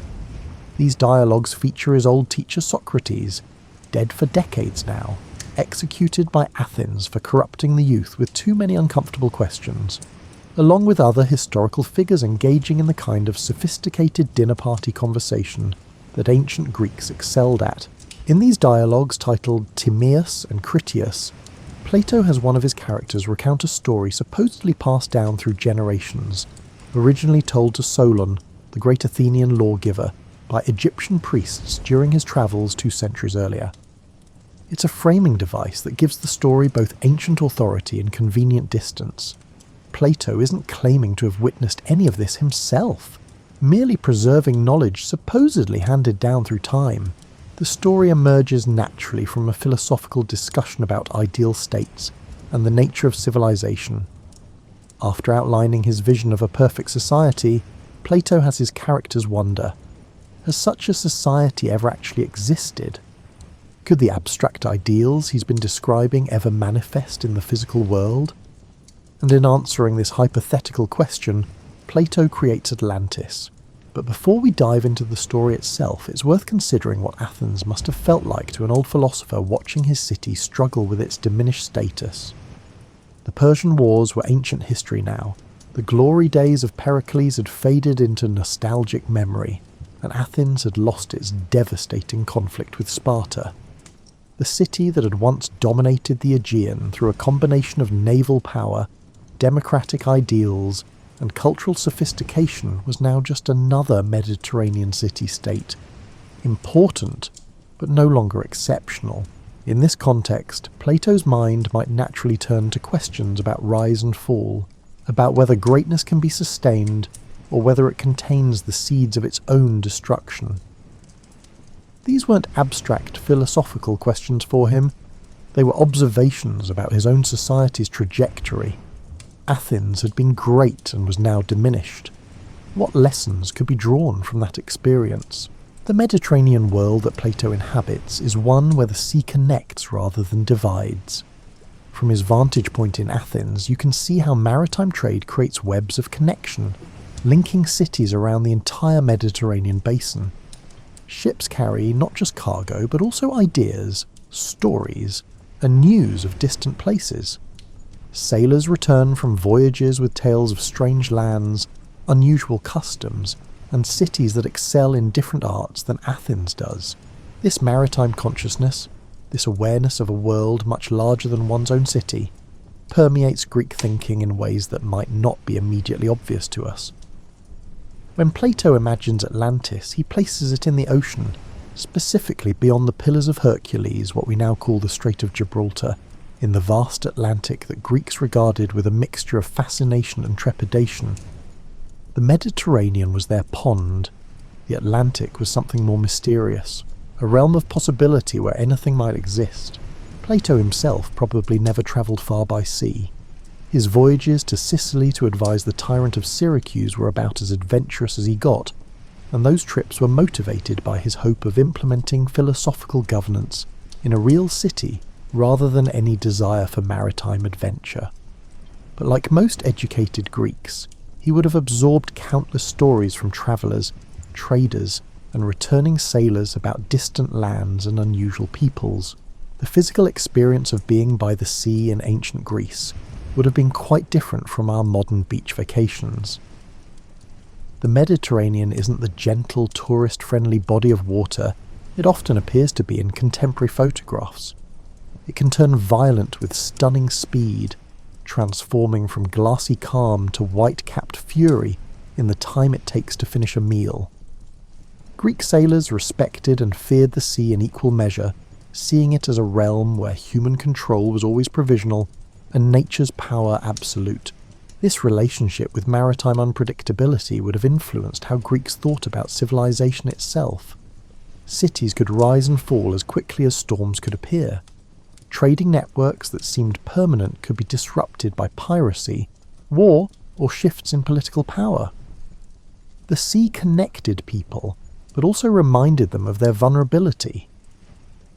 An island civilization, however powerful, would always be subject to forces beyond its control. Plato's decision to set his imaginary civilization on an island, then, isn't arbitrary. Islands are naturally bounded, finite spaces where social organization can be imagined in its complete form. They're also inherently fragile, dependent on maritime connections for survival, and vulnerable to naval attack or natural disaster. An island civilization is a perfect setting for exploring questions about the sustainability of power and the relationship between human ambition and natural limits. As you drift deeper towards sleep, imagine yourself in Plato's position, an elderly thinker reflecting on your life's work, on the society that raised you, and on the gap between ideal visions and actual human behaviour. What story would you tell to capture everything you've learned about how civilizations succeed and fail? What details would you include to make your philosophical points feel real, lived, and experienced rather than merely theorized? This is the mindset from which Atlantis emerges, not as historical reporting but as philosophical teaching clothed in narrative form, designed to make abstract ideas concrete and memorable. Plato is about to create a story so vivid, so detailed, so convincing that people will still be looking for Atlantis more than 2 millennia after he writes it, despite his never claiming it was anything more than an illustrative tale. The Atlantis that Plato describes emerges in layers, like a painting being completed detail by careful detail, each brushstroke adding depth to the overall vision. He doesn't simply announce that a great civilization once existed. He builds it before your mind's eye with the kind of specificity that makes imagination feel like memory. Begin with the geography, because that's where Plato starts. Atlantis sits in the Atlantic Ocean beyond the Pillars of Hercules, positioned where no Greek ship would venture in Plato's time. The island itself is larger than Libya and Asia combined, which in Greek geographical understanding means it's absolutely massive, a continental landmass rather than a mere island. Already, Plato is signalling that this is a story operating on a grand scale, dealing with a civilization whose physical size matches its cultural ambitions. The island's landscape features a large coastal plain, rectangular in shape and surrounded by mountains that shelter it from northern winds. These mountains aren't barren rock faces, but are rich with forests, villages, and streams that feed the plain below. The plain itself measures about 330 by 220 miles. Plato gives precise measurements, the kind of specificity that lends credibility to the description. And through this plain, engineers have cut a channel connecting the coast to a circular series of waterways at the centre of the island. At the island's heart sits the capital city, and here Plato's description becomes almost architectural in its precision. Picture concentric circles of alternating water and land, like a target pattern visible from above. The central island measures about 5 stadia in diameter, roughly half a mile, and on this elevated centre sit the royal palace and the temples of Poseidon and Clito, the divine and mortal ancestors of the Atlantean royal line. Surrounding this central island are alternating rings of water and land, each precisely measured. The rings of water serve as both defensive moats and transportation channels, connected by tunnels large enough to allow ships to pass from the outer ocean through to the innermost harbour. The rings of land feature walls covered in precious metals, brass on the outer wall, tin on the middle wall, and a mysterious metal called orichalcum on the innermost wall, which glows with a ruddy light like fire. This is the part where Plato's imagination for detail becomes almost overwhelming. He describes bridges connecting the land rings, underground passages allowing ships to move between the circular harbours, and a sophisticated system of docks and naval facilities that would make even our modern port planners envious. The engineering required to create such a city would be staggering. Excavating millions of tons of earth, constructing massive retaining walls, managing water flow between the circular channels, and maintaining the structural integrity of an entire artificial landscape. But Plato isn't finished with his architectural vision. He describes the temples in detail that suggests he's thought deeply about what buildings in an ideal civilization would look like. The Temple of Poseidon features a roof adorned with ivory, walls plated with silver, and a golden statue of the sea god standing in a chariot pulled by winged horses, so tall it touches the temple's ceiling. Around the temple are golden statues of the original 10 kings of Atlantis and their wives, along with many other offerings that speak to the wealth and piety of Atlantean society. The city includes hot and cold springs, convenient for bathing, which Greeks considered essential to civilized life, along with elaborate bathhouses for common citizens and separate facilities for royalty. There are gymnasia for athletic training, racecourses for horses, and gardens that suggest Atlanteans appreciated beauty as much as functionality. The attention to public amenities indicates a civilization that valued its citizens' well-being and understood that great societies require more than military might. Moving beyond the central city, Plato describes the broader island with equal attention to detail. The rectangular plain is divided into 60,000 sections, each measuring about 10 stadia square, and each section is responsible for providing one military unit to the kingdom's defence forces. This level of administrative organisation, keeping track of thousands of districts, managing their contributions, coordinating their military obligations, suggests a bureaucratic sophistication that rivals any ancient empire. The plain's fertility is legendary in Plato's telling. It produces 2 harvests annually, watered by winter rains and summer irrigation from streams flowing down from the mountains. The irrigation system itself is a marvel of engineering, a network of channels cutting across the plain at regular intervals, allowing water to be distributed wherever crops need it. Any farmer reading Plato's description would recognise the kind of coordinated labour and long-term planning such a system would require. Beyond agriculture, Atlantis excels in every form of production and craft. The mountains provide timber for shipbuilding, not just ordinary wood, but varieties suited to different purposes, chosen by skilled foresters who understand their materials. Mines yield precious metals in such abundance that orichalcum, which Plato describes as second only to gold in value, can be used as decorative plating on walls and buildings. Craftsmen work in every medium, stone, metal, wood, textiles, producing goods that blend utility with beauty.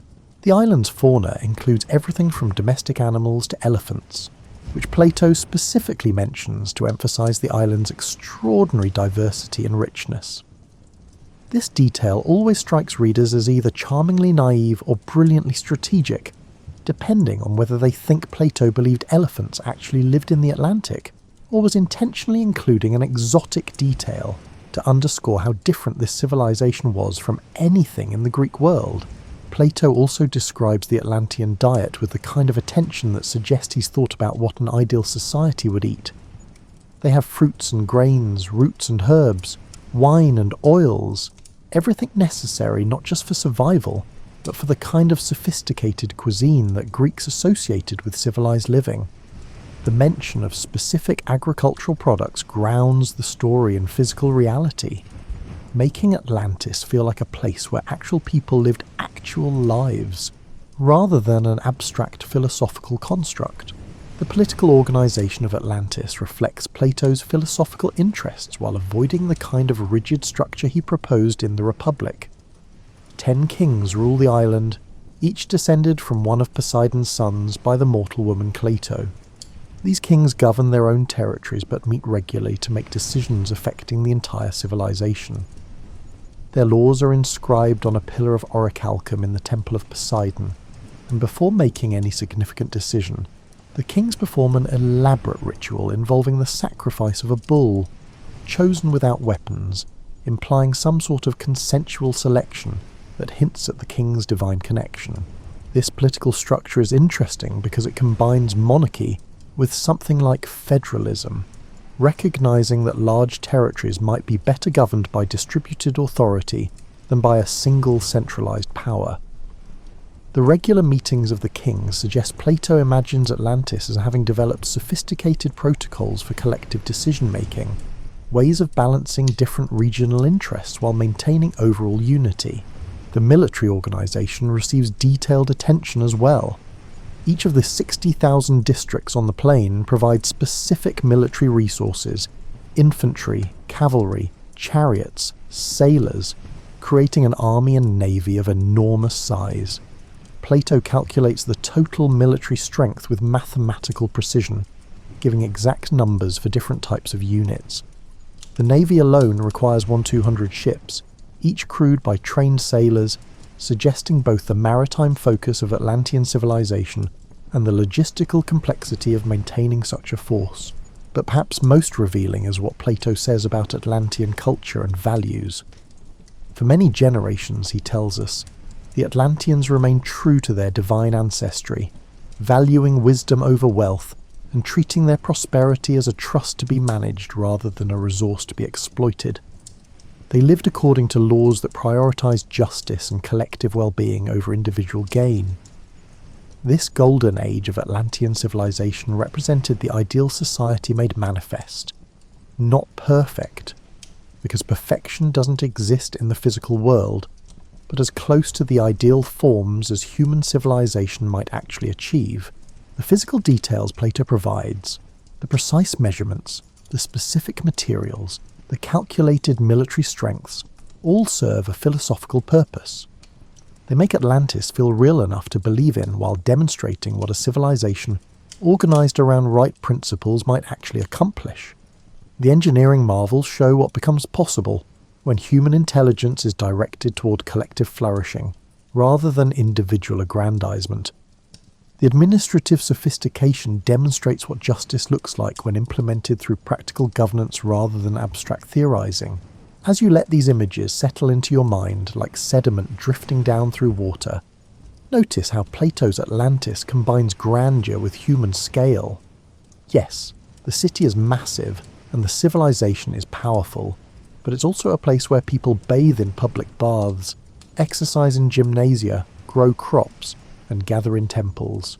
It's not an alien world, but a human one, just organized according to better principles than the Greeks managed in their actual cities. This is the world Plato imagined: wealthy but not decadent, powerful but not tyrannical, sophisticated but not corrupt, at least not yet. Because the story of Atlantis isn't ultimately about sustained perfection, but about the impossibility of maintaining it. The transformation of Atlantis from ideal civilization to cautionary tale happens gradually in Plato's telling, like watching fruit ripen and then spoil in slow motion. This isn't a dramatic collapse triggered by a single catastrophic event, at least not initially. Instead, it's a quiet deterioration of character that eventually calls down disaster as its natural consequence. Plato describes how, over many generations, the divine element in Atlantean nature became diluted, mixed repeatedly with mortal characteristics through generations of reproduction. The divine spark that had made the original Atlanteans wise and temperate grew fainter and fainter, like a signal degrading as it travels further from its source. This isn't about genetics in the modern sense, but about spiritual and moral inheritance. The idea that excellence of character must be actively maintained or it inevitably declines. The visible symptoms of this moral deterioration appear first in changing attitude toward wealth and power. Where earlier generations of Atlanteans had viewed their prosperity as a sacred trust, later generations began treating it as personal property to be enjoyed, displayed, and expanded. The metals that once plated walls as offerings to gods became symbols of personal status. The agricultural abundance that had fed everyone well became a means of accumulating surplus wealth that could be converted into political influence. You can imagine how this transformation might have felt to an observant Atlantean living through it, like watching your neighbourhood slowly change character as different priorities take hold. The old families who remembered the traditional values would notice first. Younger generations seemed less interested in maintaining the temples and more focused on expanding their personal estates. Conversations at public baths gradually shifted from philosophical discussions to comparisons of wealth and achievement.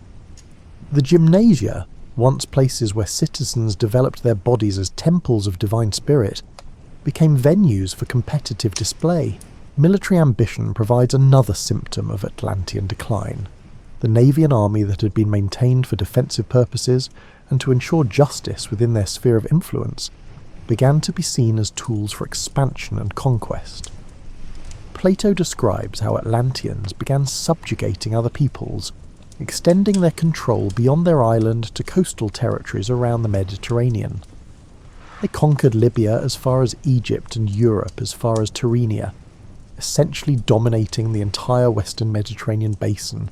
This imperial expansion represents more than just territorial ambition.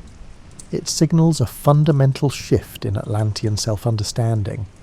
Instead of seeing themselves as stewards of an ideal society that might inspire others through its example, they began viewing their civilization as superior in ways that justified dominating inferior peoples. The philosophical commitment to justice became subordinated to the practical exercise of power. Might began to make right in ways that would have horrified earlier generations of Atlantean thinkers. The specific trigger for Atlantis' ultimate destruction comes when they decide to attack Athens, or rather, an ancient Athens that existed 9,000 years before Plato's time, back when the Mediterranean world was supposedly very different from the one he inhabits. This detail is important because it connects Plato's Atlantis story to Athenian glory, making Athens the city that stood against Atlantean imperialism and won. Plato's account of this conflict is brief and somewhat frustrating for anyone hoping for detailed battle descriptions. He tells us that Athens, despite being smaller and less wealthy than Atlantis, successfully resisted the Atlantean invasion through a combination of courage, superior political organisation, and commitment to justice. The Athenians embodied the virtues that Atlanteans had lost. They fought not for conquest, but for freedom, not to dominate, but to preserve their way of life. This reversal is philosophically significant. It demonstrates that moral excellence provides advantages that material power cannot overcome, that a just city organised around right principles can defeat a wealthier, larger, more technologically advanced opponent if that opponent has lost touch with the virtues that originally made it great. It's Plato's way of suggesting that Athens in his own time might yet recover greatness, if it returns to the values that made it exceptional during its golden age. But the military defeat isn't the end of Atlantis. That comes from nature itself, from forces so much more powerful than human armies that military might becomes irrelevant. After the conflict with Athens, Plato tells us, there came a single day and night of violent earthquakes and floods. The entire Atlantean civilization disappeared beneath the waves, swallowed by the ocean that had once been its highway for trade and conquest. The destruction is complete and total. The circular harbours that had taken generations to construct fill with seawater and sediment. The palace walls, plated with precious metals, sink beyond human reach. The temples where bulls had been sacrificed and laws solemnly proclaimed collapse under waves that recognise no human authority. The agricultural plain with its sophisticated irrigation channels becomes an underwater landscape where fish swim over what were once fields of grain. Plato emphasises that after Atlantis sank, the ocean in that region became unnavigable, full of mud and shallow waters that made passage impossible. This detail serves multiple purposes. It explains why no one in Plato's time can find physical evidence of Atlantis. It's buried under oceanic silt in an area ships cannot reach. It also suggests that some transgressions against natural order leave permanent scars on the landscape itself, that the destruction of Atlantis wasn't just punishment but a kind of cosmic editing that removed the civilization so completely it left only traces too faint to follow. The gentle, almost quiet way Plato describes this catastrophe makes it more rather than less unsettling. There's no dramatic final battle, no heroic last stand, and no opportunity for redemption through courageous resistance. The earthquakes and floods simply come, indifferent to Atlantean achievements, wealth, or power. Nature reasserts its primacy over human pretensions, with a finality that leaves no room for appeals or second chances. What makes this ending particularly poignant is that it comes just when Atlantis has reached peak power. The empire is at its largest extent, its military at maximum strength, its wealth seemingly unlimited. From a purely material standpoint, Atlantis has never been more successful. But success measured in conventional terms, territory, wealth, power, has become decoupled from the virtues that originally justified and sustained that success. The catastrophe functions in Plato's story as what we might now call a systems correction. When civilizations grow powerful enough to dominate their regional environment, they sometimes forget they remain embedded in larger natural systems that don't care about human hierarchies or ambitions. Atlantis' disappearance beneath the waves is Plato's way of saying that no civilization, however advanced or powerful, can indefinitely violate the principles that make flourishing possible without eventually facing consequences. As you let this image settle, an entire civilization slipping beneath dark waters, its rings of harbours filling with the ocean that once brought it wealth, its temples and palaces becoming homes for fish and seaweed, notice how Plato has transformed a philosophical argument into something visceral and memorable. Abstract points about the relationship between virtue and sustainability become the story of an island empire that literally sinks under the weight of its own moral failure. The fall of Atlantis happens both suddenly and slowly. Suddenly in the sense that the final destruction comes in a day and night, slowly in that the moral deterioration that makes destruction inevitable unfolds across generations. This double temporality reflects how civilizational collapse actually works. The underlying causes accumulate gradually, often invisibly, until some triggering event reveals how fragile the whole structure has become. Plato never explicitly moralizes about Atlantis' destruction. He doesn't need to. The story itself carries the philosophical weight, demonstrating how prosperity without wisdom, power without justice, and expansion without limits eventually call down disaster. The sinking of Atlantis into the ocean becomes a physical metaphor for what happens when civilizations sink into moral confusion. They disappear beneath forces they once thought they controlled, leaving only stories to mark where they stood. Now that the story has been told, the rise imagined and the fall described, we can step back and consider what Plato was actually doing when he created Atlantis. Because this was never meant to be history in the sense we usually understand it. It was philosophy dressed in narrative clothing, ideas given form through fictional geography and imaginary catastrophe. The first thing to understand is that Plato's audience would have approached this story very differently than we do. Modern readers encounter Atlantis as an ancient mystery, wondering whether such a place ever existed and searching for archaeological evidence that might confirm or disprove the account. Ancient Greeks would have recognized immediately that Plato was doing what he always did, using story to make philosophical arguments more vivid and memorable than abstract reasoning alone could achieve. Think about how Plato typically argues in his dialogues. He rarely makes straightforward statements about truth or virtue. Instead, he constructs elaborate thought experiments, extended analogies, and hypothetical scenarios that let readers discover principles for themselves through imaginative engagement. The allegory of the cave doesn't work because prisoners were actually chained in a cave watching shadows. It works because the scenario illuminates something true about knowledge and perception. Atlantis operates the same way. The philosophical content embedded in the Atlantis story concerns several of Plato's most persistent preoccupations. First, there's the question of whether ideal societies can exist in the physical world, or whether perfection remains eternally limited to the realm of forms. By creating Atlantis as a nearly ideal society that existed but didn't last, Plato suggests that excellence is achievable but not sustainable, that human civilizations can approach the ideal but cannot permanently embody it. This connects to a deeper pessimism about material existence that runs throughout Plato's mature philosophy. The physical world, in his view, is always corrupted by change, decay, and the contamination of matter. Pure ideas exist eternally and unchangingly in some transcendent realm, but when those ideas take physical form, they become subject to time and deterioration. Atlantis embodies this principle. Even divine wisdom dilutes across generations as the physical aspects of human nature dominate the spiritual ones. Second, the Atlantis story illustrates the relationship between virtue and political success. Plato has been arguing throughout his career that justice isn't just ethically right, but practically effective, that cities organised around wisdom and justice will flourish while those governed by ambition and corruption will fail. Atlantis provides a case study demonstrating this principle across multiple generations, showing both how virtue creates flourishing and how vice leads to destruction.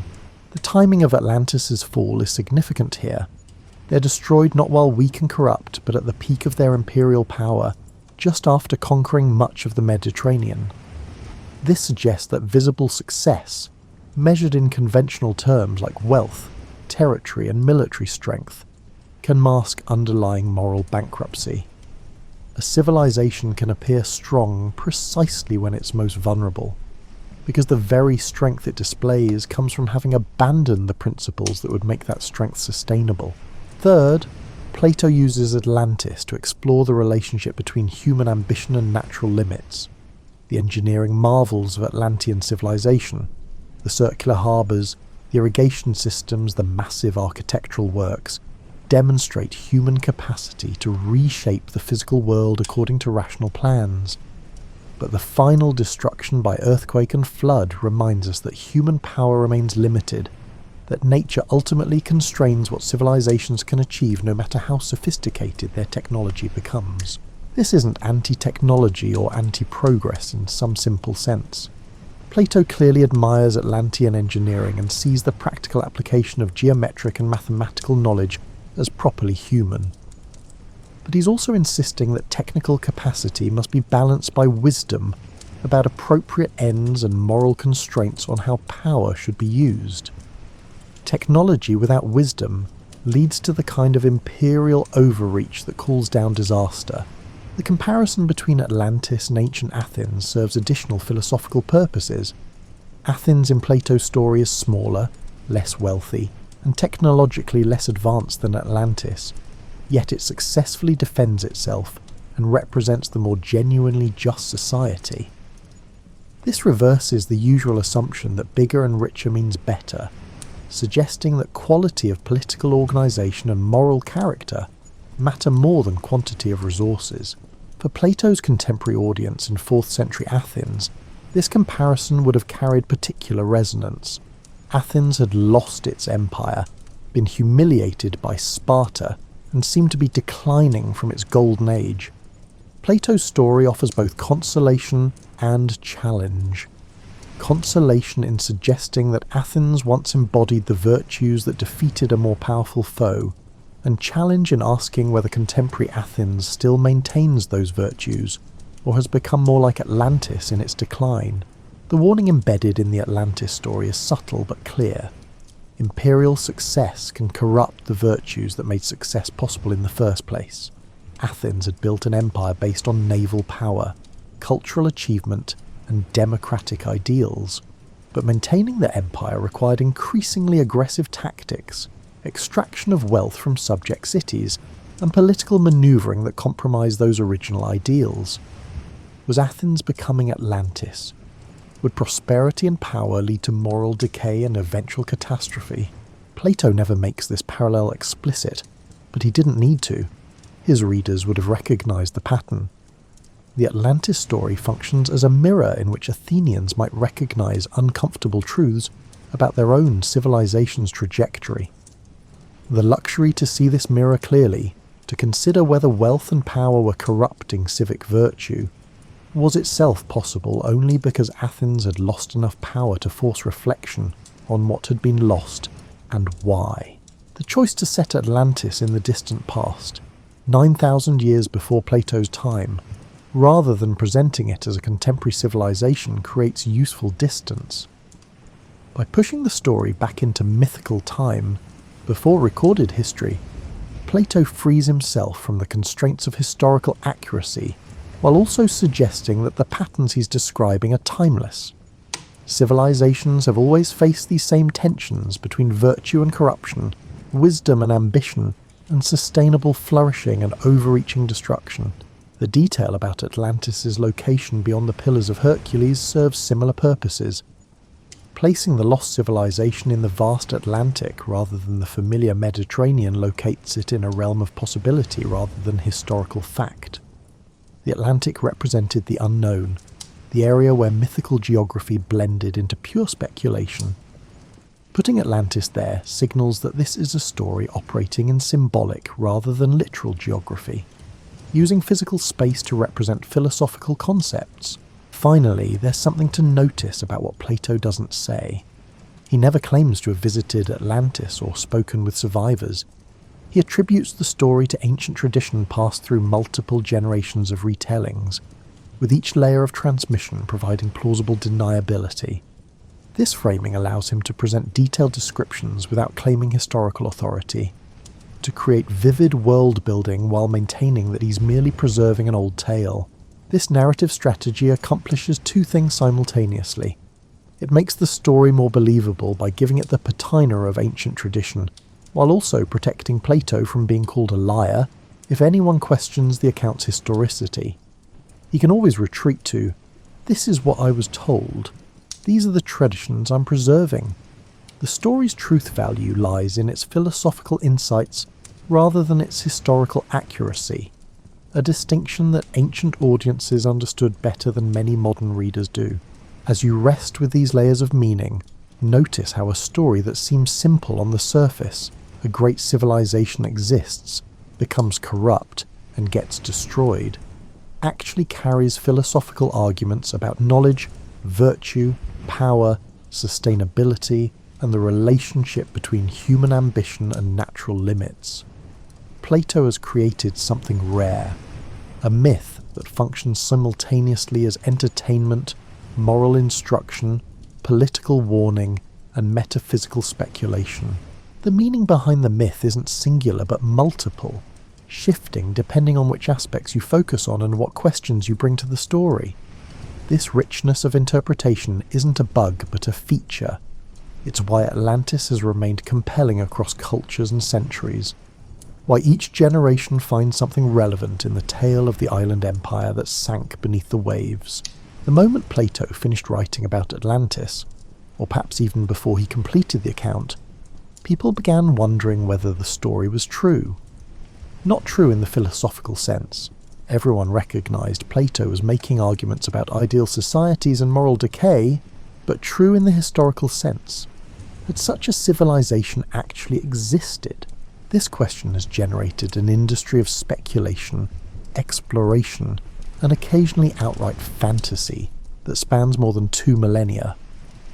The search for Atlantis says as much about the searchers and their historical moments as it does about Plato's original story. Each era has looked for Atlantis in ways that reflect its own preoccupations, technologies, and assumptions about what lost civilizations might teach us. Plato's immediate successors approached the story with appropriate skepticism. Aristotle, Plato's most famous student, apparently thought his teacher had invented Atlantis entirely, creating it merely to serve philosophical purposes and then destroying it just as conveniently. This reading suggests that educated Greeks in the generation after Plato understood his methodology, using fictional scenarios to illustrate philosophical principles, wasn't considered dishonest, but pedagogically effective. However, other ancient writers took the account more literally. Some tried to rationalize elements of the story, suggesting that Plato had exaggerated details, but preserved memories of some actual Bronze Age civilization that had been destroyed by natural disaster. Others attempted to identify Atlantis with known places. Perhaps it was Crete, which had been devastated by volcanic eruption and tsunami when Thera exploded around 1600 BCE. destroying the Minoan civilization. The Crete theory emerged because ancient writers recognized patterns in Plato's description that matched what they knew about Minoan culture. The emphasis on naval power, the sophisticated architecture, and the central role of bull worship, all these elements characterized Minoan civilization as Greeks understood it from ruins and lingering cultural memories. Perhaps Plato or his sources had preserved garbled accounts of Minoan glory and its sudden destruction, with details becoming exaggerated through centuries of retelling. But the chronology presented problems. Plato specifically placed Atlantis 9,000 years before Solon's time, which would be roughly 9,600 BCE, if we take the numbers literally. This predates any known civilization with the kind of architectural and engineering sophistication Plato describes. Some ancient interpreters suggested that Plato or his Egyptian sources had confused years with months, or used some alternative calendrical system, but this requires assuming fundamental numerical errors in a story that's otherwise remarkably precise about measurements and quantities. As classical civilization transitioned into late antiquity, and then the medieval period, interest in Atlantis waned. Christian scholars who inherited Greek learning were more interested in reconciling pagan philosophy with biblical truth than in pursuing stories about sunken islands. If Atlantis appeared in medieval texts at all, it was usually as a minor curiosity or as an allegory that could be reinterpreted in Christian terms. The Renaissance brought renewed fascination with classical texts and the world beyond Europe. As explorers discovered the Americas, some theorists suggested that these continents might be remnants of Atlantis, or that Atlantean survivors had established civilizations in the New World.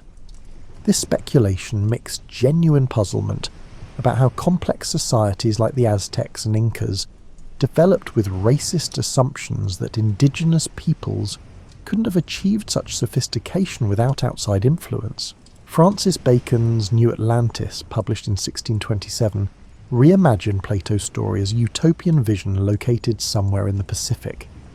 Bacon wasn't claiming historical accuracy, but rather using Atlantis as a framework for describing an ideal scientific society, much as Plato had used it to explore questions about virtue and governance. The name had become a kind of shorthand for imagined perfect society, its specifics less important than its function as a thought experiment. The 19th century brought more systematic attempts to locate Atlantis geographically. This reflected the era's confidence in the scientific method and its belief that mysteries could be solved through careful investigation and rational analysis. Ignatius Donnelly, an American politician and amateur archaeologist, published Atlantis, the Antediluvian World in 1882, arguing that Atlantis had really existed in the Atlantic and that it explained various cultural similarities between Old and New World civilizations. Donnelly's book was enormously popular, going through dozens of printings and establishing many tropes that still dominate popular Atlantis theories. He argued that Atlantean refugees had spread to both sides of the Atlantic after their homeland sank, bringing advanced knowledge that jump-started Egyptian, Mesopotamian, and Central American civilizations. Every pyramid, every flood myth, and every seemingly inexplicable technological achievement became potential evidence of Atlantean influence. The theory was creative but required ignoring actual chronology and archaeological evidence. Egyptian civilization developed gradually over millennia, with each advance building on previous work in ways that archaeologists can trace through physical remains. The same goes for Mesopotamian, Chinese, Indus Valley, and Mesoamerican civilizations. They all show clear developmental sequences rather than sudden acquisition of advanced knowledge from outside. But Donnelly's imaginative approach to evidence established a pattern that subsequent Atlantis hunters would follow. Start with Plato's account, selectively incorporate details that fit your preferred location, ignore contradictions, and interpret any ancient achievement that seems impressive as possible Atlantean influence. This methodology produces exciting narratives but terrible history. The 20th century brought even more exotic Atlantis theories, often disconnected from Plato's original account. Some esoteric movements positioned Atlantis as the homeland of ancient spiritual wisdom, describing it as having possessed technology and consciousness that modern humans have lost. Helena Blavatsky's Theosophical Society gave Atlantis a central role in its elaborate mythology about human spiritual evolution, describing multiple Atlantean races and civilizations spanning millions of years. These mystical interpretations transformed Atlantis from a philosophical thought experiment into something like a religious revelation, positioning it as the source of all ancient wisdom and the key to human spiritual advancement. Plato would probably have been bemused by this development. His story was meant to illustrate how civilizations fall when they abandon wisdom, not to suggest that some lost civilization possessed secret knowledge we should recover. The development of modern archaeology and oceanography should have settled questions about Atlantis' historical existence, but instead it just spawned new theories. When scientists discovered the mid-Atlantic ridge, some enthusiasts suggested this underwater mountain range might be the remnant of a sunken continent. The fact that the geology doesn't support this interpretation, the ridge is spreading apart, not sinking, and has been underwater for millions of years, did little to discourage speculation. Each new archaeological discovery in the Mediterranean region sparked fresh claims that the real Atlantis had been found. The island of Santorini, with its spectacular volcanic caldera and evidence of Bronze Age civilization buried under volcanic ash, became a favourite candidate. The Minoan settlement of Akrotiri, preserved like Pompeii under layers of pumice, showed sophisticated architecture, vibrant frescoes, and an advanced urban culture, everything one might expect from a civilization like Atlantis. The Santorini theory has several advantages. The volcanic eruption and subsequent tsunamis around 1600 BCE did destroy a powerful maritime civilization. The Minoans were indeed culturally advanced and influential throughout the Aegean. The geographical details, an island with a wealthy city destroyed by volcanic catastrophe, match key elements of Plato's account. You can visit the ruins today and see what an Atlantis-like civilization actually looked like. The main problem, of course, is that Santorini is in the wrong ocean, at the wrong time and on the wrong scale. Plato specified the Atlantic beyond Gibraltar, not the Aegean. He dated Atlantis to 9600 BCE, not 1600 BCE. He described an island larger than Libya and Asia combined, not a modest Mediterranean island. Identifying Santorini as Atlantis requires dismissing most of Plato's specific details as errors or exaggerations. Other proposed Atlantis locations include off the coast of Spain near the Strait of Gibraltar, in the Black Sea, before post-Ice Age sea level rise flooded that region, in Antarctica, based on fringe theories about ancient maps showing ice-free coastlines, and even in the Bahamas, where underwater rock formations sometimes create patterns that enthusiastic interpreters read as evidence of ancient roads or buildings. Each theory follows similar logic. Identify some archaeological site or geographical feature that vaguely matches some element of Plato's description.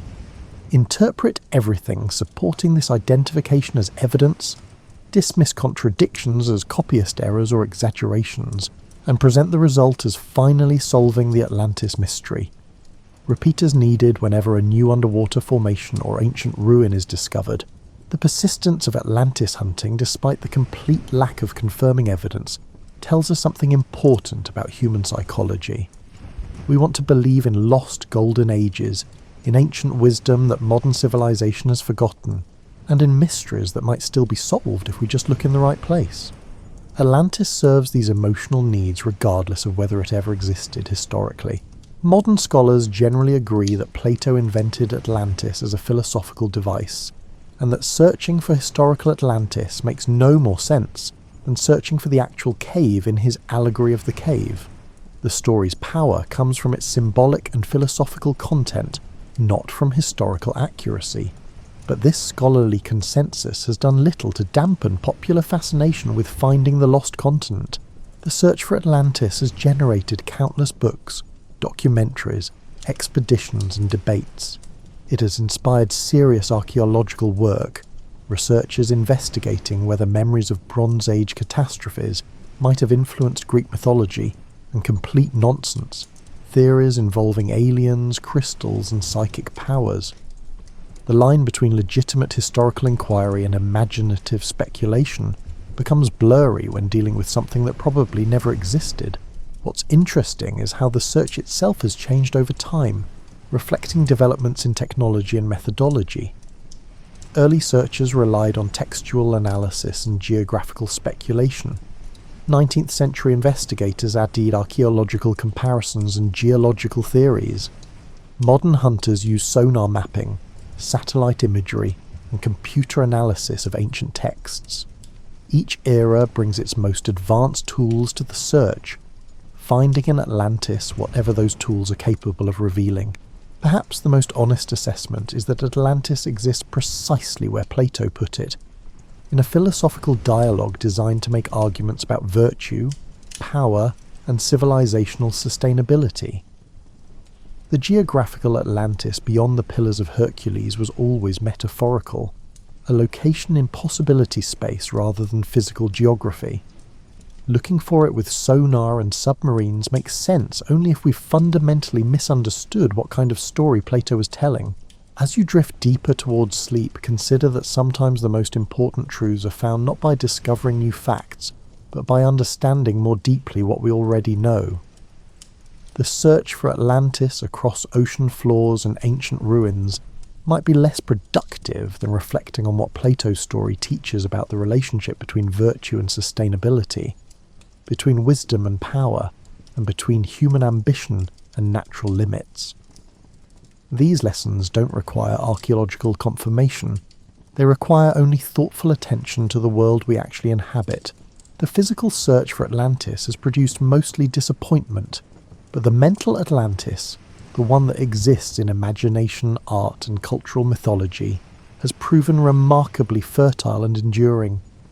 This imaginary Atlantis tells us less about ancient history than about how different eras have understood perfection, loss, and the relationship between past and present.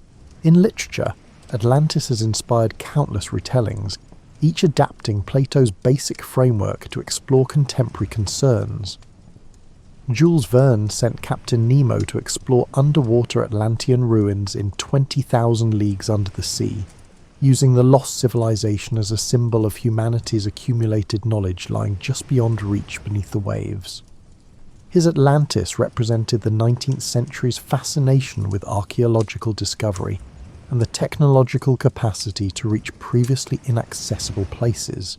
Science fiction writers have been particularly drawn to Atlantis, reimagining it as an advanced technological society whose achievements were only now beginning to match or surpass.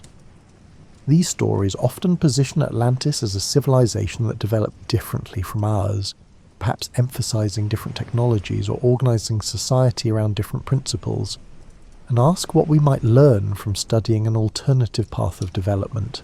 Fantasy literature tends to treat Atlantis more mystically, as a civilization that mastered magic or spiritual practices that modern humanity has forgotten.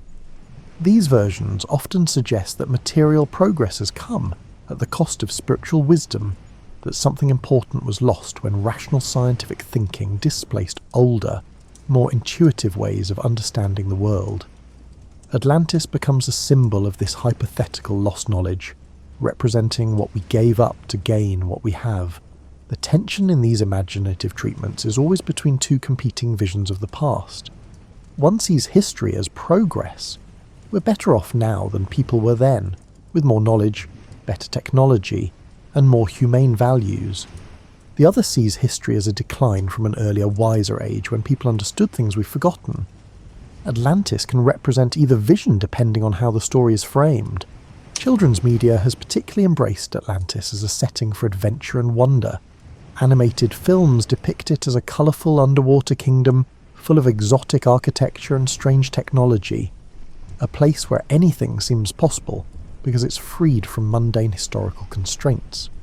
These versions rarely engage with Plato's philosophical concerns about virtue and corruption, focusing instead on the sheer imaginative pleasure of a lost world waiting to be discovered. The Disney animated film Atlantis: The Lost Empire offers a good example of how modern retellings work. It keeps Plato's basic premise: ancient advanced civilization, circular architecture, powerful technology, while adding elements from later speculation and wholesale invention. The result is visually spectacular and narratively engaging, while having almost nothing to do with Plato's actual story. This is Atlantis as pure creative inspiration rather than historical or philosophical inquiry. Video games have found Atlantis useful as a setting that requires no explanation. Players accept that such a place might have existed because it's so culturally familiar, allowing game designers to create elaborate underwater or ancient civilizations without extensive exposition. Atlantis in gaming becomes whatever the gameplay requires: a dungeon to explore, a civilization to manage, a mystery to solve, freed entirely from historical constraints.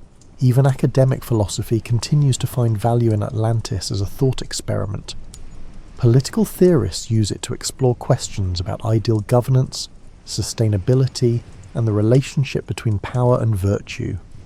Environmental scholars cite Atlantis as an early example of ecological thinking, a recognition that civilizations exist within natural systems they cannot control, and will be destroyed if they exceed those systems' carrying capacity.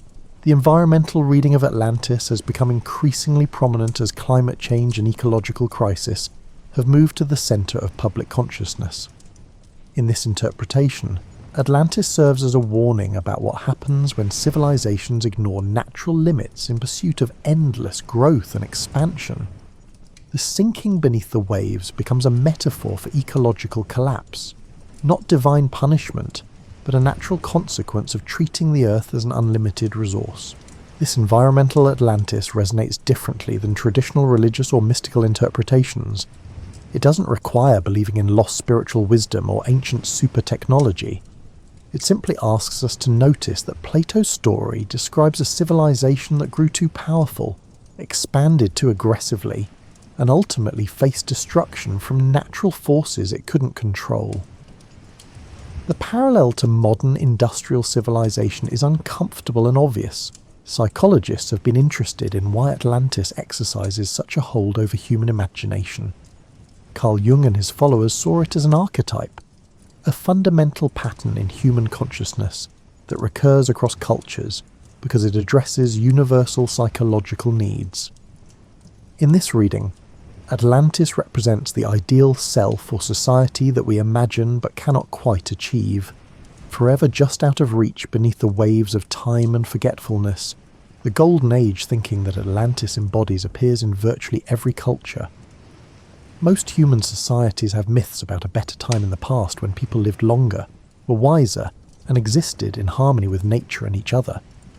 These golden ages ended through some kind of fall, human sin, divine punishment, or simply the inevitable decay of all things. Atlantis fits this pattern perfectly, giving Greek Golden Age thinking a specific geographical and historical form. This persistent nostalgia for imagined better times raises interesting questions.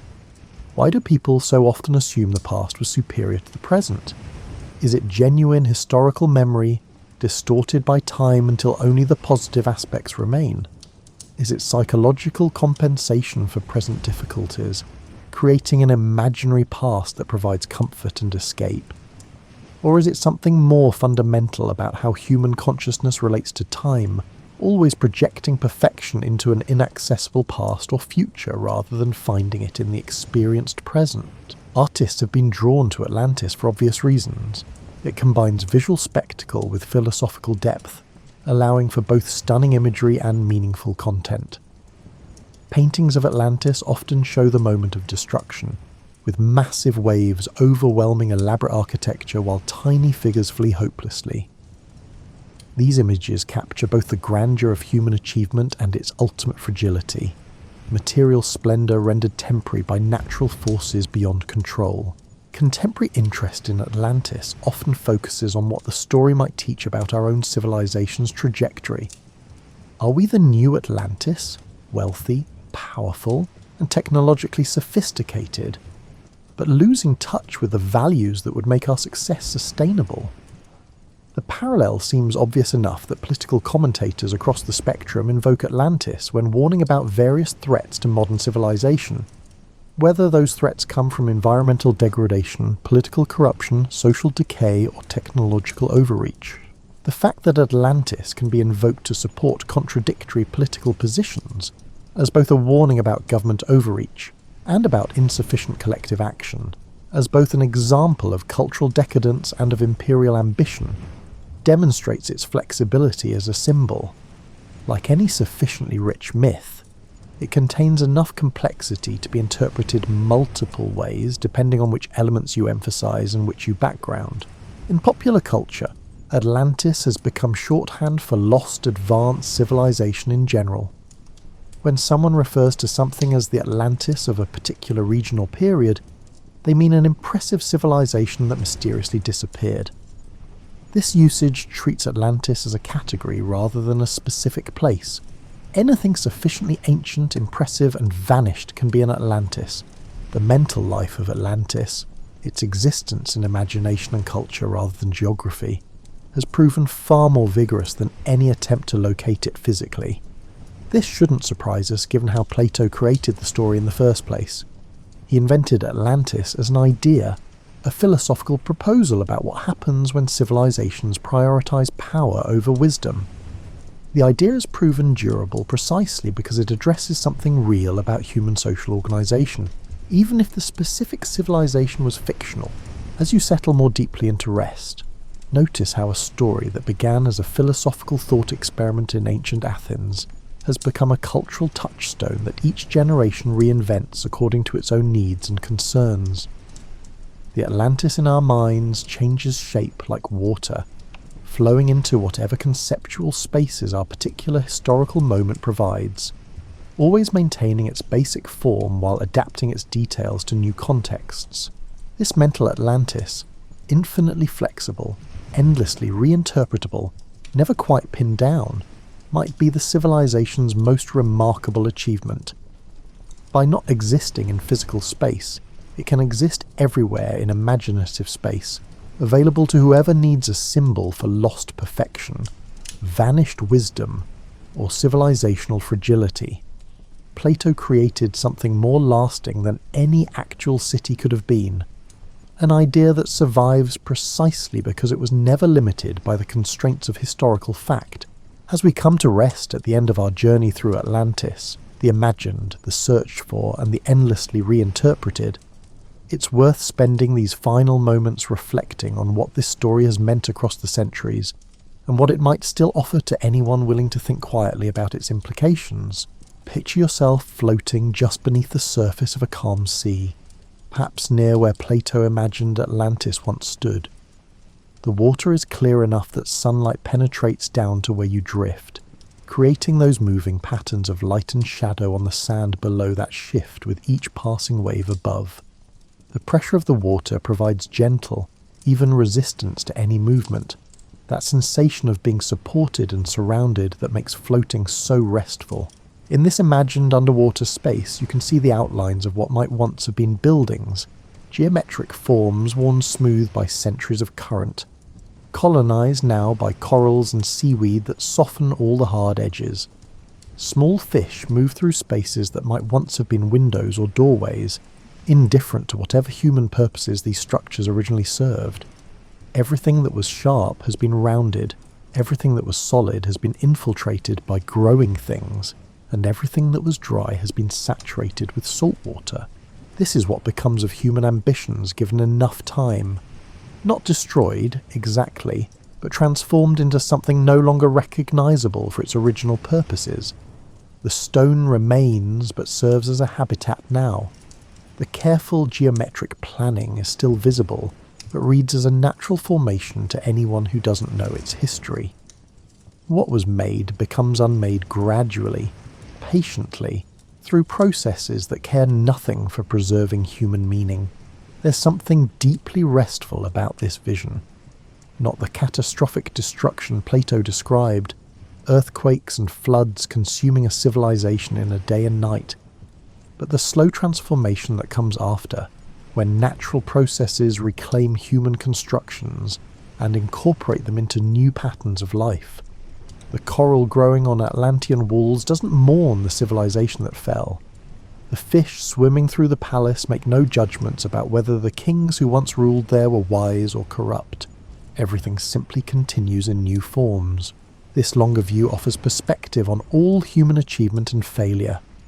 The things we build, physical structures, social institutions, cultural traditions, all seem so solid and permanent while we're building them. We imagine they'll last forever, that we're creating something that will stand against time, and sometimes our constructions do last a remarkably long time. But eventually, everything we make becomes raw material for whatever comes next. Plato understood this at some level. That's why he set Atlantis in the distant past rather than the present, and why he had it destroyed rather than evolving into something new. The story needed the finality of total destruction to make its philosophical point about the relationship between virtue and sustainability. But the actual process of civilizational change is usually less dramatic, more like erosion than earthquake, more like fish moving into abandoned buildings than waves overwhelming inhabited ones. The lesson isn't that nothing matters because everything eventually changes form. Rather, it's that what matters isn't permanence, but how we inhabit the time we have. The Atlanteans lived meaningful lives, raised families, created art, built buildings, governed cities, even though their civilization was temporary. The fact that it ended doesn't retroactively render their existence meaningless. They lived as fully as they could given what they knew and the circumstances they faced. This applies to our own lives and civilizations as well. We build knowing that what we build won't last forever, but we build anyway because the building itself has value independent of its durability.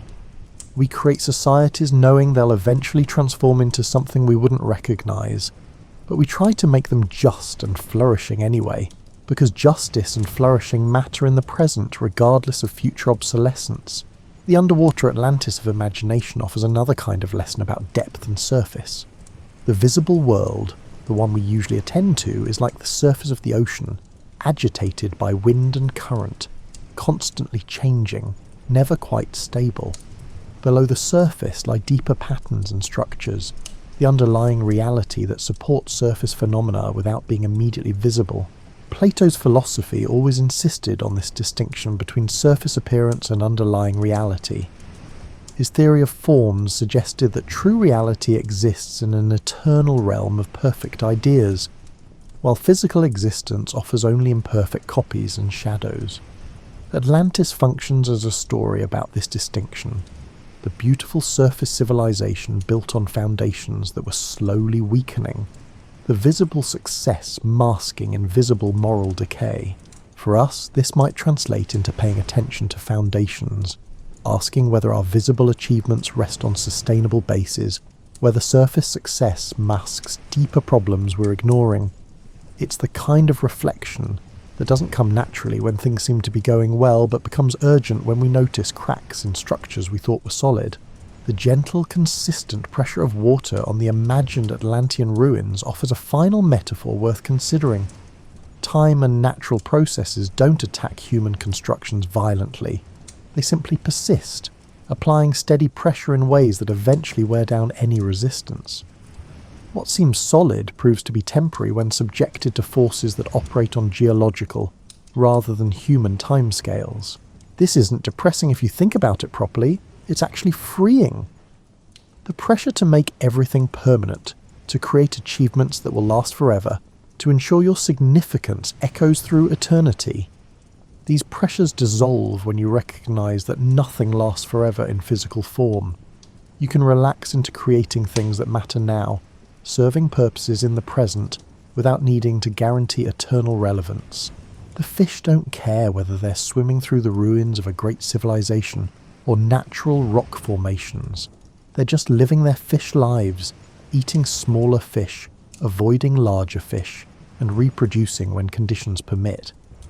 There's something admirable about this pragmatic indifference to human hierarchies of meaning. The ocean doesn't distinguish between grand palaces and simple homes, once both have been underwater long enough. This might be the deepest teaching of Atlantis. that all our status distinctions, all our categorizations of important and trivial, great and ordinary, will eventually be levelled by time and natural processes. Not because nothing matters, but because everything matters equally in its own time and place. The coral doesn't prefer growing on palace walls over growing on humble homes. The sand fills all structures with the same patient efficiency. If Atlantis did exist and did sink beneath the waves, this is what would have become of it by now. Not a treasure trove of ancient wisdom waiting to be recovered, but a series of formations where marine life goes about its business, where sediment accumulates, and where natural processes have long since erased most traces of human intention. And that's fine. That's how the world works. Human civilizations arise, flourish, decline, and are incorporated back into the natural systems from which they emerged. As you drift now towards sleep, you might carry with you this image of underwater ruins where fish swim through empty windows and coral decorates forgotten walls. Not as something sad, but as something peaceful, a reminder that all our striving eventually finds rest, that the pressure to achieve and build and leave permanent marks can be released into the patient processes that transform everything over time. The water supports you.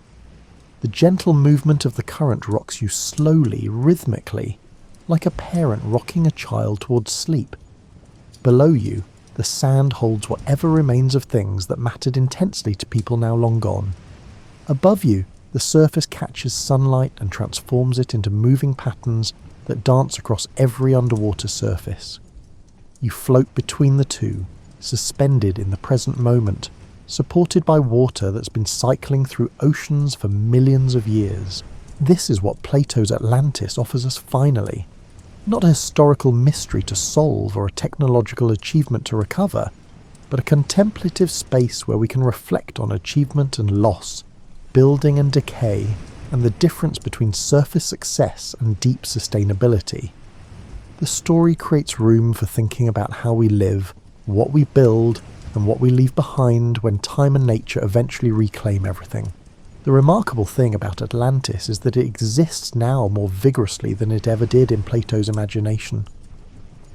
The story has been retold so many times, adapted to so many purposes, that it's become a permanent part of human cultural inheritance. A story we tell ourselves, about our capacity for achievement and our tendency towards self-destruction. Plato wrote perhaps 15 pages about Atlantis in his dialogues. Those 15 pages have generated millions of pages of speculation, interpretation, and imaginative elaboration. The return on investment is extraordinary. Few authors have created something so durable from such an economical initial description. The sparse specificity of Plato's account, detailed enough to seem real, vague enough to invite interpretation, created space for everyone who came after to project their own ideas about lost perfection. In this way, Atlantis has become a truly collaborative creation, built not by one author, but by thousands of people across dozens of centuries, each adding their interpretation while the core story remains recognizable. It's like a ship that's been at sea so long that every plank has been replaced multiple times, yet it's still somehow the same ship. The continuity exists in pattern and function rather than material substance. For a bedtime story, Atlantis works beautifully because it operates on the border between knowledge and dream. It's specific enough that you can visualize it clearly. Those circular harbours, those walls plated with mysterious metals, those fountains and gardens and temples, but dreamlike enough that the images can shift and flow as consciousness moves towards sleep. The story provides structure without rigid boundaries and guidance without constraint. As consciousness releases its grip on waking concerns, the mind often drifts into a liminal space where metaphor and reality blur together, where the distinction between historical fact and philosophical truth becomes less important.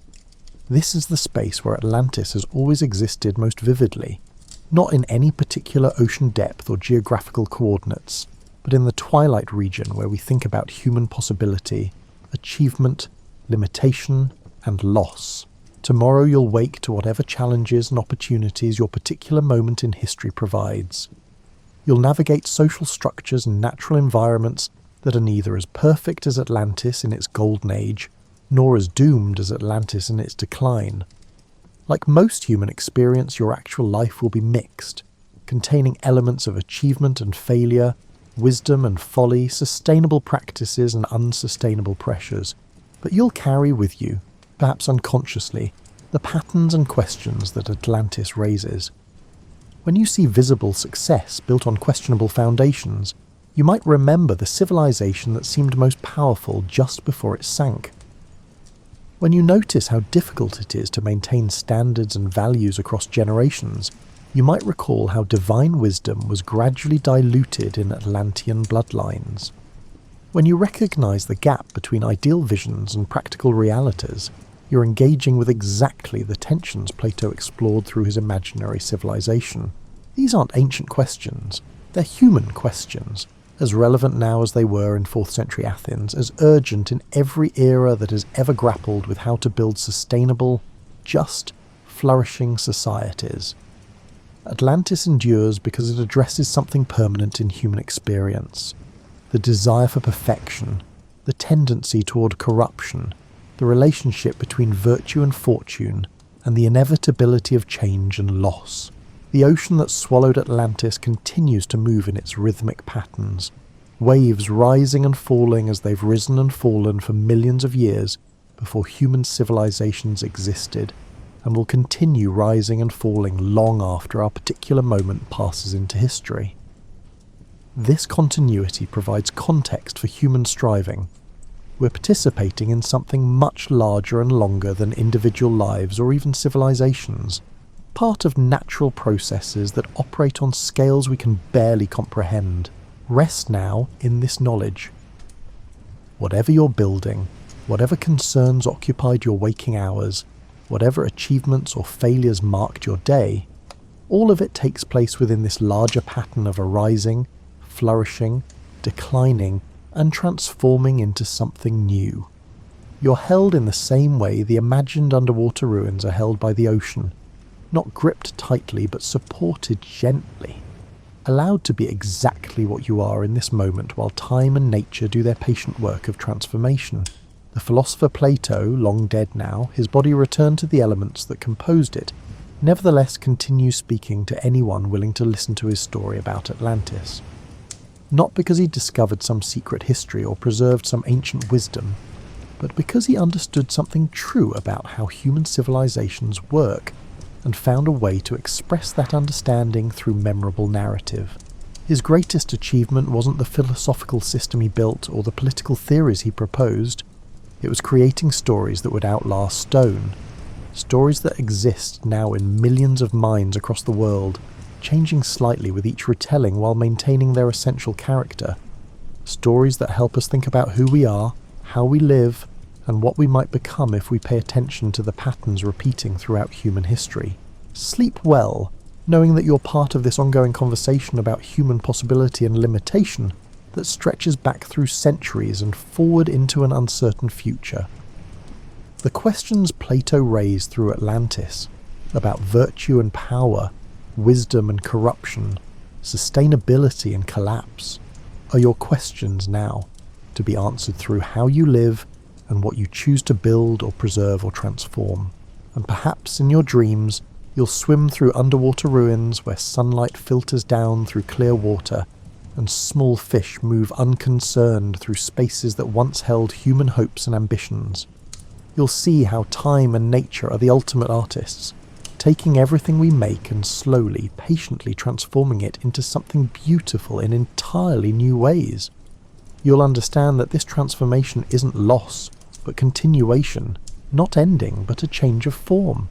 The story of Atlantis ends where it begins, in imagination, in the space where we reflect on what it means to be human, and to build civilizations that are always temporary, always imperfect, and yet always meaningful for those who inhabit them. May this reflection carry you gently into sleep, into dreams, into the rest that allows tomorrow's building to begin again.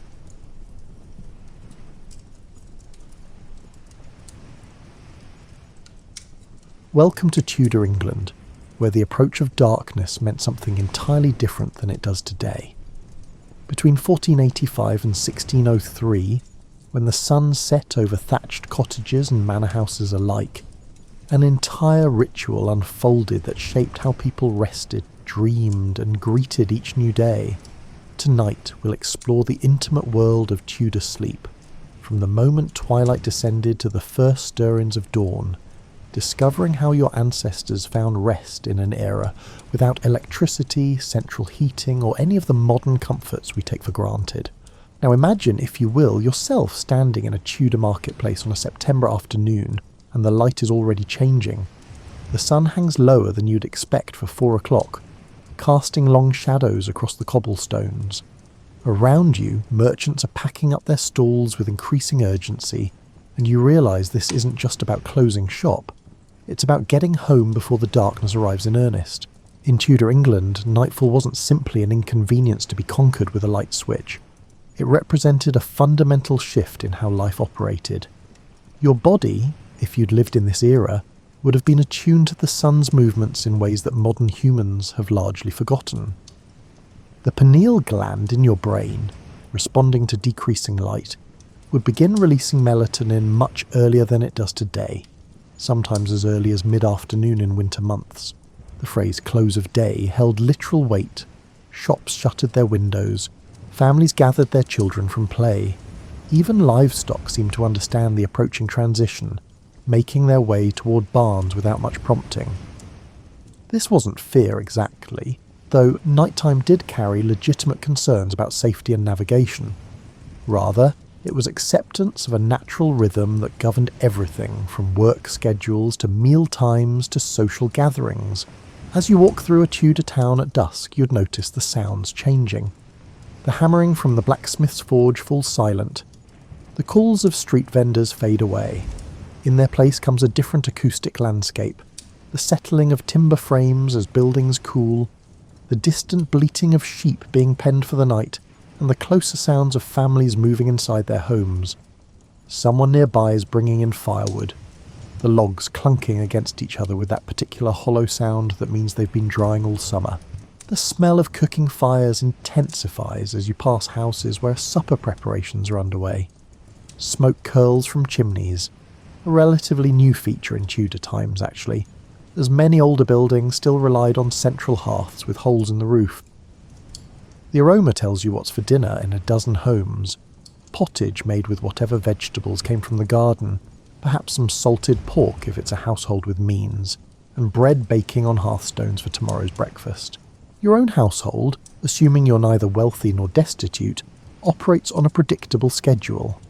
Supper happens while there's still enough natural light to see your food clearly, not out of preference but necessity. Candles and rushlights cost money, and you'll need them for the essential tasks that must happen after dark.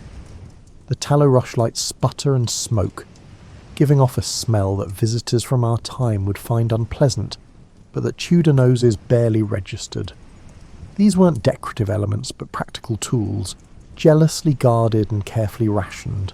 Children are already showing signs of drowsiness much earlier than modern kids would.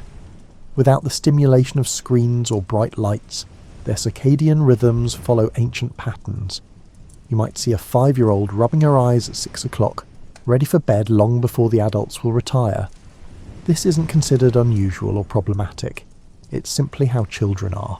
The transition from day to night carried a certain comfort despite its challenges. There was predictability in the routine, a sense that you were doing what countless generations before you had done.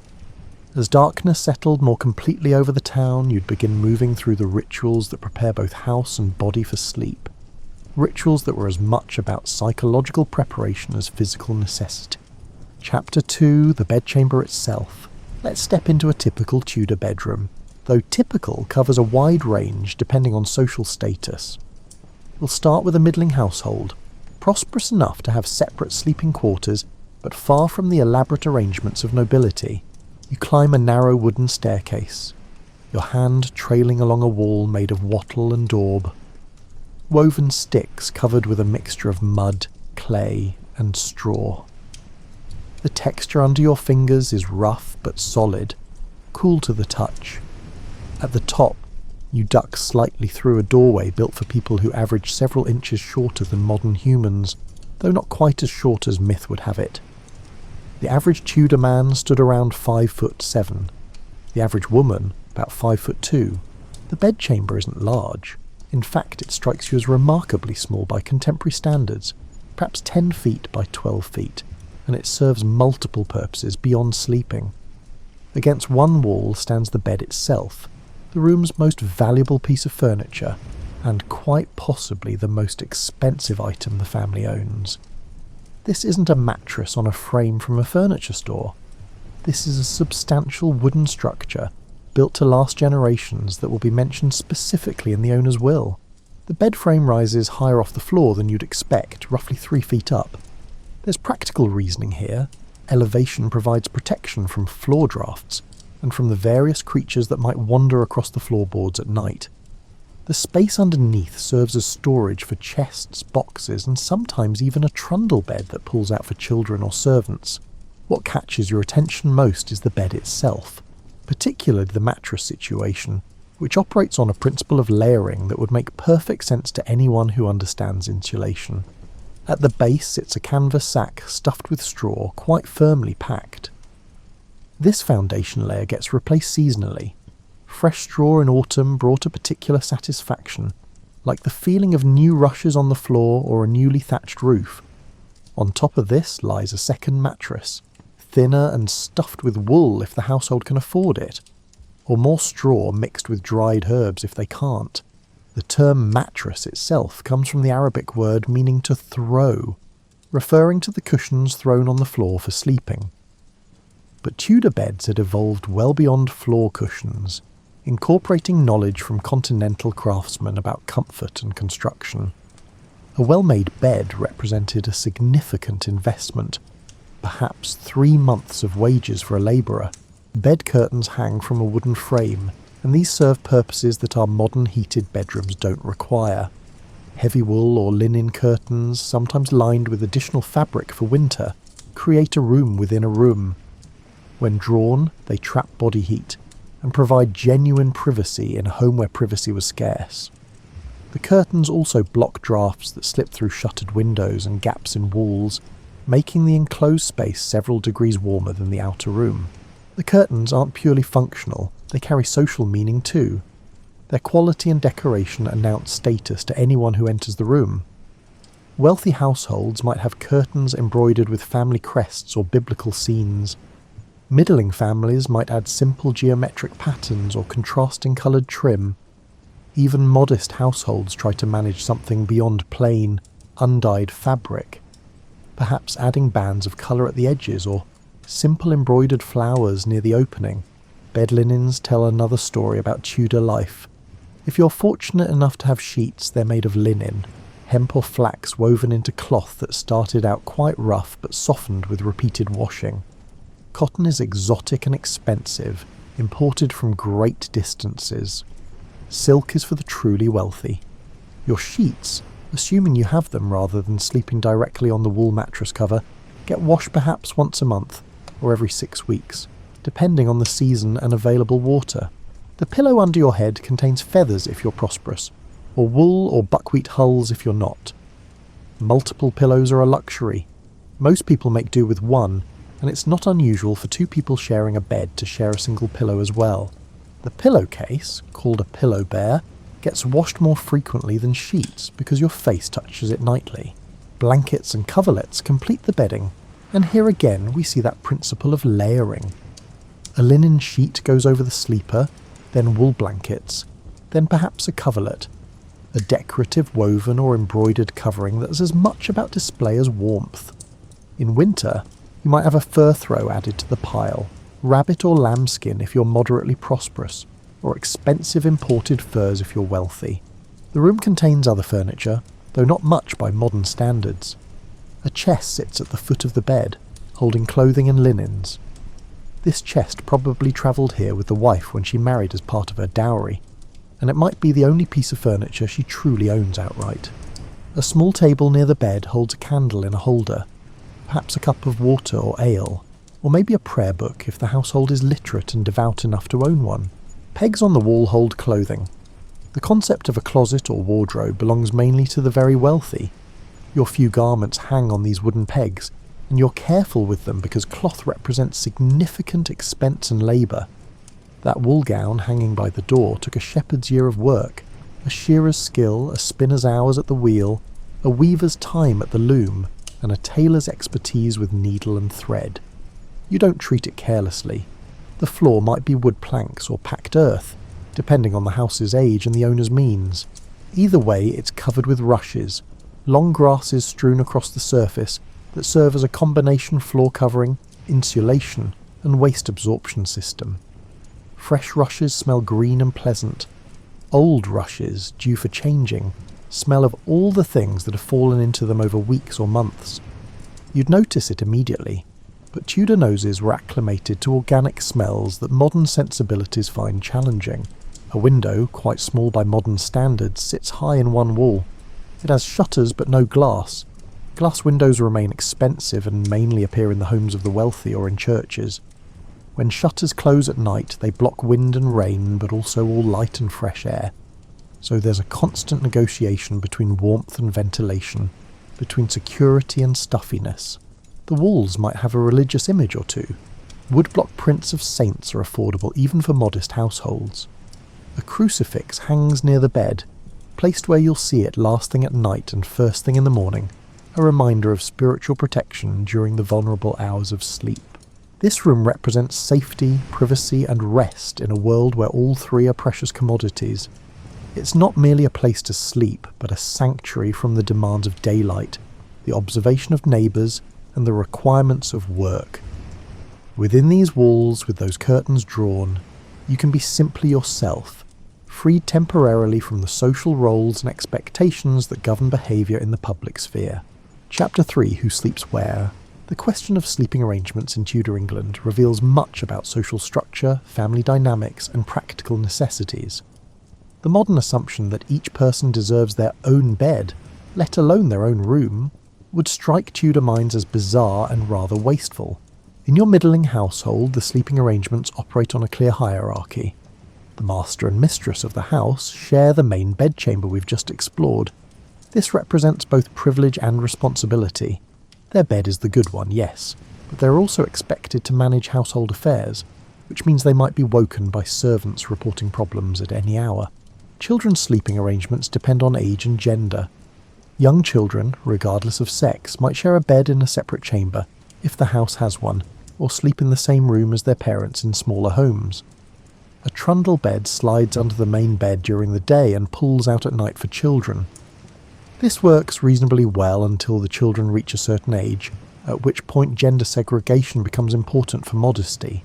Older boys might sleep in an attic space or in an outbuilding, while older girls typically remain in the house proper under closer supervision. This isn't uniform across all households. Practical considerations often override ideal arrangements.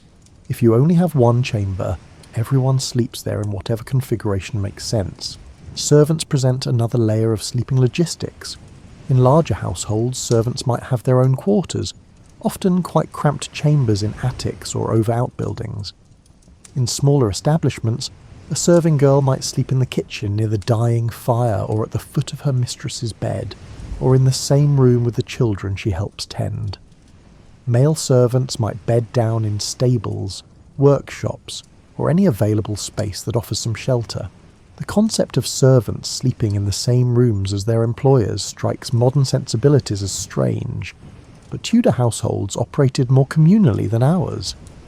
Privacy was less about physical separation and more about social understanding. You pretended not to notice certain things, and others extended the same courtesy to you. Bed sharing was utterly normal across all social classes. 2 or 3 children commonly shared a bed, and this arrangement continued well into adulthood for unmarried siblings. Adult guests might share beds with household members of the same sex without anyone thinking twice about it. When inns advertised beds, they often meant spaces in beds. You might find yourself sharing with a stranger, though innkeepers tried to pair people of similar apparent status. This proximity didn't generally carry romantic implications. Bed sharing was practical. Beds cost money. Bed linens cost money. Heating multiple rooms cost money, and besides, shared body heat kept everyone warmer. People slept in their undergarments, not naked as many modern people do, which provided a basic layer of modesty. The wealthy had more options, but didn't necessarily choose solitude. A nobleman and his wife might have separate bedchambers, but this was often about creating private spaces for entertaining guests of their own sex rather than avoiding each other. The lady might receive female friends in her chamber during the day, while the gentleman used his for business meetings or entertaining other men. Great households had elaborate sleeping hierarchies. The lord and lady had their private chambers. Yes, but these rooms opened onto others where personal servants slept, ready to assist at a moment's notice. A lady's maid might sleep in a small chamber adjoining her mistress's room, literally on call throughout the night. The gentleman's valet had similar arrangements. Apprentices in merchant or craft households presented their own sleeping puzzle. They were neither family nor exactly servants, occupying an ambiguous middle status. Typically, they slept in the workshop itself or in the chamber above it, their presence serving partly as security against theft. The relationship between master and apprentice included an understanding that the master would provide bed and board, so the apprentice's sleeping arrangements were part of the contract. Babies and very young children often slept in cradles near their parents' bed, close enough that a mother could reach out and rock the cradle without getting up. Some cradles were designed to hook onto the main bed frame, keeping the infant literally within arm's reach. Wet nurses, employed in wealthier families, might sleep with the infant in a separate room, essentially taking over nighttime parenting duties so the mother could rest undisturbed. The danger of overlaying, accidentally smothering an infant while sleeping, was well recognised and genuinely feared. Some parishes kept records of these deaths, and moralists preached against parents bringing babies into their beds, though necessity often overrode caution in cold weather or when a child was sick.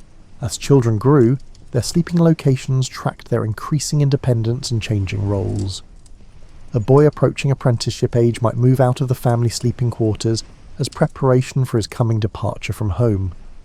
A girl approaching marriageable age needed increased supervision, so her sleeping arrangements might actually become less independent, moving closer to parental oversight. Elderly family members presented yet another consideration. Grandparents who could no longer maintain their own households might move in with adult children, requiring adjustments to sleeping arrangements. A grandmother might share a bed with granddaughters, both providing supervision and receiving care. A grandfather might bed down near the fire on the ground floor if climbing stairs became difficult. During plague years or times of illness, sleeping arrangements shifted dramatically. The sick were isolated as much as possible, though isolation in a Tudor house meant something different than it does now, perhaps sleeping alone in a chamber rather than sharing a bed, with the door closed to contain contagious vapours that medical theory blamed for spreading disease. Seasonal variations affected sleeping locations too. In summer, some people moved their sleeping pallets to cooler locations, perhaps a chamber on the north side of the house, or even into gardens for the truly wealthy with secure properties. In winter, everyone contracted into the warmest rooms, accepting crowding in exchange for warmth. All these arrangements operated under unspoken rules about hierarchy, modesty, and mutual respect. You knew where you ranked in the household by where you slept, what you slept on, and whom you slept near. The social order that structured waking life continued into the night, reflected in who got the good mattress, the wool blankets, and the spot farthest from drafty windows. Chapter 4, Preparing for Sleep. The transition from waking life to sleep in Tudor England involved rituals both practical and spiritual, a series of actions that prepared body, home and soul for the vulnerable hours of darkness. Your evening routine begins while some light still remains. First comes the task of securing the house, checking that shutters are fastened, doors are barred, and anything valuable is put away. This isn't paranoia, but prudent caution. Without streetlights or night watches in smaller communities, darkness provides cover for those with bad intentions. You check the fire, making sure it's banked properly for the night. Letting a fire go completely out was a serious inconvenience, requiring you to either restart it from scratch using flint and steel, a time-consuming process, or send someone to a neighbour to fetch live coals in the morning. Most households kept fires burning continuously, sometimes for years, carefully maintained day and night. Banking a fire involves covering the burning coals with ashes to slow combustion while keeping them alive until morning. It's a skill that takes practice to get right. Too much ash and you smother the fire completely. Too little and you burn through your wood stores wastefully. A well-banked fire should still show red embers when uncovered at dawn, ready to spring back to life with fresh wood and a bit of bellows work. Water gets hauled inside for morning needs if your house doesn't have an indoor well or convenient rain barrel. In winter, this prevents you from having to break ice to access water at dawn. A bucket or pitcher sits ready near the fire, where the remaining heat keeps it from freezing solid in the coldest months. Prayers form an essential part of the bedtime routine. Even in households that aren't particularly devout during the day, nighttime prayers serve important psychological functions. They mark the transition from active to resting states. They invoke protection during the vulnerable hours of sleep, and they reinforce the moral framework that governs daily life. In Catholic homes before the Reformation, the Rosary might be recited as a family. After England breaks from Rome, Protestant prayers replace Catholic ones, though the basic rhythm remains similar, a formal acknowledgement of dependence on divine protection through the night. Children learn prayers specifically designed for bedtime, asking angels to guard them while they sleep, requesting they wake to see another day. Personal hygiene before bed is less elaborate than modern routines, but not non-existent. You might rinse your face and hands with water from a basin, using a cloth to wipe away the day's accumulation of dirt and sweat. Teeth cleaning, when it happens, involves rubbing them with a cloth, perhaps dipped in salt or a mixture of herbs. Toothbrushes exist but aren't common. They're novel items, expensive and not yet considered essential. Hair gets attention, especially for women. Long hair, worn by most females regardless of age, needs brushing or combing to remove tangles and debris accumulated during the day. This serves practical purposes. Untangling is easier when done daily, and aesthetic ones, as women take pride in maintaining healthy hair even though it remains covered in public. Night clothes in Tudor England aren't what you might imagine. There's no such thing as pyjamas in the modern sense. Instead, you sleep in your undergarments, your shift if you're a woman, your shirt if you're a man. These linen garments, worn under your outer clothes during the day, become nightwear after you remove everything else. They're washed more frequently than outer garments, because they absorb body oils and sweat directly. The wealthy might own specific sleeping shifts made of finer linen, but this is a luxury. Most people make do with the same undergarments day and night, perhaps changing them once or twice a week, more often in summer, less often in winter when washing and drying laundry becomes more challenging. Nightcaps serve important functions. For women, they keep hair contained and clean. For men and women both, they provide warmth. Substantial heat escapes through your head, and a good linen or wool cap helps retain it. You'd no more sleep without a nightcap than you'd sleep without a blanket, except perhaps during the hottest summer nights. Checking on children becomes part of the evening routine. You make sure younger ones have relieved themselves. Chamber pots sit under beds or in corners for nighttime use, because venturing outside to the privy in darkness isn't appealing.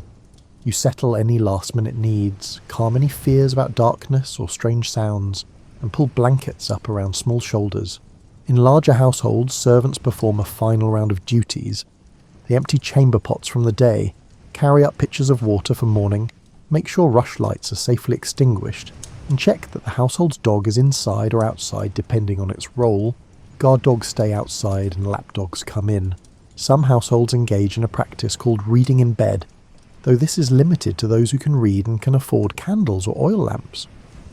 Religious texts are most common: psalms, devotional works, and lives of saints before the Reformation. Reading serves both spiritual edification and practical purposes, as the eye-straining work of reading by poor light naturally induces sleepiness. Conversation happens too, though not the late-night discussions common in the age of electric lights. Married couples might review the day's events, plan tomorrow's tasks, and discuss children or household concerns. But these talks wind down relatively quickly. Candles cost money and tomorrow begins early. Finally, you climb into bed, a process that requires a bit of coordination given the bed's height. Wooden steps or a small stool might assist, or you simply clamber up. The bed curtains close, sealing you into your private domain. The remaining light gets extinguished. A rushlight snuffed, a candle blown out, darkness settling completely. The bed itself feels different from modern mattresses. It's firm, not soft, and it conforms to your body's weight rather than cushioning you above it. The straw beneath rustles with every movement. The wool or linen against your skin carries the smell of the household, wood smoke, cooking, the herbs scattered among stored linens, and the general organic scent of daily life. You lie on your side, most likely, or on your back with knees bent. Sleeping positions recommended by medical authorities who had opinions about which positions promoted health and which encouraged bad dreams or illness.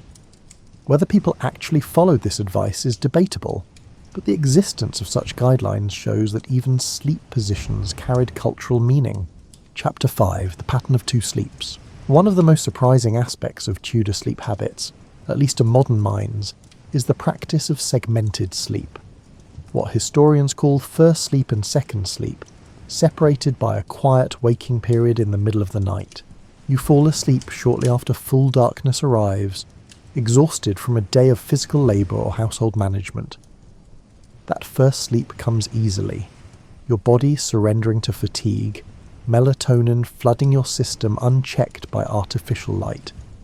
You sleep deeply, dreamlessly, or with the vivid dreams that accompany the first sleep cycles of the night. Then, somewhere around midnight or 1 in the morning, you wake up.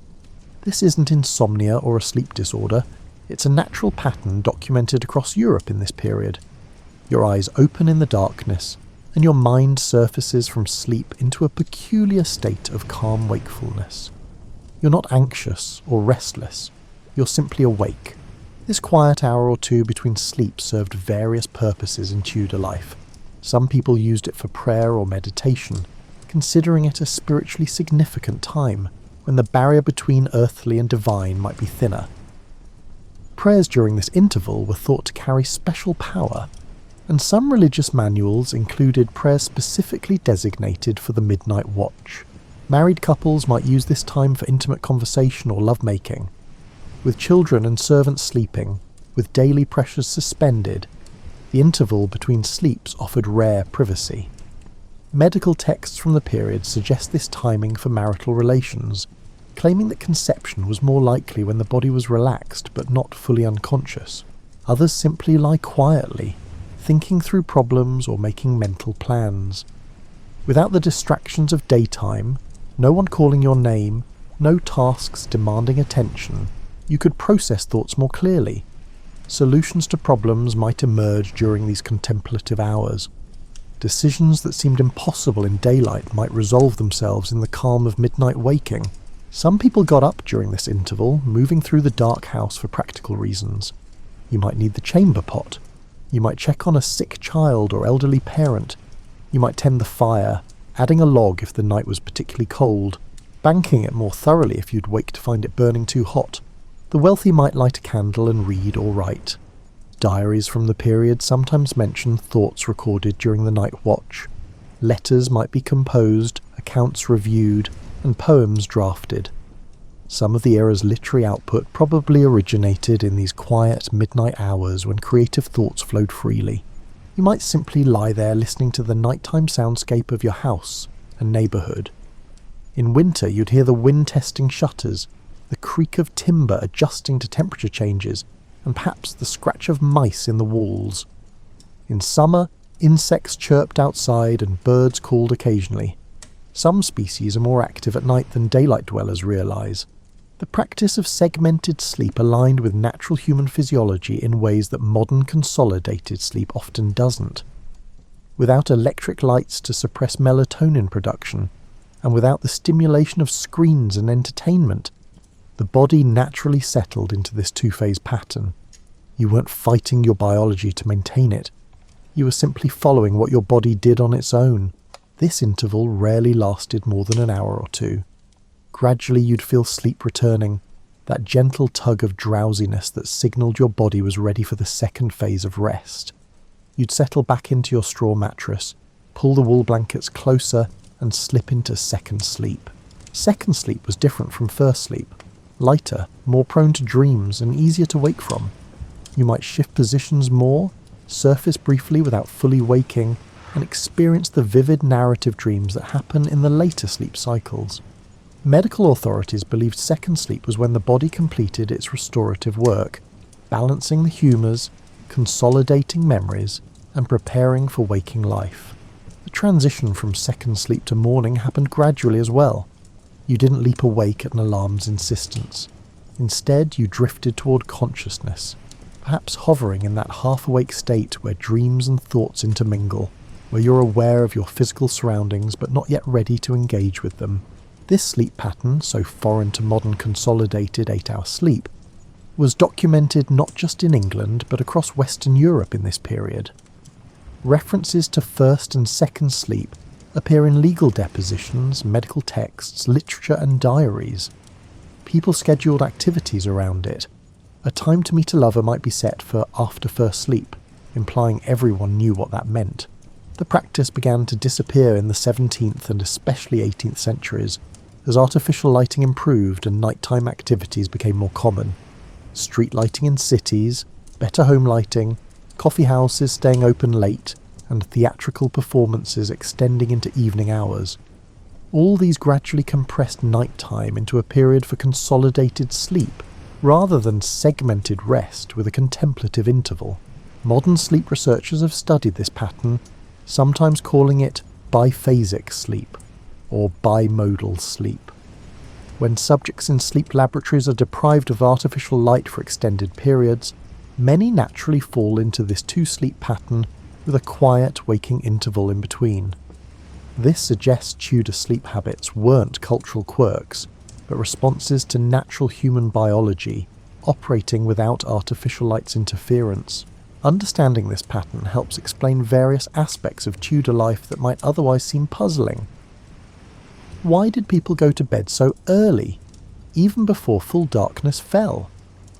Partly because they'd wake in the middle of the night anyway, so the total time in bed needed to be longer than actual sleep time. Why do period sources describe midnight as a special contemplative time? Because people regularly experienced it in a unique state of consciousness, neither fully asleep nor fully awake in the daytime sense. For you, lying in your Tudor bed with curtains drawn around you, this pattern would feel entirely natural. The transition from first to second sleep wouldn't worry you. It's just how night works, how it's always worked, and how everyone you know experiences it. The quiet hour in darkness, alone with your thoughts or quietly talking with your spouse, represents not disrupted sleep, but an integral part of how human beings rest when aligned with natural rhythms. Chapter 6. Staying warm through winter nights. Winter nights in Tudor England presented genuine challenges, particularly in the brutal months between December and February, when temperatures regularly dropped well below freezing, and houses, despite their fires and inhabitants' best efforts, remained cold by modern standards. Your bedchamber in deep winter might hover around 45 degrees Fahrenheit, and that's with a fire burning somewhere in the house. Without central heating or insulation beyond the straw in the walls and the rushes on the floor, keeping warm became a nightly engineering project involving multiple strategies layered together. The bed curtains, which we mentioned earlier, become crucial wintertime allies. When fully closed, they create what's essentially a tent within the room, trapping the heat generated by your body or bodies and separating you from the colder air beyond. The temperature difference between inside the curtained bed and the outer chamber might be 10 or 15 degrees, significant when you're trying to sleep. That layering principle in the bedding reaches its full expression in winter. You start with the base straw mattress, add the wool topper, then cover yourself with a linen sheet, wool blankets, possibly a coverlet, perhaps a fur throw, and in the coldest weather, your outdoor cloak on top of everything. You're essentially building an insulating nest, with yourself as the heat source at the centre. Warming pans represented one of the era's great bedtime luxuries, long-handled brass or copper pans with perforated lids that held hot coals from the fire. You'd run this device between the sheets before climbing into bed, warming the linen and wool and chasing away the bone-deep chill. For about half an hour after using a warming pan, your bed felt positively toasty, a small miracle on a January night when your breath misted in the air. Not everyone owned warming pans, they were significant investments. Poorer households improvised with heated stones wrapped in cloth, achieving similar results though requiring more care to avoid burns. A stone heated in the fire's edge, wrapped in several layers of wool and tucked at the foot of the bed could keep your toes warm for hours. Bed socks existed, though socks in general were less common than you might expect. Stockings, what we might call long socks or tights, were standard day wear for both sexes, and you might keep these on under your sleeping shift if the night was particularly brutal. The very cold sensitive might add a second layer of everything, though this limits mobility under the heavy blankets. Nightcaps, as mentioned before, weren't optional in winter. A substantial wool cap kept heat from escaping through your head and protected your ears from the cold. Some people also wrapped cloths around their necks, particularly if they were prone to throat ailments in cold weather. Shared body heat became increasingly valuable as temperatures dropped. This is one reason bed sharing was so prevalent. 2 people generate more warmth than 1, and 3 more than 2. Children packed together in a bed weren't just saving space, they were pooling thermal resources. Married couples had an obvious advantage here, though even they might invite a young child into their bed on the coldest nights, despite usual preferences for separate sleeping arrangements. Some households brought small braziers or heated bricks into bedchambers before sleep, warming the air briefly, though these had to be removed before actually sleeping due to the danger of fire and the fumes they produced. Carbon monoxide poisoning wasn't understood in these terms, but people recognised that sleeping with burning coals in an enclosed space could kill you, probably attributing it to bad vapours rather than the actual mechanism of asphyxiation. Rooms above the kitchen or bakehouse were prized in winter, because heat from below rose into them. If your family ran an inn or shop with ovens operating into the evening, the chambers above stayed noticeably warmer than others. Some people positioned beds directly above the first floor hearth for similar reasons, accepting the occasional bit of smoke seeping through floorboards in exchange for extra warmth. Draft-proofing became a household project as winter approached. Gaps in shutters got stuffed with rags or sealed with wax. Floors received extra layers of rushes for insulation.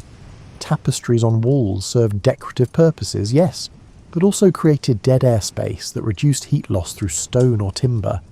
Even a simple cloth hanging could make a measurable difference. Still, you'd be cold by modern standards. Your nose would be chilly, your face exposed to the air outside the blankets. Getting up in the night to use the chamber pot required genuine courage. Leaving the warm nest meant exposing yourself to frigid air that made your muscles clench and your skin prickle. You'd accomplish your business quickly and dive back under the covers, burrowing in until your body heat warmed everything again. Morning presented the hardest moment, that transition from warm bed to cold room when your body protested vigorously against moving. You'd procrastinate, lingering under the blankets, steeling yourself for the unpleasant but necessary task of getting up and dressing. The first person up had the worst of it. They'd restart the fire and begin warming the house, making it easier for those who followed. Children might wake to frost patterns on the inside of shutters, ice in the washing water, and their breath forming clouds in the air. This wasn't unusual or alarming, it was simply how winter mornings felt. You dressed quickly, layering on garments, moving close to the fire as soon as possible, and beginning the day's work partly to generate body heat through activity. Despite these challenges, Tudor people didn't generally complain about cold the way modern people might. It was expected, normal, and part of the seasonal rhythm of life. You prepared for it, accepted it, and worked with it rather than fighting against it. The return of spring's warmth, when it finally came, felt like a genuine blessing, a relief so profound that people's moods lifted noticeably, with the rising temperatures and lengthening days. Chapter 7. The Soundscape of Night. Lying in your curtained bed in a Tudor night, the sounds surrounding you create an acoustic environment completely different from anything most modern people experience. Let's listen carefully to what you'd hear during those nighttime hours. The house itself provides a constant backdrop of sounds. Timber frames expand and contract with temperature changes, producing creaks, groans, and occasional sharp cracks that might startle you until you learn to recognise them as normal. The thatch on the roof rustles when wind passes over it, a sound like soft scratching or the movement of some large animal, though it's just dried straw shifting against itself. In winter, the wind becomes a dominant presence. It finds every gap in the shutters, producing whistles in different pitches depending on the size of the opening and the wind's strength. It buffets the walls, making the whole structure shudder slightly during the strongest gusts. You can hear it approaching across the landscape, rushing through bare trees before hitting your house, then moving away again into the darkness. Rain on a thatched roof sounds different from rain on modern shingles or tiles, softer, more muffled, like someone pouring dry sand rather than water. Heavy rain creates a steady rushing sound that some people find soothing, a natural white noise that masks other sounds and helps lull you back to second sleep. Animals contribute their voices throughout the night. Mice scurry inside walls, their tiny claws scratching on wood, their squeaks occasionally audible. You accept their presence as inevitable. Keeping a house completely mouse-free is nearly impossible, though you try to prevent them from getting into food stores. Sometimes you hear a thump and a brief struggle as the house cat catches one doing its job. Outside, owls call to each other, their hooting carrying clearly through the still night air. Foxes produce surprisingly disturbing sounds, screams that can sound almost human, particularly unsettling if you're not expecting them. Dogs bark in the distance, one setting off another, creating a chain of canine communication across the neighbourhood. Livestock make nighttime noises too. If you're near a barn, you might hear cattle shifting in their stalls, pigs grunting and horses stamping and blowing air through their nostrils. Chickens sometimes startle awake and cluck nervously before settling back down. These sounds are reassuring in their way. They mean your animals are safe, still alive, and still your wealth and sustenance. Human sounds punctuate the night as well. Someone in the house might snore, the sound carrying from one chamber to another through timber walls that provide less sound insulation than modern construction. Babies cry and get soothed. Young children call out from dreams or need middle-of-the-night comfort. You might hear your neighbours through shared walls if you live in attached townhouses. Their coughs, their conversations, their movements across creaky floors. Church bells mark the passage of nighttime hours in towns and villages. Not every hour gets rung in every place, but midnight typically receives special notice, and some churches ring bells before dawn services. These bells serve practical purposes. They help people track time in the darkness. They call people to prayer at appointed hours, and they provide reassurance that the community's spiritual guardians remain watchful. In cities, night watchmen call out the hours, walking their routes and announcing the time along with the weather conditions. 2 o'clock and all's well, or 3 o'clock and a cold, clear night. These calls serve multiple purposes. They mark time, they announce the watchman's presence to deter criminals, and they provide comfort to those lying awake that someone is keeping guard. The fire, if you can hear it from your chamber, produces its own sounds. Wood pops and hisses as sap turns to steam. Coals shift and resettle in the hearth with soft crashes. On particularly quiet nights, you might even hear the whisper of flames consuming wood. A sound so soft it's barely perceptible but somehow audible in deep silence. Chamber pots get used throughout the night, producing sounds that medieval modesty simply acknowledged and politely ignored. Everyone performed the same biological functions, everyone made the same sounds, and everyone practiced the social fiction of not noticing what they heard from behind bed curtains or from other chambers. Seasonal variations affected the soundscape significantly. Summer nights brought insect choruses, crickets producing their rhythmic chirping, moths batting against shutters drawn to whatever light seeped through cracks. Frogs near ponds or streams added their croaking to the mix. Bats flying overhead produced sounds too high for most human ears, but occasionally audible as soft squeaking. Thunder in summer storms could shake the entire house, each crash followed by the sound of rain intensifying. You'd hear the initial large drops hitting the thatch, then the steady downpour, perhaps the rushing of water through gutters or off eaves, and the sound of the storm passing over like a living thing moving through the landscape. In the quiet periods between sounds, silence itself had a quality different from modern silence. No electric hum of refrigerators or heating systems, no distant traffic sounds, no airplane overhead. Just genuine quiet, broken only by the immediate sounds of your household and natural environment. A silence so complete that modern people who experience it often find it unsettling at first. So accustomed are we to continuous background noise. Your own body produces sounds you might notice in the stillness. Your heartbeat becomes audible when you press your ear against the mattress. Your breathing, your stomach gurgling quietly, the rustle of linen against your skin when you shift position. All become part of the sonic environment when everything else falls still. Some sounds inspired fear or superstition. Unexplained noises might be attributed to spirits or demons testing the household's defences, though most people understood that most mysterious sounds had natural explanations once you learned to identify them.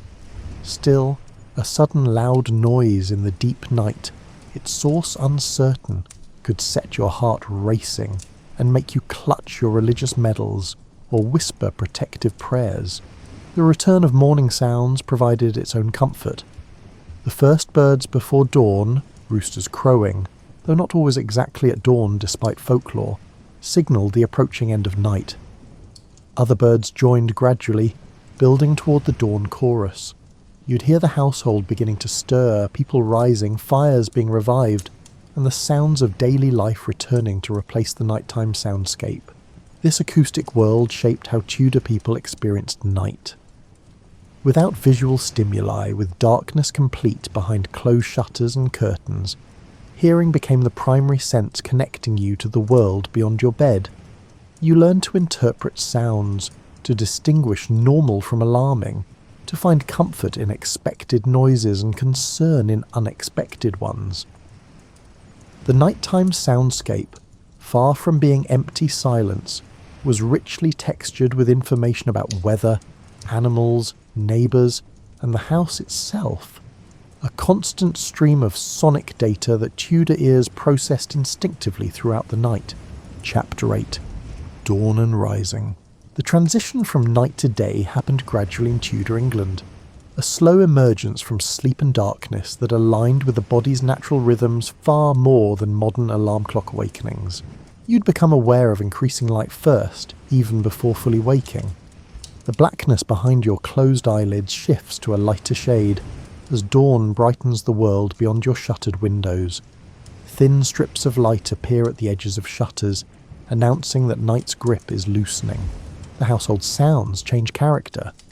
Where night sounds were sporadic and muted, morning brings purposeful activity. The first person up, often a servant or the housewife herself, moves through the house on specific missions. You hear the scrape of implements at the hearth, working to revive the banked fire. You hear the clunk of logs being added, the creak of the bellows, and the first crackling as flames catch hold.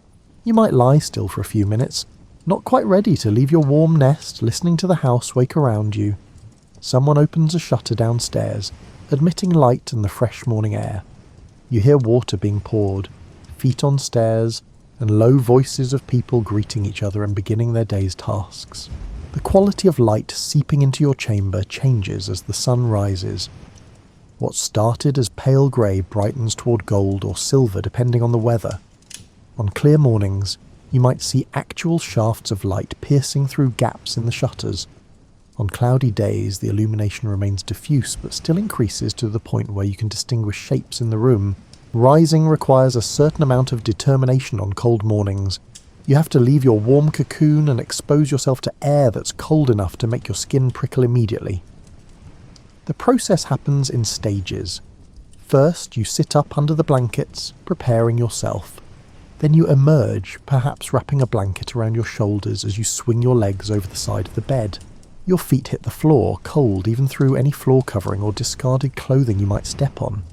You move quickly now, motivated by discomfort, reaching for your outer clothes that hang nearby. Dressing happens rapidly. layering on garments that have been sitting in the cold air all night and feel clammy until your body heat warms them. If you're lucky, someone has brought warm water up for washing.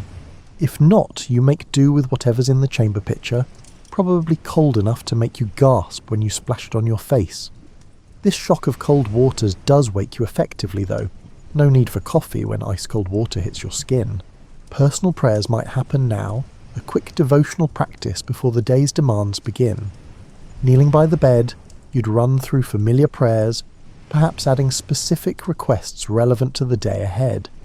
Safety for a journey, success in business dealings, health for a sick family member, anything weighing on your mind as you face a new day. Emptying chamber pots represents one of the less pleasant morning tasks. Someone, usually a servant if you have one or the housewife if you don't, carries these downstairs and out to the privy or to a spot where the contents will be buried or otherwise disposed of. In cities, chamber pots might be emptied into street gutters, a practice that contributed to urban sanitation problems and unpleasant smells. Hair gets attention, particularly for women. That nightcap comes off, revealing hair that needs brushing or combing before being covered again with a coif or other head covering appropriate for the day's activities. Men might run their fingers through shorter hair and call it done, though some attention to grooming happened even for males. Teeth receive quick attention, a rinse of the mouth with water or ale, perhaps running a cloth over teeth to remove the furry feeling that builds overnight. More thorough cleaning might wait until later if guests are expected, or if you're preparing for a special occasion. Beds don't get made in the modern sense. Instead, they get aired. Blankets thrown back, covers folded over the foot of the bed, allowing air to circulate through the bedding. This prevents mustiness and gives moisture from nighttime breathing and sweating a chance to evaporate. In good weather, you might hang blankets out a window or carry them outside to air in the sun, which freshens them remarkably well. Breakfast in Tudor England wasn't the substantial meal it became in later centuries. Many people, especially those doing physical labour, ate something light. Bread with butter or cheese, perhaps ale or small beer, maybe pottage left from the previous evening's supper and reheated. The truly wealthy might have more elaborate morning meals, but for most, breaking fast meant exactly that. Breaking the overnight fast with enough food to start the day, not filling yourself completely. Children need waking and helping, especially younger ones. They're not naturally early risers at this period, lacking the school schedules that would later structure childhood mornings. You might need to coax a child from bed, help with dressing, and make sure faces get washed and hair gets combed. The same parental tasks that cross all time periods. As light increases, you can finally open the shutters fully, admitting the morning into the house. The quality of light tells you much about the day ahead. Clear and bright means fair weather is likely. Grey and flat suggests rain, and particular colours of the dawn sky predict wind or storm depending on folk wisdom accumulated over generations. The house begins to fill with the day's activities. If there's a shop or workshop, its preparations begin. If the household revolves around farming, people move toward barns and fields. If you're in a townhouse with a trade to pursue, tools come out, workspaces get arranged, and the business of making a living begins in earnest. You take your place in this daily rhythm, moving from the private world of sleep and bedroom into the public world of work and community. The transition feels natural, aligned with light and sound and the needs of your body. There's no jarring alarm, no sense of being wrenched from sleep before you're ready. Just a gradual emergence that respects biological rhythms, even as it responds to practical necessities. The morning routine, repeated day after day with minor variations for seasons and circumstances, provides structure and comfort. You know what comes next because it's what always comes next. The predictability might seem boring to modern sensibilities that value variety and novelty, but Tudor people generally found security in repetition, in doing what their parents did, what their grandparents did, and what everyone around them does. By the time full daylight arrives, you're dressed, washed, fed, at least minimally, and engaged in the day's first tasks. The night has fully released its hold. Whatever dreams or thoughts occupied those dark hours fade into memory, as immediate concerns demand attention. The daily cycle that will eventually lead you back to that same bed begins again, as inevitable and natural as the sun's path across the sky. Chapter 9. The cultural meaning of sleep. Sleep in Tudor England carried meanings that extended far beyond the simple biological need for rest. How you slept, where you slept, what you wore, and what surrounded you while sleeping, all these reflected and reinforced the social order, spiritual beliefs, and philosophical understanding of human nature. At the most basic level, sleep represented vulnerability. While sleeping, you couldn't defend yourself, couldn't maintain social masks, and couldn't control your behaviour or appearance. This made the sleeping chamber a space requiring protection, both physical and spiritual. Prayers before bed weren't just empty ritual, they expressed genuine concern about the helpless hours ahead. The bed itself carried enormous symbolic weight. When you made a will, and most people of any means made wills, you specifically bequeathed your bed, naming it as a valuable asset to be passed to particular heirs. The bed represented security, domesticity, and the private life of the family. To inherit someone's bed meant more than gaining a physical object. It meant taking on a piece of their domestic legacy. Marriage beds held particular significance. The marriage bed was blessed by the church, and the act of being bedded, the ceremonial putting to bed of the new bride and groom, marked the transition to married life. Witnesses might actually accompany the couple to the bedchamber, though they'd leave before consummation occurred. The bed thus served as both symbol and stage for one of life's most important transitions. Deaths occurred in these same beds. Most people died at home, in their own beds, surrounded by family. The bed witnessed your birth if you were born at home, your conception, your wedding night, your children's births, and finally your death. Few pieces of furniture participated so intimately in life's major passages. Social hierarchy expressed itself in sleeping arrangements with remarkable clarity. Servants slept on straw pallets on floors or in attics. Middling folk slept in proper beds with decent mattresses. The wealthy slept in massive poster beds with expensive hangings, feather mattresses, and fine linens. Where you slept and what you slept on announced your status as surely as your clothing did during waking hours. Dreams held significance that modern psychology doesn't quite capture. Tudor people believed dreams could carry messages from God, from angels, from the subconscious mind struggling with waking problems, or sometimes from darker sources. Prophetic dreams, warning dreams, dreams that revealed hidden truths. All these appeared in literature and folk belief. You might consult an almanac or a priest about the meaning of a particularly vivid or disturbing dream. The vulnerability of sleep made people careful about who could observe them sleeping. Servants might see their masters in nightclothes, but this was part of the intimate household relationship, balanced by mutual dependencies and understood boundaries. Strangers seeing you sleep, though, represented a kind of violation. Your guard was down, your face relaxed into its true form, and your body positioned without the careful control you maintained while awake. Medical theory connected sleep to the body's humoral balance. Sleep allowed the digestive system to process food, the body to repair itself, and the brain to clear itself of vapours accumulated during waking hours. Too much sleep made you sluggish and phlegmatic. Too little sleep dried out the body's fluids, leading to choleric irritability.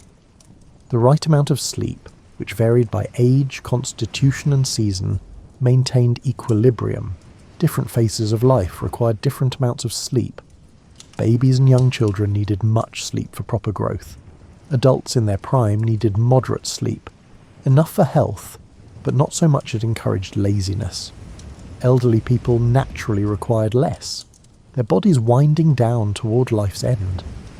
These patterns seemed obvious through observation, and folk wisdom aligned reasonably well with what modern sleep science has since confirmed. Seasonal sleep patterns reflected the agricultural calendar. Winter allowed slightly longer sleep periods since less daylight meant fewer work hours.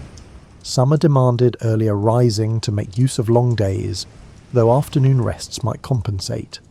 The wealthy, less tied to agricultural rhythms, could maintain more consistent schedules, though even they adjusted somewhat to seasonal light changes. Religious observance intersected with sleep in multiple ways. Monks and nuns arose for night prayers, the night offices that divided sleep into segments different from the lay pattern of first and second sleep. Devout lay people might rise at midnight for private prayers, imitating monastic practice. Religious holidays might involve night vigils or dawn processions that disrupted normal sleep patterns. The language people used about sleep carried moral overtones. To be a slugabed, someone who stayed too long in bed, implied moral failure, laziness, and lack of virtue. The early riser demonstrated industry, godliness, and proper household management. Early to bed and early to rise makes a man healthy, wealthy, and wise captured this attitude, though that specific formulation came slightly later than the Tudor period. Sleep made you equal to everyone else in a way. The nobleman and the peasant both needed sleep, both experienced dreams, and both lay helpless in the dark. This temporary equality perhaps made sleep slightly troubling to social hierarchies. It suggested that beneath the elaborate social structures, all humans shared basic needs and experiences that no amount of wealth or status could eliminate. Literature of the period used sleep as a metaphor and plot device extensively. Shakespeare, writing at the tail end of this era, filled his plays with sleep imagery. The innocent sleep that knits up the ravelled sleeve of care, the sleep of death, and the prophetic dreams that advance plots or reveal characters' inner states. His audiences understood these references immediately because sleep held such cultural weight. The position you slept in supposedly revealed character traits. Sleeping on your back indicated an open, honest nature. Side sleeping showed balance and moderation. Sleeping on your stomach suggested secretiveness or devious tendencies. Whether anyone actually believed this or just found it amusing is hard to say, but the existence of such folklore shows that even unconscious sleeping positions carried meaning. Nightmares required spiritual explanation. The term itself comes from nightmare, a demon or evil spirit that sat on your chest while you slept, causing bad dreams and difficulty breathing. Other cultures had similar concepts, the succubus and incubus of medieval belief, spiritual beings that visited sleepers with various intentions. Whether people literally believed in these entities or used them as explanations for sleep phenomena like sleep paralysis varied among individuals and regions. The continuity between sleep and death, the resemblance of the sleeping body to a corpse, made sleep both natural and slightly uncanny. You surrendered consciousness, trusted that you'd wake again, but couldn't guarantee it. Every night involved a small act of faith that this sleep wouldn't become permanent sleep. Morning prayers often included thanks for being allowed to wake, an acknowledgement that survival through the night wasn't automatic. This rich web of meaning surrounding sleep made it far more than a biological necessity. Sleep represented spiritual states, social positions, moral qualities, and existential concerns. The rituals surrounding sleep, the prayers, the careful preparations, the symbolic objects like blessed medallions hung near beds, addressed these multiple layers of meaning, acknowledging that when you closed your eyes each night, you entered a realm where the normal rules were suspended and something else, something both dangerous and necessary, took over until dawn. And so we come to the end of our nighttime journey through Tudor England. You've experienced the full cycle from dusk's first shadows, through the depth of night to morning's gradual return. You felt the weight of wool blankets on a cold night, heard the soundscape of darkness, and understood the rhythms of segmented sleep and the cultural meanings woven through every aspect of rest. The modern world has gained much in comfort and convenience, but it has lost something too. That deep alignment with natural rhythms, that acceptance of darkness and its own particular gifts, that sense of sleep as something more than mere unconsciousness between productive waking periods. Tudor people, for all their discomforts and challenges, knew how to rest in ways we've largely forgotten. Perhaps there's wisdom in their practices that we might recover, not by returning to straw mattresses and chamber pots, but by remembering that sleep deserves respect, that darkness has value, and that rest is not idleness, but renewal.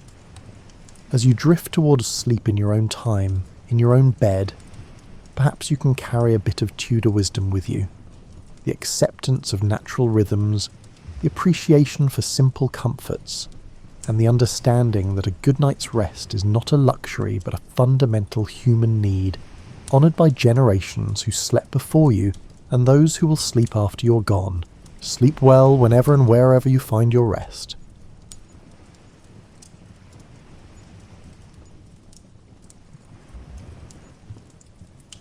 Imagine the Midwest in 1911, before the world knew about world wars or television or the atomic age. The air in Dixon, Illinois, smelled like fresh bread from the bakery downstairs and honest dirt from farms that stretched to every horizon. This was a town where people knew their neighbours' business not from social media, but from actually talking over backyard fences, where the biggest entertainment might be a travelling salesman's stories or a Saturday picture show.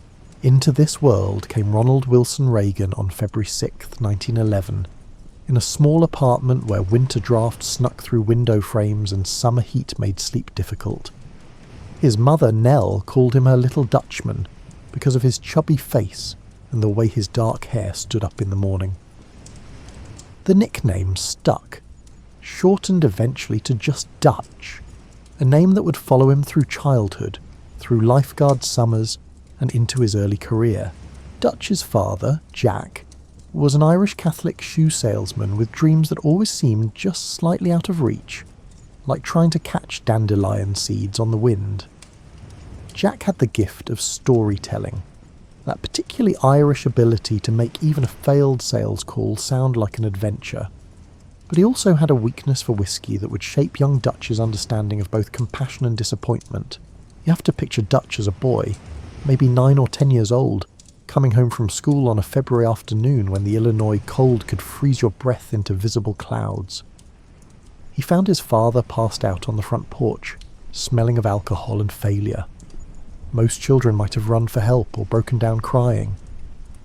Dutch grabbed his father under the arms and dragged him inside, away from the neighbours' eyes and the killing cold.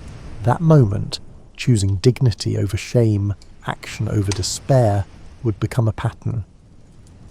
Dutch learned early that you could love someone despite their failings, that kindness didn't require approval, and that some situations demanded quiet competence rather than dramatic gestures. His mother, Nell, provided the counterbalance to Jack's unreliability. She was a woman of fierce Protestant faith who saw goodness as something you practiced daily, like scales on a piano. Nell volunteered at hospitals, visited prisoners, and somehow stretched Jack's irregular paychecks to feed her family while occasionally helping even poorer neighbours. She also loved amateur theatre with the passion that some people reserve for religion. Nell would take Dutch to church performances and community theatre productions in venues that smelled of old wood and dusty velvet curtains. She taught him to memorise passages from the Bible and poems by heart, training his memory the way athletes train muscles. Without knowing it, she was preparing him for a life where words and their delivery would become his greatest tools. Dutch's eyesight was terrible. He was profoundly nearsighted in an era before vision problems were routinely tested in children.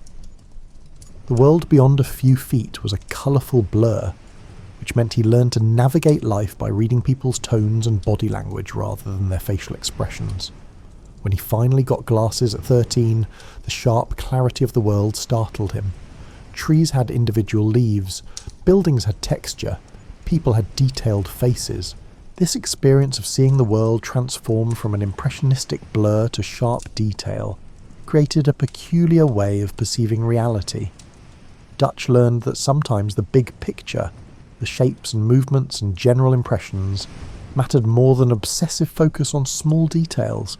It was a mindset that would serve him well as an executive, though it would frustrate those who wanted him to dive into policy minutiae. The Rock River ran through Dixon like a liquid promise, its current swift enough to make swimming a genuine challenge. Dutch spent 7 summers working as a lifeguard at Lowell Park, stationed on a high wooden chair that gave him a view of the beach and the swimmers. He kept a log of every rescue, 77 people over 7 years, each one marked with a notch carved into a fallen log. Picture those long summer days, the sun heating the wooden platform beneath his feet, the smell of suntan lotion and river water, and the constant scanning of the swimming area for signs of distress. Being a lifeguard taught Dutch to watch for trouble before it became a crisis, to project calm authority even when your heart was racing, and to understand that preventing disaster was better than heroically responding to it. The work also taught him something about recognition and gratitude. Some people he rescued thanked him profusely. Others seemed almost resentful that they'd needed help. Most forgot about him within days. It was an early lesson that doing the right thing didn't guarantee appreciation, and that you had to find satisfaction in the action itself rather than in other people's responses. Dixon was small enough that everyone knew everyone, but diverse enough to teach Dutch that America wasn't a single story but a collection of them. There were immigrant families who spoke with accents, black families who faced discrimination that troubled Dutch even as a boy, working class labourers and prosperous merchants, devout churchgoers and skeptics. This small town contained multitudes, and Dutch absorbed them all. You know that moment when you discover the thing you're genuinely good at? Not just competent, but naturally gifted in a way that makes difficult tasks feel effortless. For Dutch Reagan, that moment came in front of a microphone at a small radio station in Iowa. After graduating from Eureka College, a tiny school where he'd played football with more enthusiasm than skill and performed in school plays with growing confidence, Dutch needed a job in the depths of the Great Depression. Work was as scarce as compassion in a collection agency, but Dutch had an idea. Radio was exploding across America, bringing voices into living rooms from farms to cities, and Dutch believed he could be one of those voices. His first break came at WOC in Davenport, Iowa, where a station manager gave him a test. Recreate a football game from memory, making it exciting enough to hold listeners' attention. Dutch closed his eyes and described a game he'd watched at Eureka, his voice rising and falling with the action, painting pictures with nothing but words and enthusiasm. The manager hired him on the spot. From there, Dutch moved to WHO in Des Moines, a larger station with a stronger signal that reached across the Midwest. His specialty became broadcasting Chicago Cubs baseball games. But here's the thing that makes you smile. He usually wasn't at the games. Instead, he sat in a studio while an assistant received telegraphed updates of plays as they happened. Dutch would take those bare-bones facts, ground to shore out at first, and turn them into vivid narratives. Imagine sitting in that studio with him. The telegraph machine clicks out its spare information. Dutch leans into the microphone, his voice warm and confident, describing the crack of the bat, the trajectory of the ball, the shortstop's athletic dive, and the desperate throw to first base that beats the runner by half a step. He's making up the details, but they're the details that make the game come alive in listeners' imaginations. Once, the telegraph line went dead during a critical at-bat. Without missing a beat, Dutch had the batter foul off pitch after pitch after pitch, describing each one with creative variation, stalling for what must have felt like forever until the line came back. When it did, he learned the batter had popped out on the first pitch, but his listeners never knew about the technical difficulty.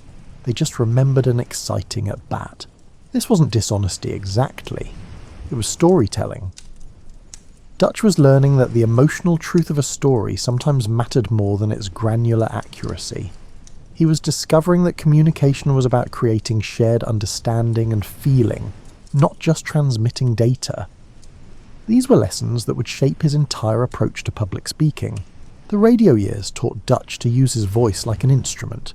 He learned which words had weight and which ones needed to be touched lightly.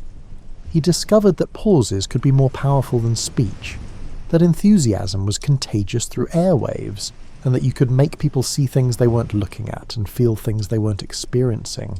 Working in radio also gave Dutch a peculiar relationship with fame. People across the Midwest knew his voice intimately. It came into their homes, accompanied their meals, and provided company during lonely evenings. But they didn't know his face. He could walk down streets and towns where thousands knew him, and nobody would recognize him. It was a kind of fame that felt both real and phantom. Des Moines in those days was a city of tree-lined streets and a slower pace of life than the coasts. Dutch would walk to work in the mornings, watching the city wake up, and walk home in the evenings as streetlights flickered on. He was successful enough to afford a nice apartment and a car, solid middle-class achievements during the Depression when many people were struggling to survive. But Dutch had Hollywood dreams scratching at the back of his mind like a persistent itch. He'd grown up watching movies in that Dixon theatre, and later at Eureka he'd discovered he enjoyed performing. Radio had taught him about voice and timing, but he wanted to see if he could translate those skills to the screen. The Cubs' spring training in California gave him the excuse he needed. Picture Los Angeles in 1937, a city of palm trees and possibility, where swimming pools reflected impossibly blue skies, and the dream of stardom was as common as smog.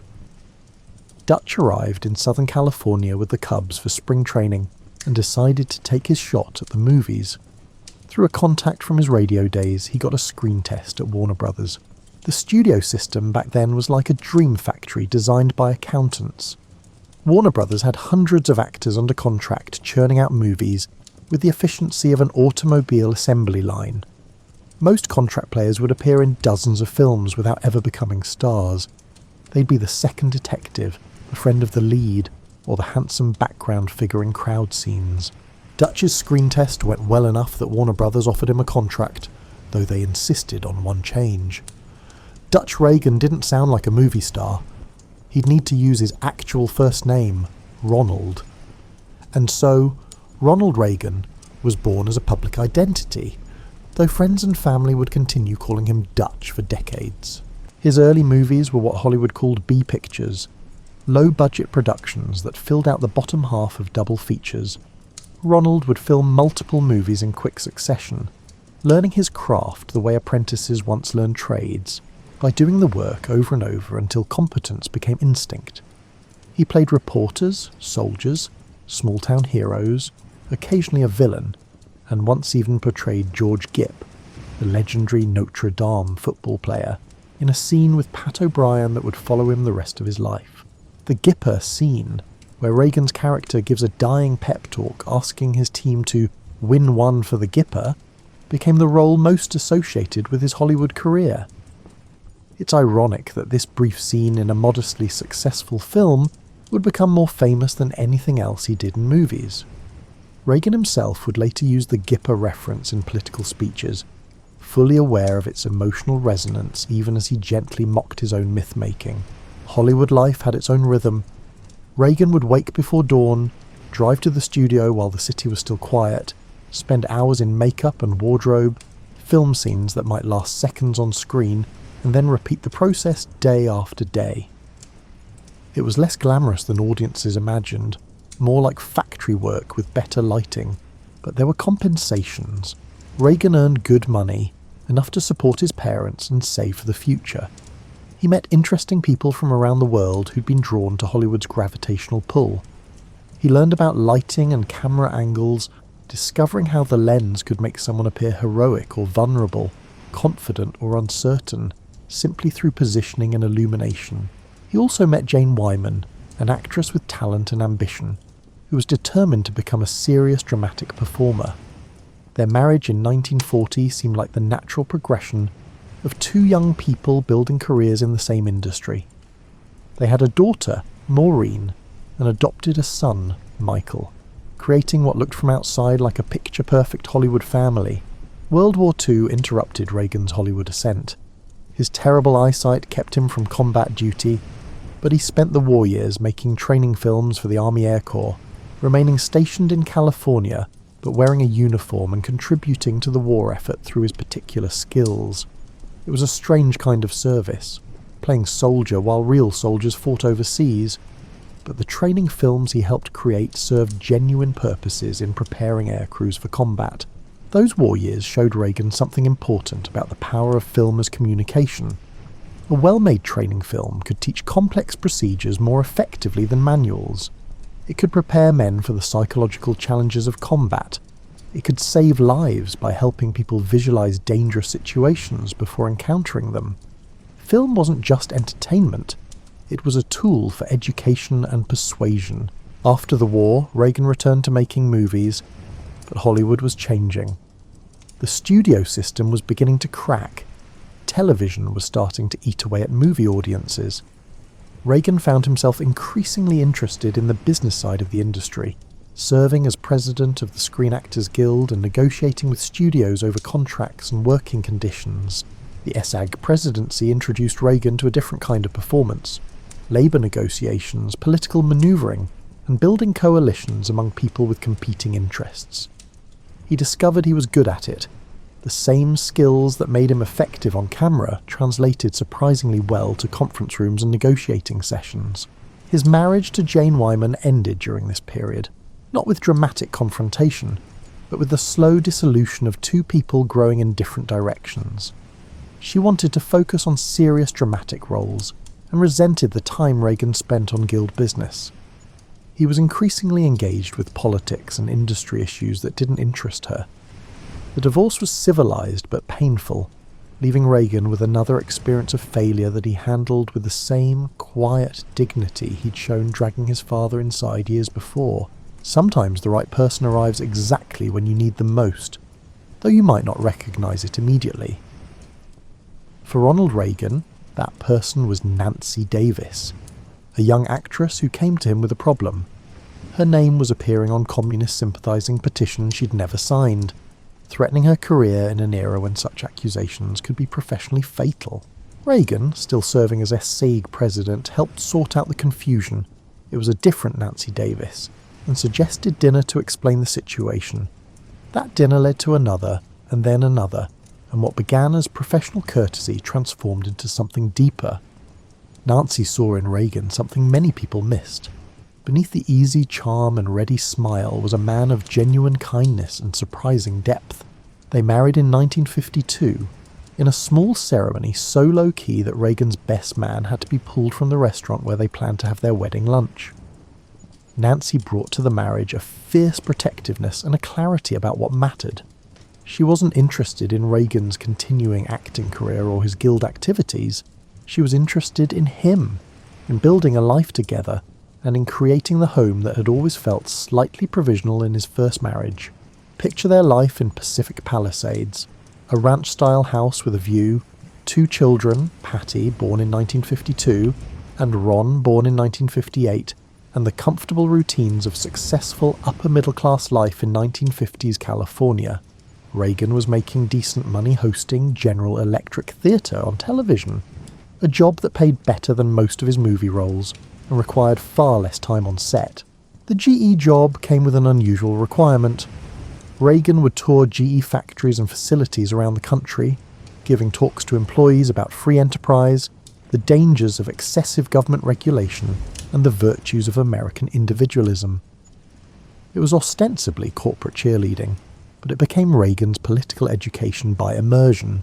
Imagine Reagan walking through factory floors, the smell of machine oil and hot metal, the noise of production lines, and the faces of workers taking their lunch breaks to hear some TV personality talk about economic philosophy. He gave these talks hundreds of times, refining his message with each repetition, learning what resonated and what fell flat, and discovering that he could connect with audiences through humour and storytelling rather than abstract theory. Those factory talks transformed Reagan's understanding of politics. He'd been a Democrat his entire life, a supporter of Franklin Roosevelt and the New Deal. But repeated exposure to workers who complained about taxes, regulations, and government inefficiency began shifting his perspective. He was learning conservatism not from books but from conversations, absorbing it through experience rather than ideology. His political evolution was like a photograph developing in solution, gradual, irreversible, and eventually undeniable. By the early 1960s, Reagan had re-registered as a Republican, though many of his old Hollywood friends viewed this as either betrayal or delusion. How could someone who'd grown up in the Depression, who'd seen poverty firsthand, and who'd been a union president embrace conservative politics? Reagan's answer would have been that he hadn't changed. The world had.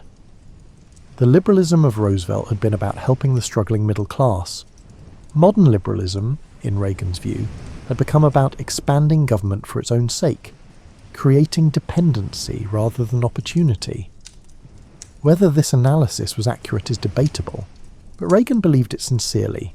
In 1964, Reagan gave a televised speech in support of Barry Goldwater's presidential campaign.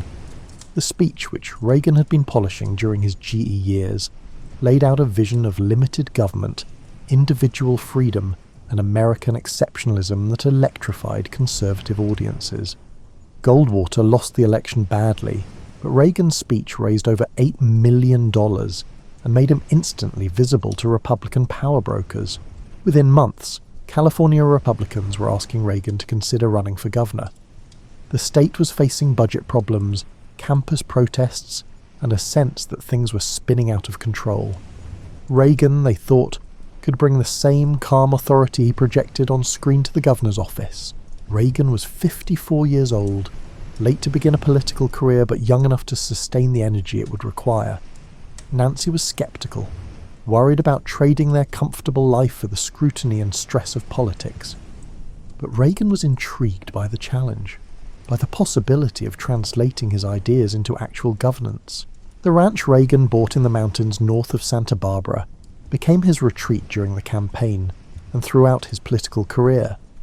It was 688 acres of California landscape, where he could ride horses, clear brush, and rebuild stone fences with his own hands.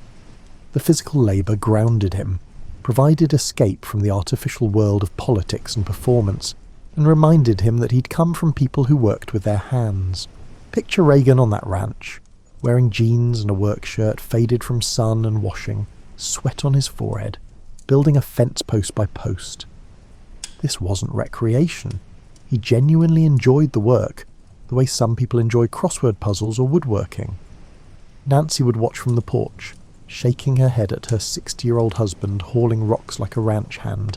Reagan won the California governorship in 1966 by nearly 1 million votes, riding a wave of middle-class frustration with campus protests, rising taxes, and a sense that traditional values were under assault. His inauguration took place shortly after midnight on January 2, 1967, because astrologers had advised Nancy that this was the most auspicious moment, a detail that would have seemed quaint if it hadn't foreshadowed Nancy's reliance on astrological advice throughout Reagan's political career. Governing California turned out to be considerably more complex than hosting a television show or negotiating actor contracts. The state was massive, diverse, and fractious, with problems that resisted simple solutions. Reagan approached the job with the same practical pragmatism he'd learned as a lifeguard. Identify the problem, take action, and don't obsess over perfect solutions. His early governorship was marked by learning mistakes. Reagan had campaigned on cutting taxes and reducing government, but he quickly discovered that California's budget problems required tax increases, not cuts. He proposed the largest tax increase in state history, explaining to frustrated supporters that sometimes you have to make choices based on reality rather than preference. This pragmatic conservatism, the willingness to compromise when necessary while maintaining core principles, would characterize Reagan's entire political career. His critics called it hypocrisy or flexibility depending on their perspective. Reagan simply saw it as governing rather than posturing. The issue that most tested Reagan as governor was the conflict at California universities, particularly Berkeley. Student protests against the Vietnam War, racial discrimination, and traditional authority were transforming campuses into sites of confrontation. Reagan had campaigned promising to clean up the mess at Berkeley, and many supporters expected him to crack down hard. What actually happened was more nuanced. Reagan did support using force when protests turned violent, but he also met with student leaders, toured campuses, and tried to understand the sources of discontent beneath the theatrical protests. He realized that while he disagreed with protesters' tactics and many of their conclusions, some of their concerns about discrimination and access were legitimate. This ability to separate methods from grievances, to oppose someone's tactics while acknowledging their underlying concerns, became characteristic of Reagan's approach. He could be friendly with people he disagreed with politically, could find common ground while maintaining differences, and could negotiate without feeling like compromise meant surrender. Reagan's daily routine as governor revealed his personality. He arrived at the office around 9, late by political standards, and left by 6, almost never taking work home. He preferred concise memos to lengthy briefings, wanted policy options presented as stories rather than data, and made decisions based on what felt right rather than elaborate analysis. This approach drove policy experts to distraction. They'd prepare detailed briefings only to have Reagan ask for a one-page summary. They'd present complex statistical analyses, and Reagan would want to know how it affected specific individuals. His aides learned to translate policy into narrative, to present information the way Reagan processed it, through stories and examples rather than abstractions. Critics called this intellectual laziness. Reagan's defenders argued it was a different kind of intelligence, the ability to see patterns and principles rather than getting lost in details. The truth was probably somewhere in between. Reagan wasn't detail-oriented, but he was genuinely thoughtful about big questions, even if his thinking didn't look academic. His working relationship with the legislature required him to negotiate with Democrats who controlled both houses. Reagan discovered he enjoyed this aspect of governing: the deal-making, the trading of priorities, and the conversations over drinks where political enemies could become temporary allies. He treated politics less as warfare than as a competitive game where opponents today might be partners tomorrow. One of Reagan's more successful initiatives was welfare reform, where he worked with Democratic legislators to create a program that reduced caseloads while increasing benefits for those who genuinely needed help. It was exactly the kind of practical accomplishment that validated Reagan's approach. Focus on outcomes rather than ideology, compromise where necessary, and take credit for success while sharing blame for failure. The ranch remained his escape throughout 8 years as governor. Every chance he could, Reagan would fly to Santa Barbara and drive up into the mountains, leaving behind the political pressures of Sacramento. He'd ride his horses along trails he knew by heart, cut firewood with a chainsaw, and work on projects that had nothing to do with polling or legislation. After 2 terms as California governor, Reagan was constitutionally barred from seeking a third, which was probably fine with Nancy, who'd never loved political life. Reagan was 64 years old, an age when most men would have been contemplating retirement. Instead, Reagan was thinking about the presidency. His first serious attempt came in 1976, challenging incumbent President Gerald Ford for the Republican nomination. It was an audacious move, challenging a sitting president from your own party, and it nearly worked. Reagan won several key primaries and went to the convention with enough delegates to force a fight, ultimately losing by the narrowest of margins. The loss was disappointing, but it also proved something important. Reagan's appeal extended far beyond California. He'd connected with voters across the country, particularly in the South and West, who responded to his message of limited government, strong defence, and traditional values. The defeat in 76 set up the victory in 80. The 4 years between those campaigns saw Reagan consolidating his support, giving speeches, writing radio commentaries, and building relationships with party activists. He was essentially running for president for 4 years straight, though in the low-key manner that characterised his approach. There were no dramatic announcements or revolutionary strategies, just steady, persistent effort to build support. The 1980 campaign began with Reagan as the frontrunner, which brought its own pressures. George H.W. Bush emerged as his strongest challenger, winning the Iowa caucuses and creating doubt about Reagan's inevitability. But Reagan's campaign learned from the setback, and by the time they reached New Hampshire, he'd regained momentum. There was a debate moment in Nashua that captured Reagan's ability to seize unexpected opportunities. When the moderator tried to shut off Reagan's microphone during a dispute over debate rules, Reagan grabbed the microphone and declared, "I am paying for this microphone, Mr. Green." The moderator's name was actually Breen, but nobody cared about the error. Reagan's forceful assertion of his right to speak became the moment everyone remembered. He won New Hampshire decisively and never really looked back, securing the nomination and choosing Bush as his running mate. A practical decision that unified the party, even though the two men weren't particularly close. Reagan then faced President Jimmy Carter, He was struggling with a hostage crisis in Iran, high inflation, and a general sense of national malaise. The campaign between Reagan and Carter was less about policy details than about contrasting visions of America. Carter spoke of limits, of difficult choices, and of managing decline. Reagan spoke of possibility, of renewal, of America's best days being ahead rather than behind. It wasn't that Reagan ignored problems. He simply insisted that American ingenuity and freedom could solve them. Their single debate, held a week before the election, became a masterclass in Reagan's political skills. When Carter tried to attack Reagan's record, Reagan responded with a gentle, "There you go again," dismissing the criticism with humour rather than anger. When Carter brought up his daughter Amy's concerns about nuclear weapons, Reagan asked viewers a simple question. Are you better off than you were 4 years ago? That question, simple, direct, personal, cut through all the policy debates and economic statistics to something fundamental. Most Americans felt worse off than they had 4 years earlier, and Reagan's question gave them permission to vote based on that feeling rather than party loyalty or policy analysis. Reagan won decisively, carrying 44 states and beginning a political realignment that would reshape American politics for a generation. On Inauguration Day, January 20th, 1981, as Reagan took the oath of office, Iran released the American hostages it had held for 444 days. Whether as a final insult to Carter or a gesture of respect for Reagan remains debated. Picture the Oval Office on a typical morning during the Reagan presidency. Sunlight streaming through the tall windows, the presidential seal woven into the carpet, and Reagan sitting at the desk reviewing his schedule.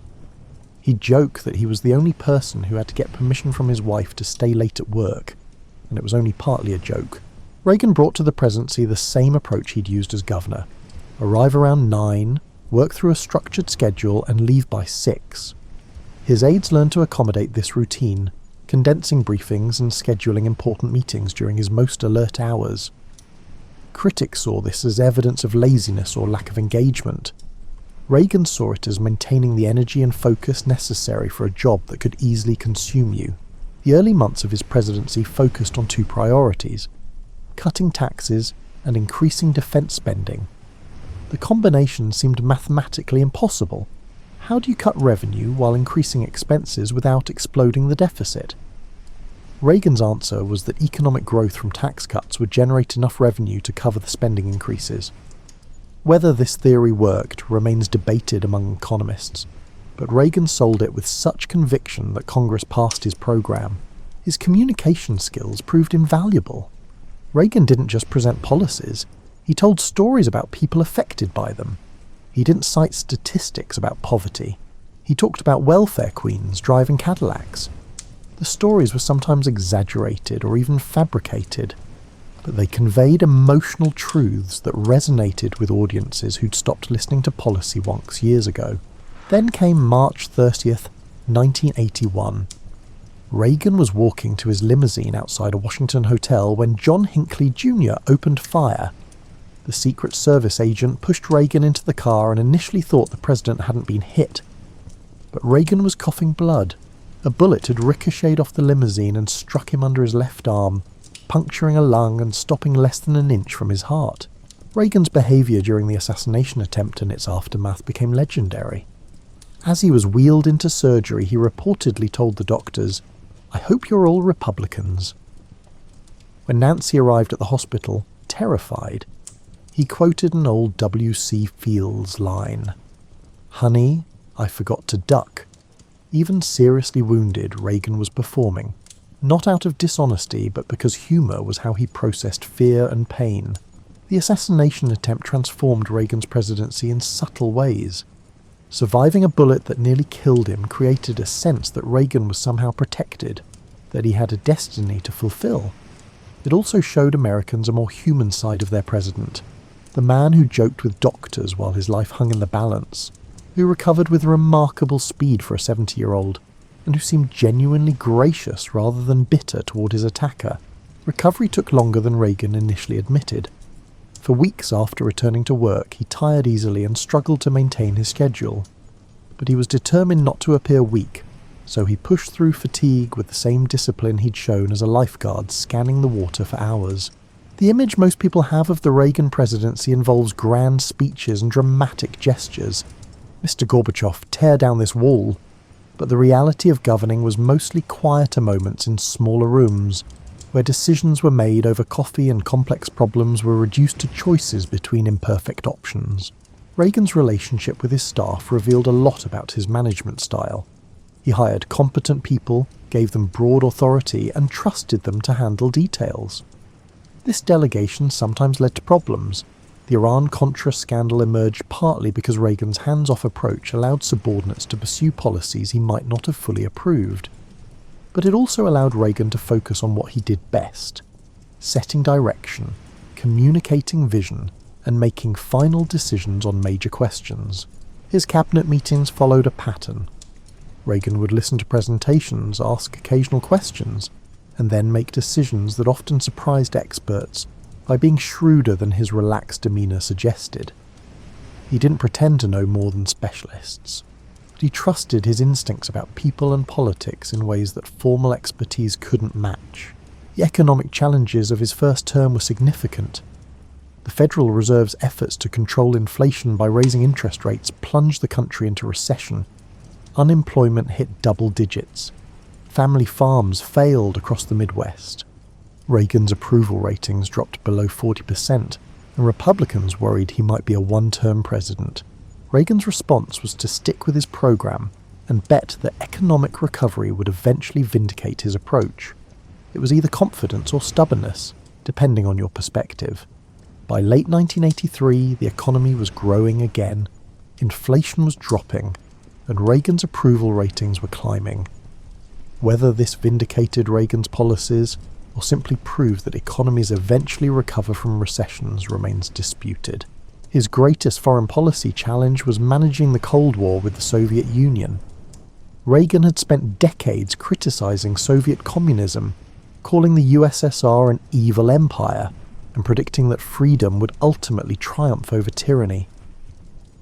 But when Mikhail Gorbachev emerged as Soviet leader, Reagan recognized someone he could work with. Their relationship developed slowly, through multiple summits in cities like Geneva and Reykjavik.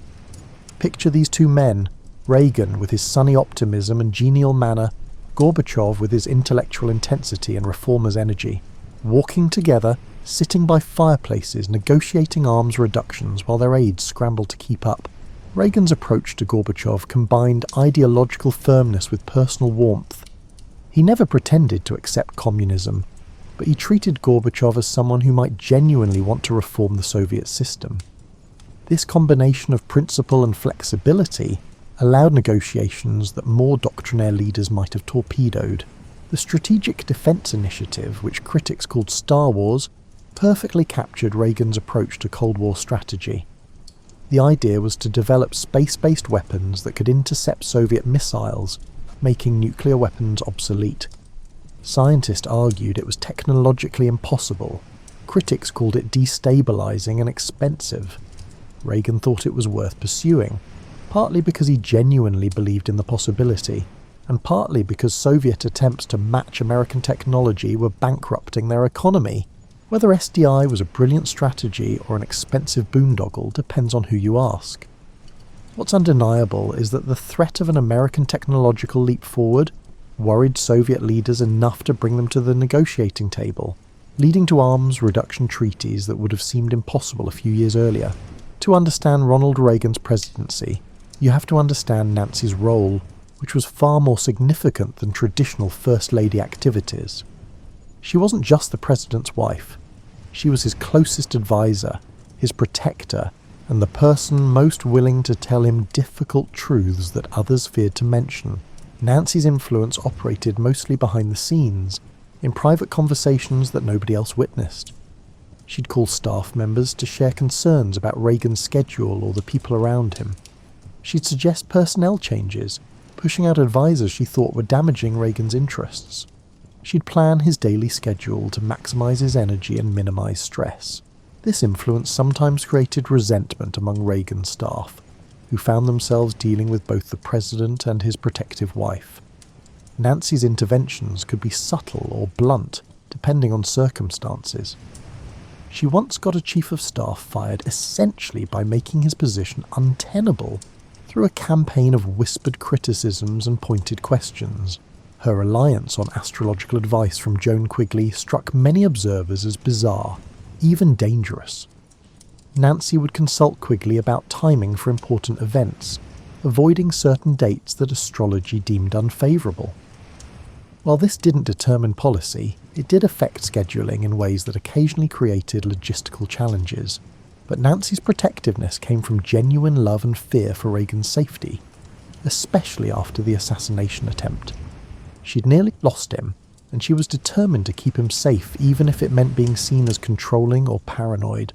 Her Just Say No anti-drug campaign gave her her own policy focus, though it was criticised as simplistic and ineffective at addressing the complexity of drug addiction.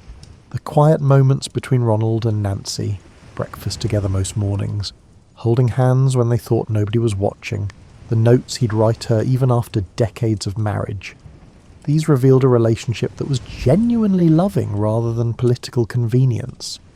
Whatever you thought of their politics, the affection between them was real. Reagan's second term brought both triumph and trouble. The economy continued growing, his relationship with Gorbachev produced historic arms reduction agreements, and his approval ratings remained solid. But the Iran-Contra scandal revealed that subordinates had been selling weapons to Iran and using the proceeds to fund Nicaraguan rebels in direct violation of congressional prohibitions. Reagan's response to Iran. Contra showed both his strengths and weaknesses as president. He took formal responsibility while genuinely seeming unclear about exactly what had happened. His hands-off management style, which usually worked well, had allowed subordinates to pursue policies that damaged his presidency. Critics accused him of either lying or being dangerously disengaged. Supporters argued that taking responsibility for subordinates' mistakes was the mark of true leadership. The televised hearings where Oliver North testified in his Marine uniform, defending his actions with patriotic fervour, became a spectacle that overshadowed the constitutional questions about circumventing Congress. Reagan survived the scandal with his personal popularity largely intact, though his political capital was diminished. It was a reminder that even the great communicator couldn't spin his way out of every problem. By 1988, Reagan was 77 years old and constitutionally barred from seeking another term. His vice president, George H.W. Bush, won the election to succeed him, promising to continue Reagan's policies, while adding his own kinder, gentler approach. Reagan left office with approval ratings near 60%, remarkably high for a president after 8 years in office. The farewell address Reagan gave in January 1989 captured his essential message. He spoke of America as a shining city on a hill, a place of possibility and freedom that remained a beacon for the world. It was vintage Reagan, optimistic, aspirational, and deliberately vague enough that people could project their own meaning onto his words. Retirement brought Reagan back to California, to a new home in Bel Air and regular trips to the ranch. He wrote his autobiography, gave occasional speeches, and enjoyed a quieter life than he'd known for decades. Nancy remained protective, carefully controlling access to Reagan and managing his public appearances. But something was changing. Reagan began forgetting things, not the normal forgetfulness of aging, but something deeper and more troubling. He'd repeat stories he'd told moments before. He'd forget names of people he'd known for years. He'd lose track of conversations mid-sentence. In 1994, Reagan wrote a letter to the American people announcing that he'd been diagnosed with Alzheimer's disease. The letter was characteristically gracious, expressing gratitude for the opportunity to serve and optimism that his openness might increase awareness of the disease. He was entering, he wrote, the journey that will lead me into the sunset of my life. The letter's publication was a final act of public service, using his diagnosis to educate Americans about a disease that affected millions of families but remained poorly understood and stigmatized. Reagan was giving a face to Alzheimer's, making it something that could affect even presidents, removing some of the shame that prevented families from seeking help. The decade that followed was a long goodbye. Reagan's condition deteriorated slowly but inexorably. He eventually stopped recognizing even Nancy, though she visited him daily. The man who had made his career through communication lost the ability to speak coherently. The president, who had survived an assassin's bullet, was defeated by tangled proteins in his brain. Reagan died on June 5, 2004, at age 93. His state funeral drew former presidents, foreign leaders, and thousands of ordinary Americans who felt they'd lost someone they knew personally, even if they'd never met him. The procession through Washington and the final burial at his presidential library in California became a week-long national commemoration of not just Reagan, but of the era he'd embodied. Understanding Reagan's legacy requires separating the man from the mythology that's grown around him. To conservatives, Reagan is nearly a secular saint, the president who restored American confidence, defeated the Soviet Union, and proved that limited government and traditional values could triumph over liberal welfare states. To liberals, Reagan is the president who exploded federal deficits, ignored the AIDS crisis, and began the concentration of wealth among the already wealthy. Both versions contain truth, but both miss the more complex reality. Reagan's economic policies did coincide with recovery from stagflation and significant economic growth. They also coincided with growing inequality and the beginning of deindustrialization in the Midwest. Whether these outcomes were caused by Reagan's policies or simply occurred during his presidency remains debated. His role in ending the Cold War is similarly complex. Reagan's military build-up and rhetorical confrontation with the Soviet Union certainly pressured a system that was already economically failing. But Soviet reform was driven more by internal contradictions and Gorbachev's courage than by American policy. Reagan deserves credit for recognizing opportunities when they appeared, but claiming he single-handedly defeated communism ignores the agency of people in Eastern Europe and the Soviet Union who actually overthrew their governments. The political realignment Reagan represented proved more durable than specific policies. He transformed the Republican Party from the party of business and foreign policy elites into a coalition of business interests, social conservatives, and working-class whites who felt left behind by cultural changes. This coalition dominated American politics for a generation, though it's now fragmenting into new alignments that Reagan wouldn't recognize. Reagan's communication style, the use of simple stories, the optimistic tone, and the ability to connect with audiences through emotion rather than argument, became the template for modern political communication. Every president since Reagan has been compared to him in terms of communication skills, usually unfavourably. Political consultants still study Reagan's speeches, looking for techniques they can adapt to new contexts. But Reagan's style also contributed to a coarsening of political discourse. His use of anecdotes that were sometimes false but emotionally resonant. The welfare queen story, claims about Social Security's fiscal soundness, set precedents for prioritizing narrative over accuracy. Reagan didn't invent political lying, but he demonstrated that you could get away with significant factual errors as long as your overall story felt true to audiences. The personal Reagan, the man his friends and family knew, was apparently as genuinely kind and gracious as his public persona suggested. People who worked with him consistently described someone who was thoughtful, courteous, and surprisingly humble, despite enormous accomplishments. He didn't nurse grudges, didn't humiliate subordinates, and treated everyone from foreign leaders to White House janitors with the same basic respect. Yet this same man could be curiously detached from people, even family members. His children sometimes felt they never really knew him, that his warmth was real but somehow impersonal, directed at them but not specifically for them. It was as if Reagan had learned to perform kindness so well that it became indistinguishable from genuine connection, leaving even those closest to him unsure which they were receiving. His relationship with Nancy was the exception, the one relationship where Reagan seemed fully present and emotionally available. Their dependence on each other, especially in later years, suggested that Nancy provided something essential that Reagan couldn't get from anyone else: unconditional acceptance of who he actually was rather than who he appeared to be.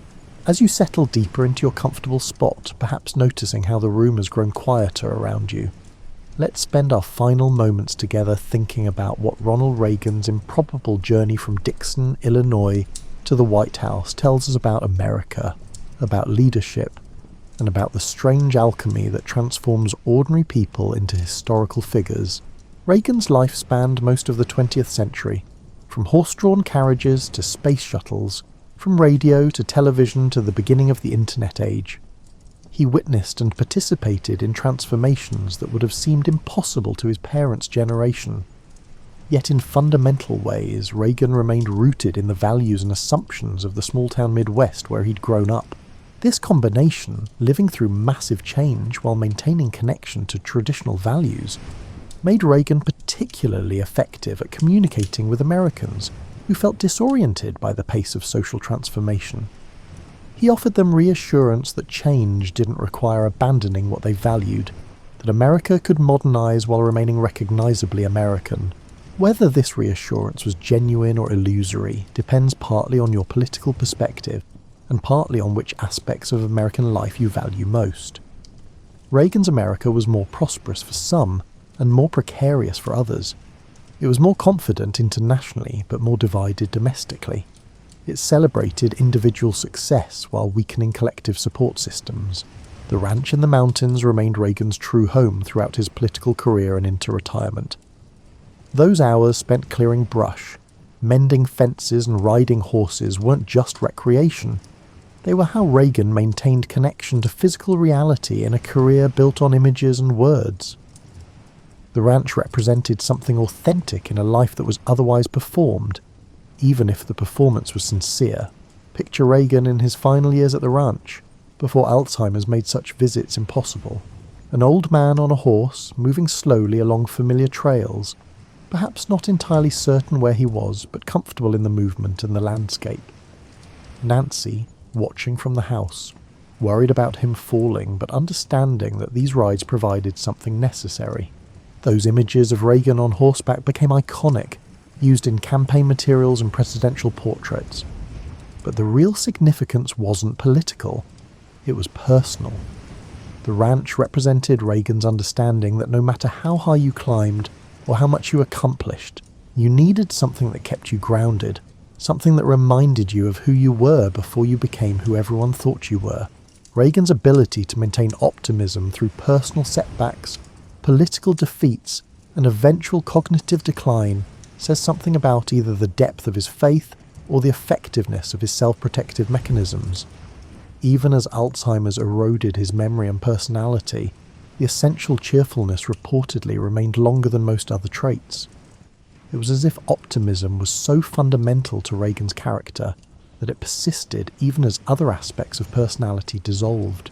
The letter announcing his Alzheimer's diagnosis contained a line that captured Reagan's essential approach to life. "I now begin the journey that will lead me into the sunset of my life. I know that for America, there will always be a bright dawn ahead." Even facing the cruelest of diseases, Reagan was framing his experience as part of America's larger story, maintaining the optimistic narrative that had characterized his entire public career. Whether you find this inspiring or maddening probably depends on your own temperament and politics. Critics might argue that Reagan's relentless optimism blinded him to genuine problems that required more than positive thinking. Admirers would counter that optimism itself was a form of leadership, that belief in positive outcomes helped create them. The truth, as usual, is probably more nuanced. Reagan's optimism was partly genuine disposition, partly calculated political strategy, and partly a protective mechanism against disappointments and fears. It worked for him personally and professionally, helping him accomplish things that more cynical or analytical leaders might not have attempted. In the years since Reagan's death, his influence has grown in some ways and diminished in others. Republican politicians still invoke his name like a protective charm, claiming his legacy even when pursuing policies he'd never have recognized. Democrats have mostly made peace with Reagan, acknowledging his political skills while critiquing his policies, a remarkable shift from the fierce opposition he faced during his presidency. The Reagan Presidential Library in Simi Valley, California, contains the usual artifacts of presidential history: documents and photographs, gifts from foreign leaders, and a piece of the Berlin Wall. But it also contains Reagan's Air Force One, the actual airplane that carried him around the world, now permanently grounded and open for tours. There's something poignant about that plane. This machine that once represented ultimate power and mobility, now static and nostalgic, an artifact from a time that seems both recent and impossibly distant. Visitors walk through it, seeing the presidential office and bedroom, imagining Reagan working and sleeping 30,000 feet above the earth, temporarily free from the gravity that eventually pulls everyone down. The view from the library overlooks mountains and valleys that Reagan would have recognized. A landscape that changes with seasons but remains essentially itself.